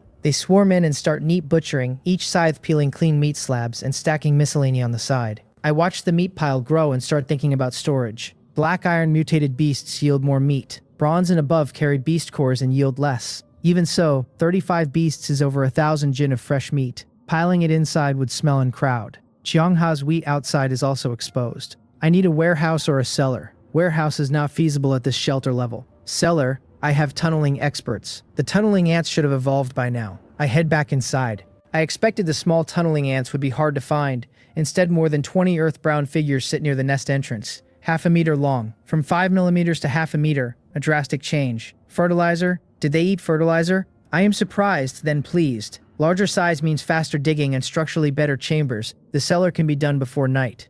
The expanded size also gives me hope for the underground shelter. Originally, it looked like a distant project requiring tons of tunneling ants. Now, if bronze and silver tunneling ants scale further, they may approach excavator size. An underground kingdom would not be impossible to engineer in the medium term. I check the tunneling ant panel. Tunneling ant, black iron rank, potential bronze grade, type builder, abilities rapid excavation all-rounder, current mutation evolution success rate 1%. The tunneling ant queen, like Mowal and the sentry ant queen, gained only rapid reproduction. The workers, however, gained 2 abilities at black iron, rapid excavation and the new all-rounder, and the second is the surprise. Sentry ants and hunting ants only gained 1 ability at black iron. The tunneling ants gained 2, which breaks the pattern I was using to predict the cultivation map. I close in and look. The 3 pairs of abdominal legs have changed shape. Pickaxe head longer and sharper on the first pair. Entrenching tool spread on the second pair. Drill bit cone on the third pair. They fold the outer joints under their bodies when moving, and extend them only for excavation. All-rounder makes sense. 3 tool types in 1 chassis. I bring the tunneling ants outside near the farmland and pen and order them to dig a cellar. With Mowal and the rest constantly consuming food and night being unsafe, I also order an underground passage from the nest to the cellar. 23 workers, 1 queen who eats black rot soil. The workers rotate pickaxes, shovels, and drills, and rocks and vines do not slow them. Minutes in, the pit is a meter deep. I send the queen back to keep eating black rot soil. Push her to bronze. After arranging the tunneling ants and double-checking that the cellar's depth target is reasonable for current temperature, I look at the hunting ants finished with the carcass dissection. The ground around them is piled with sorted meat slabs, hides and miscellany, beast cores and organs in their own neat rows. They are slacking. I cannot let them rest while wood and stone in the territory remain uncollected. Even after rare resources and mutated beasts are cleared, basic resources still feed the upgrade pipeline. I will not exchange wood and stone for rare resources from the trade channel anyway, since top survivors mostly barter and the basic to rare exchange ratios are exorbitant. One of the reasons I am building the team. There is something else I have been wondering about. What is in the dark zone? I was not strong enough or thorough enough to explore it before. Now that the bright zone is mostly mapped and level 4 needs a gold beast core that may take days, I have spare military strength and provisions. I will not rush in. I send 30 sentry ants to test the waters. Their breeding cost is low, and their scouting is far better than other ants. Even if none return, the data they feed back through Mole is priceless. I message Mole via the contract. Have the hunting ants collect all wood and stone near the shelter. After the tunneling ants finish the cellar, send them to eat black rot soil to push the rate. Send 30 sentry ants from different directions into the dark zone and receive their feedback. Master, Mole guarantees to complete the mission. With Mole as the only silver tier queen on the team and the species contract link extended to all ant species under her care, she handles 3 concurrent operations: hunting ant resource collection, tunneling ant cellar excavation and feeding, sentry ant dark zone scouting, with the kind of effortlessness that makes her feel like an automated assistant in a strategy game's macro layer. I head back inside. I change into the Primordial Dragon branded assault jacket. The bronze fabric is very light, comfortable, and a warm current circulates through my body. Without a fire indoors, the temperature is only a few degrees, and even with a down jacket, my hands and feet would be ice cold. With the assault jacket alone, no down jacket, my hands and feet warm fast. Good stuff. The ranked up gear is a meaningful upgrade across the board. Assault jacket inside, gauntlet for will, bandage for emergencies, water purifier for hydration, gene manipulator for ant scaling, mutual aid contract for team cohesion, and the trial scroll waiting in the chest as the next tier instrument. I sit at the workbench. With the ant army doing the volume work, I do not bother crafting low-margin items like buckets and fences. Only rare medical items like quick hemostatic bandage are worth my time. I lay out adhesive, plant fiber, and coagulation serum and start a long crafting session. By the time I finish the last bandage, 18 minutes and 28 seconds remain in the daytime. Less than 20 minutes left. I get up fast. The ants are still outside, and if I do not get them back before dark, they may be wiped out and I am poor overnight. I open the door and a biting wind slams it back into the wall. I close the rebound, hood up, zipper up to the top, and step into the cold. Only a sliver of setting sun remains. The first thing I see is a neat stack of logs on the west side of the farmland. At least 1,000 trees layered in tidy rows. Looking around, no tree stands within sight. Even with limited visibility, I cannot determine the full extent. The wheat piles on the farmland and the meat piles in the pens are gone. In the middle of the farmland and pen, a 5-meter wide square pit covered with wooden planks. The cellar dug by the tunneling ants with the wheat and meat already inside. I exhale. Through the contract, all ants are back in the nest. Accounted for. No losses outside the Dark Zone scouts. Mowol, well done. I head inside, shut the door against the cold. 10 or so minutes left. I debrief Mowol. The hunting ants cut down 1,021 trees, an estimated 3,125 units of wood. All trees within an 800-meter radius are cleared. So many. The territory's trees are scattered, so collection ate time. On a dense forest, the same hours could yield several thousand or tens of thousands. Findings on the Dark World? Master, all 30 sentry ants that entered were wiped out. Completely wiped out. 30 bronze sentry ants. Small, fast, concealment skilled, and not one survived. I had anticipated it, but still feel the sadness. The first significant ant-side loss since arriving, and the first to register as a moral weight rather than just a resource cost. I hope the sacrifice was worth it. What about intelligence? Mowol pauses for several seconds to organize the report's structure, then begins. Of the 30, 12 exploded within a second of entering the Dark World, likely correlated with concentration of black mist at the entry direction and individual resistance. 14 of the remaining 18 exploded successively while advancing. 3 encountered unknown creatures and were instantly killed. The last broke from the species contract link and is now missing. Mowol's deduction: the Dark World contains highly toxic dense fog, extremely powerful unknown creatures, and unknown influences like mind control or individual mutation. None of the 3 categories is something a survivor at my level can passively defend against. The mood goes heavy. The Dark World is not just powerful monsters. It is multi-vector hostility, environmental, biological, and psychic. The post-nightfall darkness around the shelter is likely the same. Lucky I did not rush at night. Cheonha leaves her shelter at night within a 50-meter ring of protection from her world tree. She may know more. The way her partner can suppress nighttime danger across a defined radius is exactly the kind of mechanic I would need to study before any meaningful Dark Zone push. After nightfall, I will compare notes with her. I want to check on the cellar. Outside is too dark. I will go through the nest via the underground passage and see the nest interior for the first time. The nest accommodates dozens to hundreds of meter-long hunting ants, and the entrance is a meter-wide circle, so I can fit, but jumping in blind and breaking a leg would be ridiculous. I order the tunneling ants to convert the entrance into descending steps. With Black Iron rank and all-rounder, 2 tunneling ants work simultaneously in the limited entry space. 3 pairs of abdominal legs moving in dazzling but ordered choreography. 3 tools not interfering, transforming the entrance fast. They even snack on excavated soil. I open the trade channel and buy a portable kerosene lamp at 10 wood.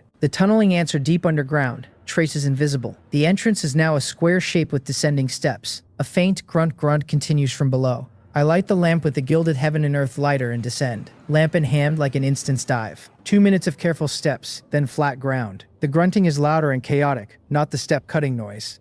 I raise the lamp. My pupils contract. 500 square meters at minimum, far past my lamp's reach. The ceiling is high enough that I cannot see the top, the walls supported by compacted earth pillars at regular intervals. The floor smooth enough that a person could walk without watching their feet. All ants, hunting, sentry tunneling, are working under the tunneling ants' direction, expanding the space, with several rooms of unknown function visible directly ahead, partitioned by smaller passages with their own doorways. The construction is well past anything I could have engineered alone, and the labor is essentially free in the sense that each tunneling ant earns its cost in soil consumed, since they snack on the excavated dirt as they go. Resource conversion in this colony is nearly closed loop already. Weed in, ant out, soil in, chamber out, meat in, gene fragments out. And the closed loop is exactly what the underground kingdom needs. The ant's living room is many times larger than my shelter room. My expression goes complex. Sorry for my brother's hardship, jealous of my brother's Land Rover. Just as I prepare to investigate, the broadcast cuts in. World announcement. 3 days remain until the cold wave hits. Friendly reminder. Due to low temperatures, mutated beasts will cross territories to forage tomorrow, greatly increasing mobility. Some lucky territories may encounter gold-rank mutated beasts, with additional rewards for the first regional kill. The world chat explodes. Survivors lament. Half-day waiting, and instead of a temporary mission, you raise the difficulty. The cold snap is already brutal. This is not lucky territory. This is unlucky territory. Anyone who wants this fortune can have it. My mood goes heavy too. The first part, mutated beast mobility, is not a worry. My hunting ants treat ordinary mutated beasts as food delivery, and I would prefer more of them. The second part, gold mutated beast on lucky territories, is the concern. Today's silver fight made it clear there is a real gap between my strength and a gold beast. A gold rank mutated beast in my territory could overturn the shelter in minutes. The probability is low, but it is a sword of Damocles. I leave the nest exploration for later and pull up the manual. It beeps before I can open friends. Xiangha and Will, both asking my opinion on the announcement. I propose we gather rather than chat individually with the team grown to 4. Will agrees, says he and 09 will follow my arrangement. Xiangha agrees. We negotiate location. I suggest her shelter, since she owns the contract and initiated. She declines. There is no need to fixate on contract owner or initiator. I am still unfamiliar with Will and 09, and they join through your connection, so let us host at your place. Done. I tell Will, then quickly buy a round wooden table and 4 wooden chairs from the trade channel and place them in the open space. I send teleport invitations. Xiongha arrives first in a flash of white light. Before I can greet her, 2 more flashes, Will and 09, almost simultaneously, on the open floor a few meters away. Will, nearly 2-meter white male, burly, semi-long golden curly hair, wasteland-style mechanical arm gauntlet on his right arm. 09, small girl, about 1.5 meters, petite, messy silver-white long hair, expression hard to tell between indifferent and dull delicate features. The contrast between them is striking. We size each other up. Both sides confirm identities at a glance. Will, 09, welcome. Please have a seat. We sit at 90-degree angles around the table. No small talk. Straight to the point. Xiongha, with a bitter smile, opens. Our initial goal for forming the team was resource complementarity and jointly tackling gold beasts to upgrade level 4. I thought we would have time to develop, but gold beasts have already arrived. I shake my head calmly. Plans cannot keep up with changes, but no need to be pessimistic. The announced changes start tomorrow. We still have time. Mobility and gold beast probability should rise day by day. Initial gold rank probability has to be low, or few would survive. Chongha calms, nods, continues. Better safe than sorry. While it is still tonight, we formulate a response plan and gather everyone's advantages to deal with potential gold beasts. Solemn nods around the table. I lead. My ability is to control ants, specializing in reconnaissance and combat. I notify Mowol to bring up several silver hunting ants. Different forms emerge. Ordinary, giant, winged, gene-fused individuals. Will is impressed even though I described them earlier. Description does not match the live presence of meter-long scythe wielders breathing in formation. Cheongha had seen silver hunting ants before, and most were cultivated on her food, but never the winged or the massive sizes. Janghyun, your ants have fused with other creature genes? I nod and confirm. With sufficient high-quality mutated beast flesh, I can create more special individuals at greater strength. Even 2 silver gene-fused ants in small numbers struggle against a gold beast. Reinforcement comes from 2 directions. Strengthen each ant by other means, or have a sharp blade combat power that absorbs gold-tier hits and reduces ant attrition. I look at Will and 09 on this part. Chonha I know already. Will rests his right gauntlet on the table heavily, the metal clicking against the wood with a deliberate weight, looks up, and says in a low, deep voice, I can be that sharp blade. Will, a gold beast is over 10 times silver strength. Close contact is extremely risky. Do not gamble with your life. Will looks at me gratefully. I am not treating him as a tool, but truly as a teammate whose well-being matters first, and shakes his head. Do not worry, Janghyun, I will not gamble. I have a burst skill that grants gold-tier combat power, but only 10 minutes. After 10 minutes, I will be at their mercy. 10 minutes. A faint familiarity tugs at memory and pulls the right name forward. The 10-minute window plus weakness phase fits a profile I have seen before. Is your skill called Berserk? Will is stunned. How did you know? The first temporary mission's reward was a self-selected gold skill. I drew Berserk in the offer set but did not pick it.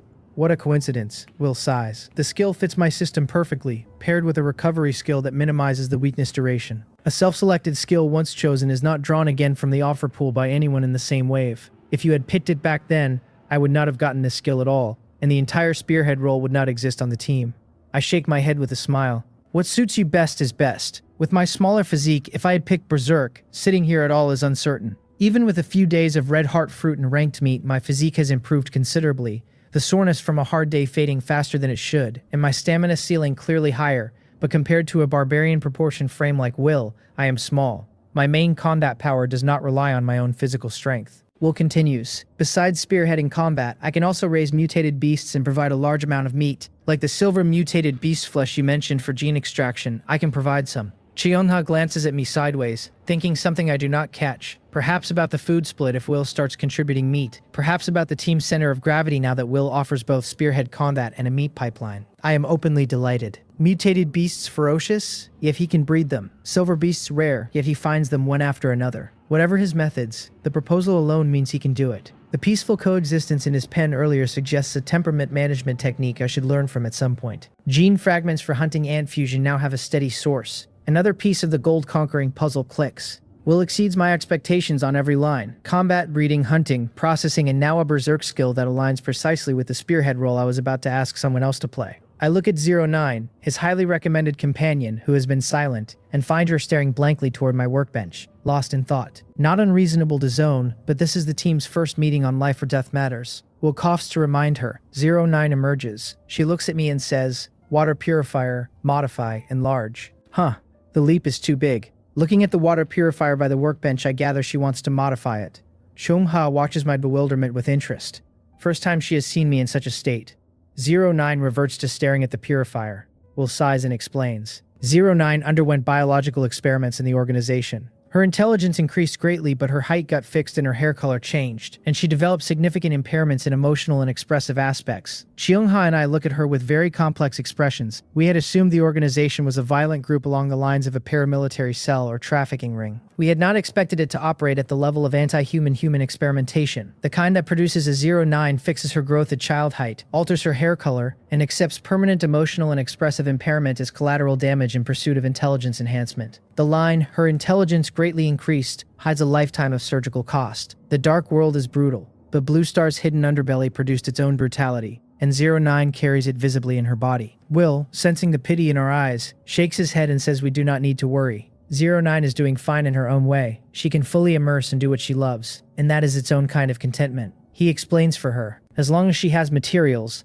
09 can perform almost all mechanical modifications and has mastered beast core-driven power. The gauntlet is one of her works. She does almost all mechanical modifications with beast core power. Cheongha and I lag mentally for a long moment. The words almost all mechanical modifications and beast core driven, and without blueprints stacking in our heads like a triple bombshell. I take a careful breath, register that the conversation has just leapt several abstraction layers, and ask the most concrete question I can. Tools in the dark world need blueprints. How does she do it? Will shakes his head. Per 09's own theory, mastering the corresponding technology lets her manufacture without blueprints, including tools that do not exist in the Dark World at all. The Beast Core power technique itself she deciphered from disassembling a Dark World device that ran on Beast Core. Will continues. Jang Hyun, for your Ants 09 can specifically create a fully compatible mechanical armor set, sized to the Ant's load-bearing strength, and the Ants can be equipped with energy guns driven by Beast Core. However, her modifications require a lot of materials, so the count at this stage is limited. Mechanical armor, energy guns. My imagination fires hard at the phrase energy gun alone. Hunting ant army in mechanical armor with Beast Core energy guns becoming a steel torrent breaking enemy formations. Long-range firepower opens the engagement. Scythes finish off survivors. The sentry ants spot from elevated cover. The tunneling ants build the staging ground and emergency tunnels for retreat. Will lands the killing blow on the priority target. Cheongha defends the rear with plant-based suppression and area control growth. The team operates as one organism with 5 specializations layered into one combat doctrine, each role compounding the others. I had fantasized about this when Will first mentioned her specialty, but had filed it as long-term development. 09 can deliver it now. My gaze goes fervent. Will leans towards 09 subconsciously. Jang Hyun, are you thinking of something exaggerated? Just wanted to equip every silver ant with mechanical armor and a Beast Core energy gun. Not exaggerated, right? Will is stunned, then Rai smiles. 09 spent 5 hours just on my gauntlet. Current efficiency cannot meet that demand. I deflate. If high-efficiency mechanical modification existed at this stage, we would call this health preservation, not survival. Will continues. She can manage 5 sets right now. Modifications are custom. Sets are not interchangeable. So pick 5 sufficiently strong individuals. Your idea is not impossible long-term. If she gets enough Dark World devices to dismantle and learn from, her library of acquirable technologies expands fast, and her capability and efficiency improve significantly. Each Dark World device she dismantles is essentially a tech tree node she unlocks for permanent use. He shifts his gaze to my water purifier. 5 sets is fine, better than nothing, and the constraint forces me to be selective about which ants get the modification. The criteria should be shiny status if any are available, then dual silver gene fused individuals with the most synergistic fusion combinations, ideally the Raven plus Yak builds that combine air mobility with raw mass. 09 has eyes on my water purifier. For the dream of a mechanical ant army, a water purifier is nothing. Lucky I did not leave the gene manipulator in the open. Will, let 09 take this water purifier back for research. Before Will can thank me, 09 darts out, kneels, and hugs the purifier. Slight upward curve of her lips. A caressing infatuation. Purification. Technology. New. My mouth twitches. She is polite. She did not touch the purifier even while clearly infatuated until I formally gave it. But the reaction is intense. The kind of single-minded focus that produced the gauntlet on Will's arm. Will explains gently, do not worry, your purifier will not be wasted. After 09 researches the principles, she can modify a larger and more effective version for you. And not just water purifiers, other equipment too. A larger water purifier, plus other equipment. I am overjoyed. The purifier had felt too small, barely enough for me. If she scales it, I can equip a large-scale water purification system in the future. Underground shelter, size to the colony's full hydration needs across humans, ants, and crops. Plus excess for cleaning. As for the gene manipulator, important, central to my strength, do not be careless at this critical time. The hunting ant army's gene fusion pipeline runs on it. Without it, the entire dual silver gene strategy stalls, and I drop into a different combat doctrine overnight, which would be catastrophic if a gold beast happened to land on my territory in the same window. If 09 breaks it, no place to cry, and no time during the cold wave run-up to source a replacement. Test her with the water purifier first as a low-stakes proof of concept. Then consider giving her the gene manipulator after the cold wave is passed and I can stomach the temporary downtime. I feel an intense gaze. 09 is staring at me eagerly. She wants to dismantle the purifier now and has no tools, only her eyes. I smile helplessly. Will, I will contact you once I decide which ants need modification. Let us call it a night. He agrees, says he will process the silver mutated beast corpses and send them to me for gene extraction, and that I can come visit his breeding farm during the day. 2 flashes of white light and they vanish from the open space, the table and chairs suddenly looking too large for the 2 of us remaining. Chianga smiles. Jang Hyun, these allies are reliable. With their help, an ordinary gold beast is not a problem. I nod. Fighting a gold beast cannot be taken lightly. My ants and Will need time to coordinate, otherwise problems will arise. I will go to him during the day, she nods. I have been researching combat-suitable mutated plants too. I will contribute. About the last contract slot, do you have a candidate? I do not. Top survivors are not common cabbages on a market stall, and trust in the Dark World is hard to build at speed. Most of the candidates I might consider are either below tier, too distant to feel material to the Alliance, or impossible to assess without months of trade history I do not have. Xiongha hesitates. I do know a top survivor, but I am not sure he will join. Try. Where there is a will, there is a way. Our team is strong now, and confidence helps the pitch and most candidates respond to it. Okay, I will try. If he is interested, we communicate again with Will. Cheongha leaves with a flash of white light, the magic circle shimmering close behind her, and the room is back to my own again.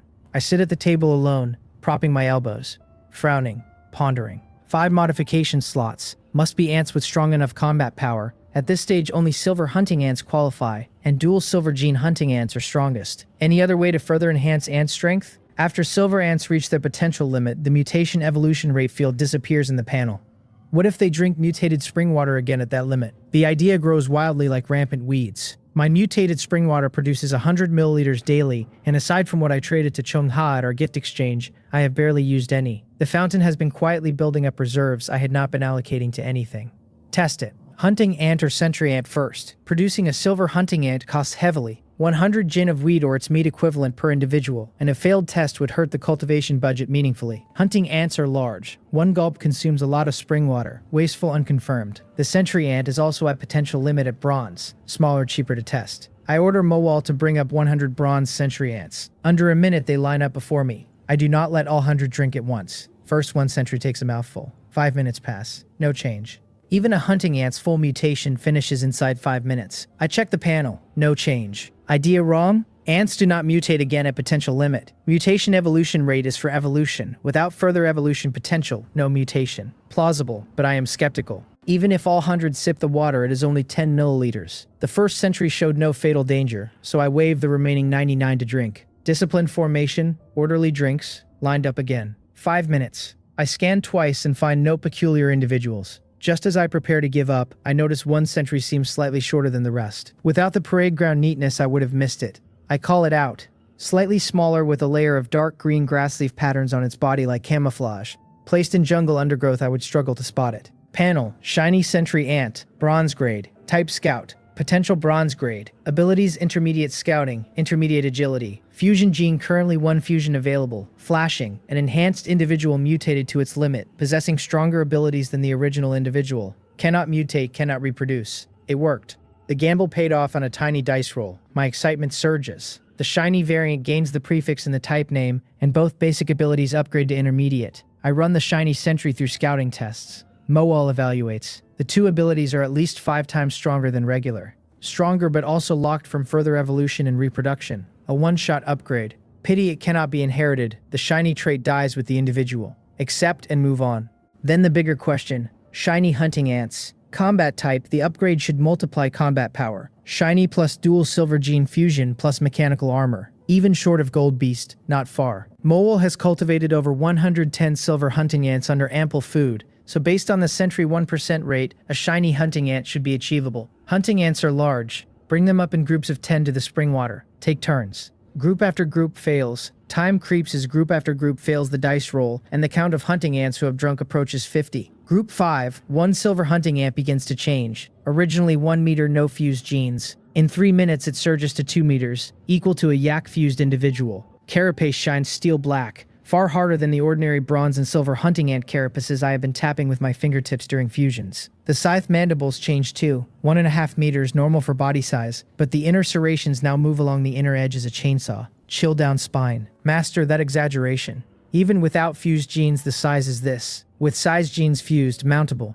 I will mutate 5 shiny hunting ants and have 09 modify them. Panel for the new shiny hunting ant. 10-fold bite force becomes 100-fold bite force. Basic carapace becomes intermediate carapace. Basic strength becomes intermediate strength. Per century data, intermediate is at least 5 times basic. Overall combat power up at least 5-fold. A silver to gold leap is 10-fold. Shiny is not as much, but still a significant boost on top of the silver baseline. The combination of shiny status, dual silver gene fusion, and 09's mechanical armor with energy gun is a stack I cannot yet fully quantify, but the direction is unambiguous, toward a per-ant combat power that approaches gold tier engagement, with the bonus that all 3 modifiers are independent and stack multiplicatively rather than additively. I run the rest of the hunting ants through 1 sip each, no other shiny success. Roughly 1% for hunting ants too. I had hoped lottery luck would pull 2 on 110. Spring water needed for 1 hunting ant equals 10 sentry ants. Current stock supports maybe 3 shiny attempts unless luck spikes. Spring water produces only 100 milliliters per day, and shiny success is uncontrollable. I am about to check the trade channel for boost items. Then a trade request from Will arrives almost as if on cue. He sends the materials of 2 mutated ravens and 2 mutated yaks. Will, Jang-hyun, this is what I have for now. Use it. I will hunt more during the day. Already processed, just flesh, no hides or beast cores. For my immediate gene fragment needs, it is more than enough. My extraction tests so far show blood yields the most fragments per unit of input, then meat, then other materials at much lower rates. Hides and beast cores are not 0 yield, but the conversion ratio makes them irrelevant when I have access to bulk blood and meat. We'll process the carcasses keeping that hierarchy in mind, which suggests he has been thinking about the supply chain rather than just delivering bulk. Earlier, 1 bottle of raven blood gave 10 fragments, 1 bottle of yak blood gave 10. Now 2 complete carcasses each side gives roughly 150 raven fragments and 150 yak fragments. Plus tomorrow's supply, even at Mowol's daily 120 silver ant cultivation rate, I can dual silver fuse the entire colony. The supply chain is now 2-sided. Chianga's grain feeding the cultivation budget, Will's meat feeding the gene fragment budget, and my workbench in the middle converting both into combat power. I thank Will and start extraction at the workbench, which over the past day has become a small biological factory with input trays for raw materials, output rows for fragments, and the gene manipulator humming as the centerpiece. 3 hours unbroken. I finish. 2 glass bottles of pale yellow fragments are corked on the bench. 152 raven, 178 yak, slightly more than expected, the difference probably explained by the higher than average meat quality of Will's processing, or by some variance I do not yet understand in the gene manipulator. While I extracted, Mowol cultivated another 15 silver hunting ants, total nearing 130, sufficient for full dual silver fusion. I rest briefly and start fusing 1 ant at a time, calling them up sequentially. The reason for the rush is a suspicion. 2 prior temporary missions ranked by region gave me huge benefits. The announcement about gold beasts is also ranked by region. The pattern feels like goo raising. Each region is a sealed goo pot. The system encourages survivors to compete and outpace each other inside the pot. The strongest in each region accumulates rewards, and the strongest by definition becomes the goo king, the one whose growth other survivors cannot match. After winning regional first twice in a row, I am undoubtedly that goo king in this pot. The goo king narrative is rarely benevolent. The strongest insect in the pot is supposed to be the next test subject, the one the system reaches for when the pressure escalates, the one who pays the costs the others cannot. In Chinese folk tradition, the goo king is left in the pot until it has consumed every other goo, then it is harvested. The Dark World may be running an analogous ritual, in which case my early lead has not just been useful, it has marked me. 2 regional firsts in 2 distinct missions, plus visible hunting ant scaling that can be inferred from the small dent I have made in the trade channel for plant fiber and adhesive. Anyone watching the patterns can pick me out. Would the Dark World let me develop comfortably? Is the gold rank deployment truly random as the announcement says, or targeted at the regional goo kings? Tomorrow tells. The Sentry Ant Scout Pass at sunrise will be the first concrete signal of whether the targeting hypothesis is right. If the territory shows nothing unusual, the announcement was probabilistic across regions. If a gold beast lands here on day 5, the goo hypothesis is essentially confirmed, and the rest of the cold wave window has to be planned around the working assumption that the system is escalating against me specifically. I push the thought back and continue implanting fragments into hunting ants like an electronics factory assembly line operator. Implantation is more involved than extraction, because each ant has to be cued, calibrated, and fed energy after the fragment lands. 5 hours later, all 150 hunting ants are dual silver fused. 15 extra cultivated by Mowol, while I worked also got upgraded along the way, since the assembly line happened to have spare bandwidth. 150 silver hunting ants with 2 silver rank genes, 2-meter bodies, 1.5-meter scythe mandibles, big wings, war machines, and 150 is exaggerated. Energy depleted, eyes blurry, back aching from the long bench session. 8 hours of night remain. Mowol, from now on cultivate 40 ants then wake me. Yes, master. Mowol understands. 8 hours of sleep fits the cultivation budget exactly. I crash on the bed without bothering to tidy up further. The cotton quilt closes over me and I drop into sleep within seconds. Master, Mowol has cultivated 40 silver hunting ants.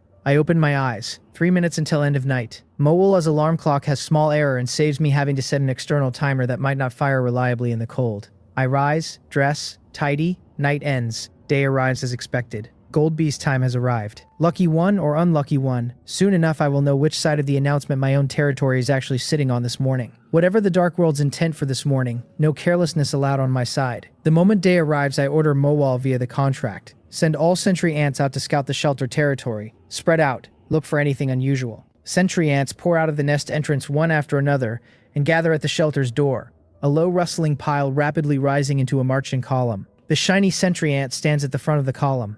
Without her placement, I might have lost track of her among the 1,000. The total cap I set is 1,000 sentry ants. Daily maintenance scales with count, and at current territory size and sentry detection capability, 1,000 is enough. The shiny sentry ant stands at the front. Without that placement, I might not have noticed it. After about 5 minutes, the full 1,000 sentry ant column is assembled in tight rows. Only the small sentry ant size makes such a count fit through the entrance space at all without crowding into the doorframe. I open the door and they march out in neat formation, then disperse like scattered petals fanning in all directions. Within minutes, they are out of sight. Half an hour at most will give me the entire territory status. Mutated beasts located. Chests located. Anomalies flagged. I close the door and sit at the round table to ponder the underground shelter. Dark world danger is climbing. Strength is priority 1, but survival capability is also crucial. Encountering an insurmountable enemy and being unable to flee would be a death sentence the system has already shown willing to write into the next 24 hours. Before the Gold Beast announcement, I was not in such a hurry. Now the underground shelter goes back on the agenda. Yesterday, the Nest tour ran on a single kerosene lamp at 30-meter visibility, and even with that minimal lighting, I could barely make out the layout of the central chamber, let alone the side rooms branching off it. A vast underground space without proper lighting is essentially blind territory, and blind territory in the dark world is exactly what the system uses to kill people. A massive underground shelter needs serious lighting infrastructure, not to mention water supply, drainage, ventilation, and oxygen. I do not want a dark rat-infested hole, I want a comfortable living space. Completely self-sufficient, a complete self-circulating ecosystem where 100 years underground is fine. Air circulation tied to plant beds for oxygen, water purification tied to a deep well or condensate collection. Food production tied to soil layers fertilized by mutated beast offal and ant frass. Lighting tied to either beast core fixtures or a discovered alternative. Trade channel. A small lamp is over 10 wood per piece. 100 small lamps will not dent a vast underground shelter. And 1,000 stretches my wood reserves and barely produces an evenly lit space. Wrong idea. Wait. 09 builds mechs. Lighting is trivial for her. How could I forget? I am about to contact her when I realize awkwardly that we have not added each other as friends. Signed a mutual aid contract but not friends. Improper. I send her a friend request. Based on last night's impression, she could not speak properly, like a social anxiety case. I expect difficult communication. If needed, I will use Will as intermediary. She is more familiar with him, and Will can translate her short phrasing into actionable specs without me bumping awkwardly against her conversational rhythm. The translation overhead alone has been costing me 10% of clarity per exchange. Just as I am about to message Will, the friend request is accepted, and a beep follows. Faster than I expected. For someone who reportedly cannot leave a workbench mid-task, the response speed suggests she was either already at the manual or has it permanently within arm's reach during work.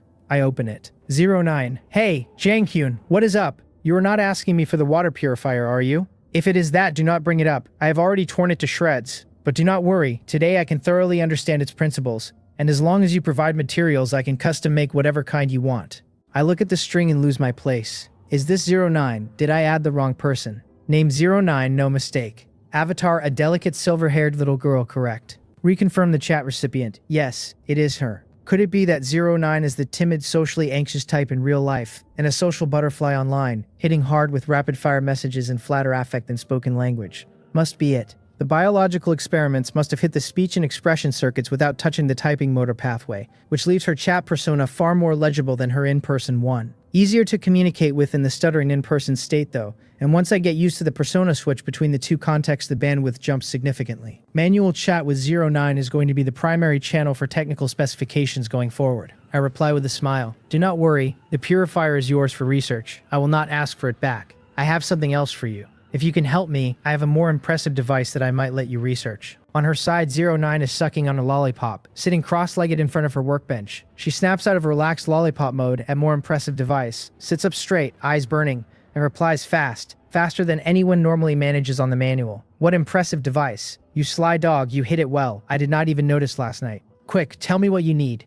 Still unaccustomed to her excitable register, I pause and reply. I want to build an underground shelter. I have run into problems. Lighting, water supply, air circulation, basic living facilities. Small scale is fine, I can buy from the trade channel. For a huge underground space, it is a big problem. Solutions: 09 can build energy guns and beast core driven gauntlets. Basic living facilities should not be a challenge.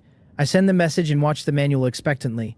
Chung-ha's voice in my head reminding me that do not rush is one of her favorite phrases. A minute passes with no reply, just as I frown. Has she hit a snag? The manual beeps. 09's reply lands as two short words, casual to the point of being dismissive of the entire problem set I had been hand-wringing over for the last hour. Is that all?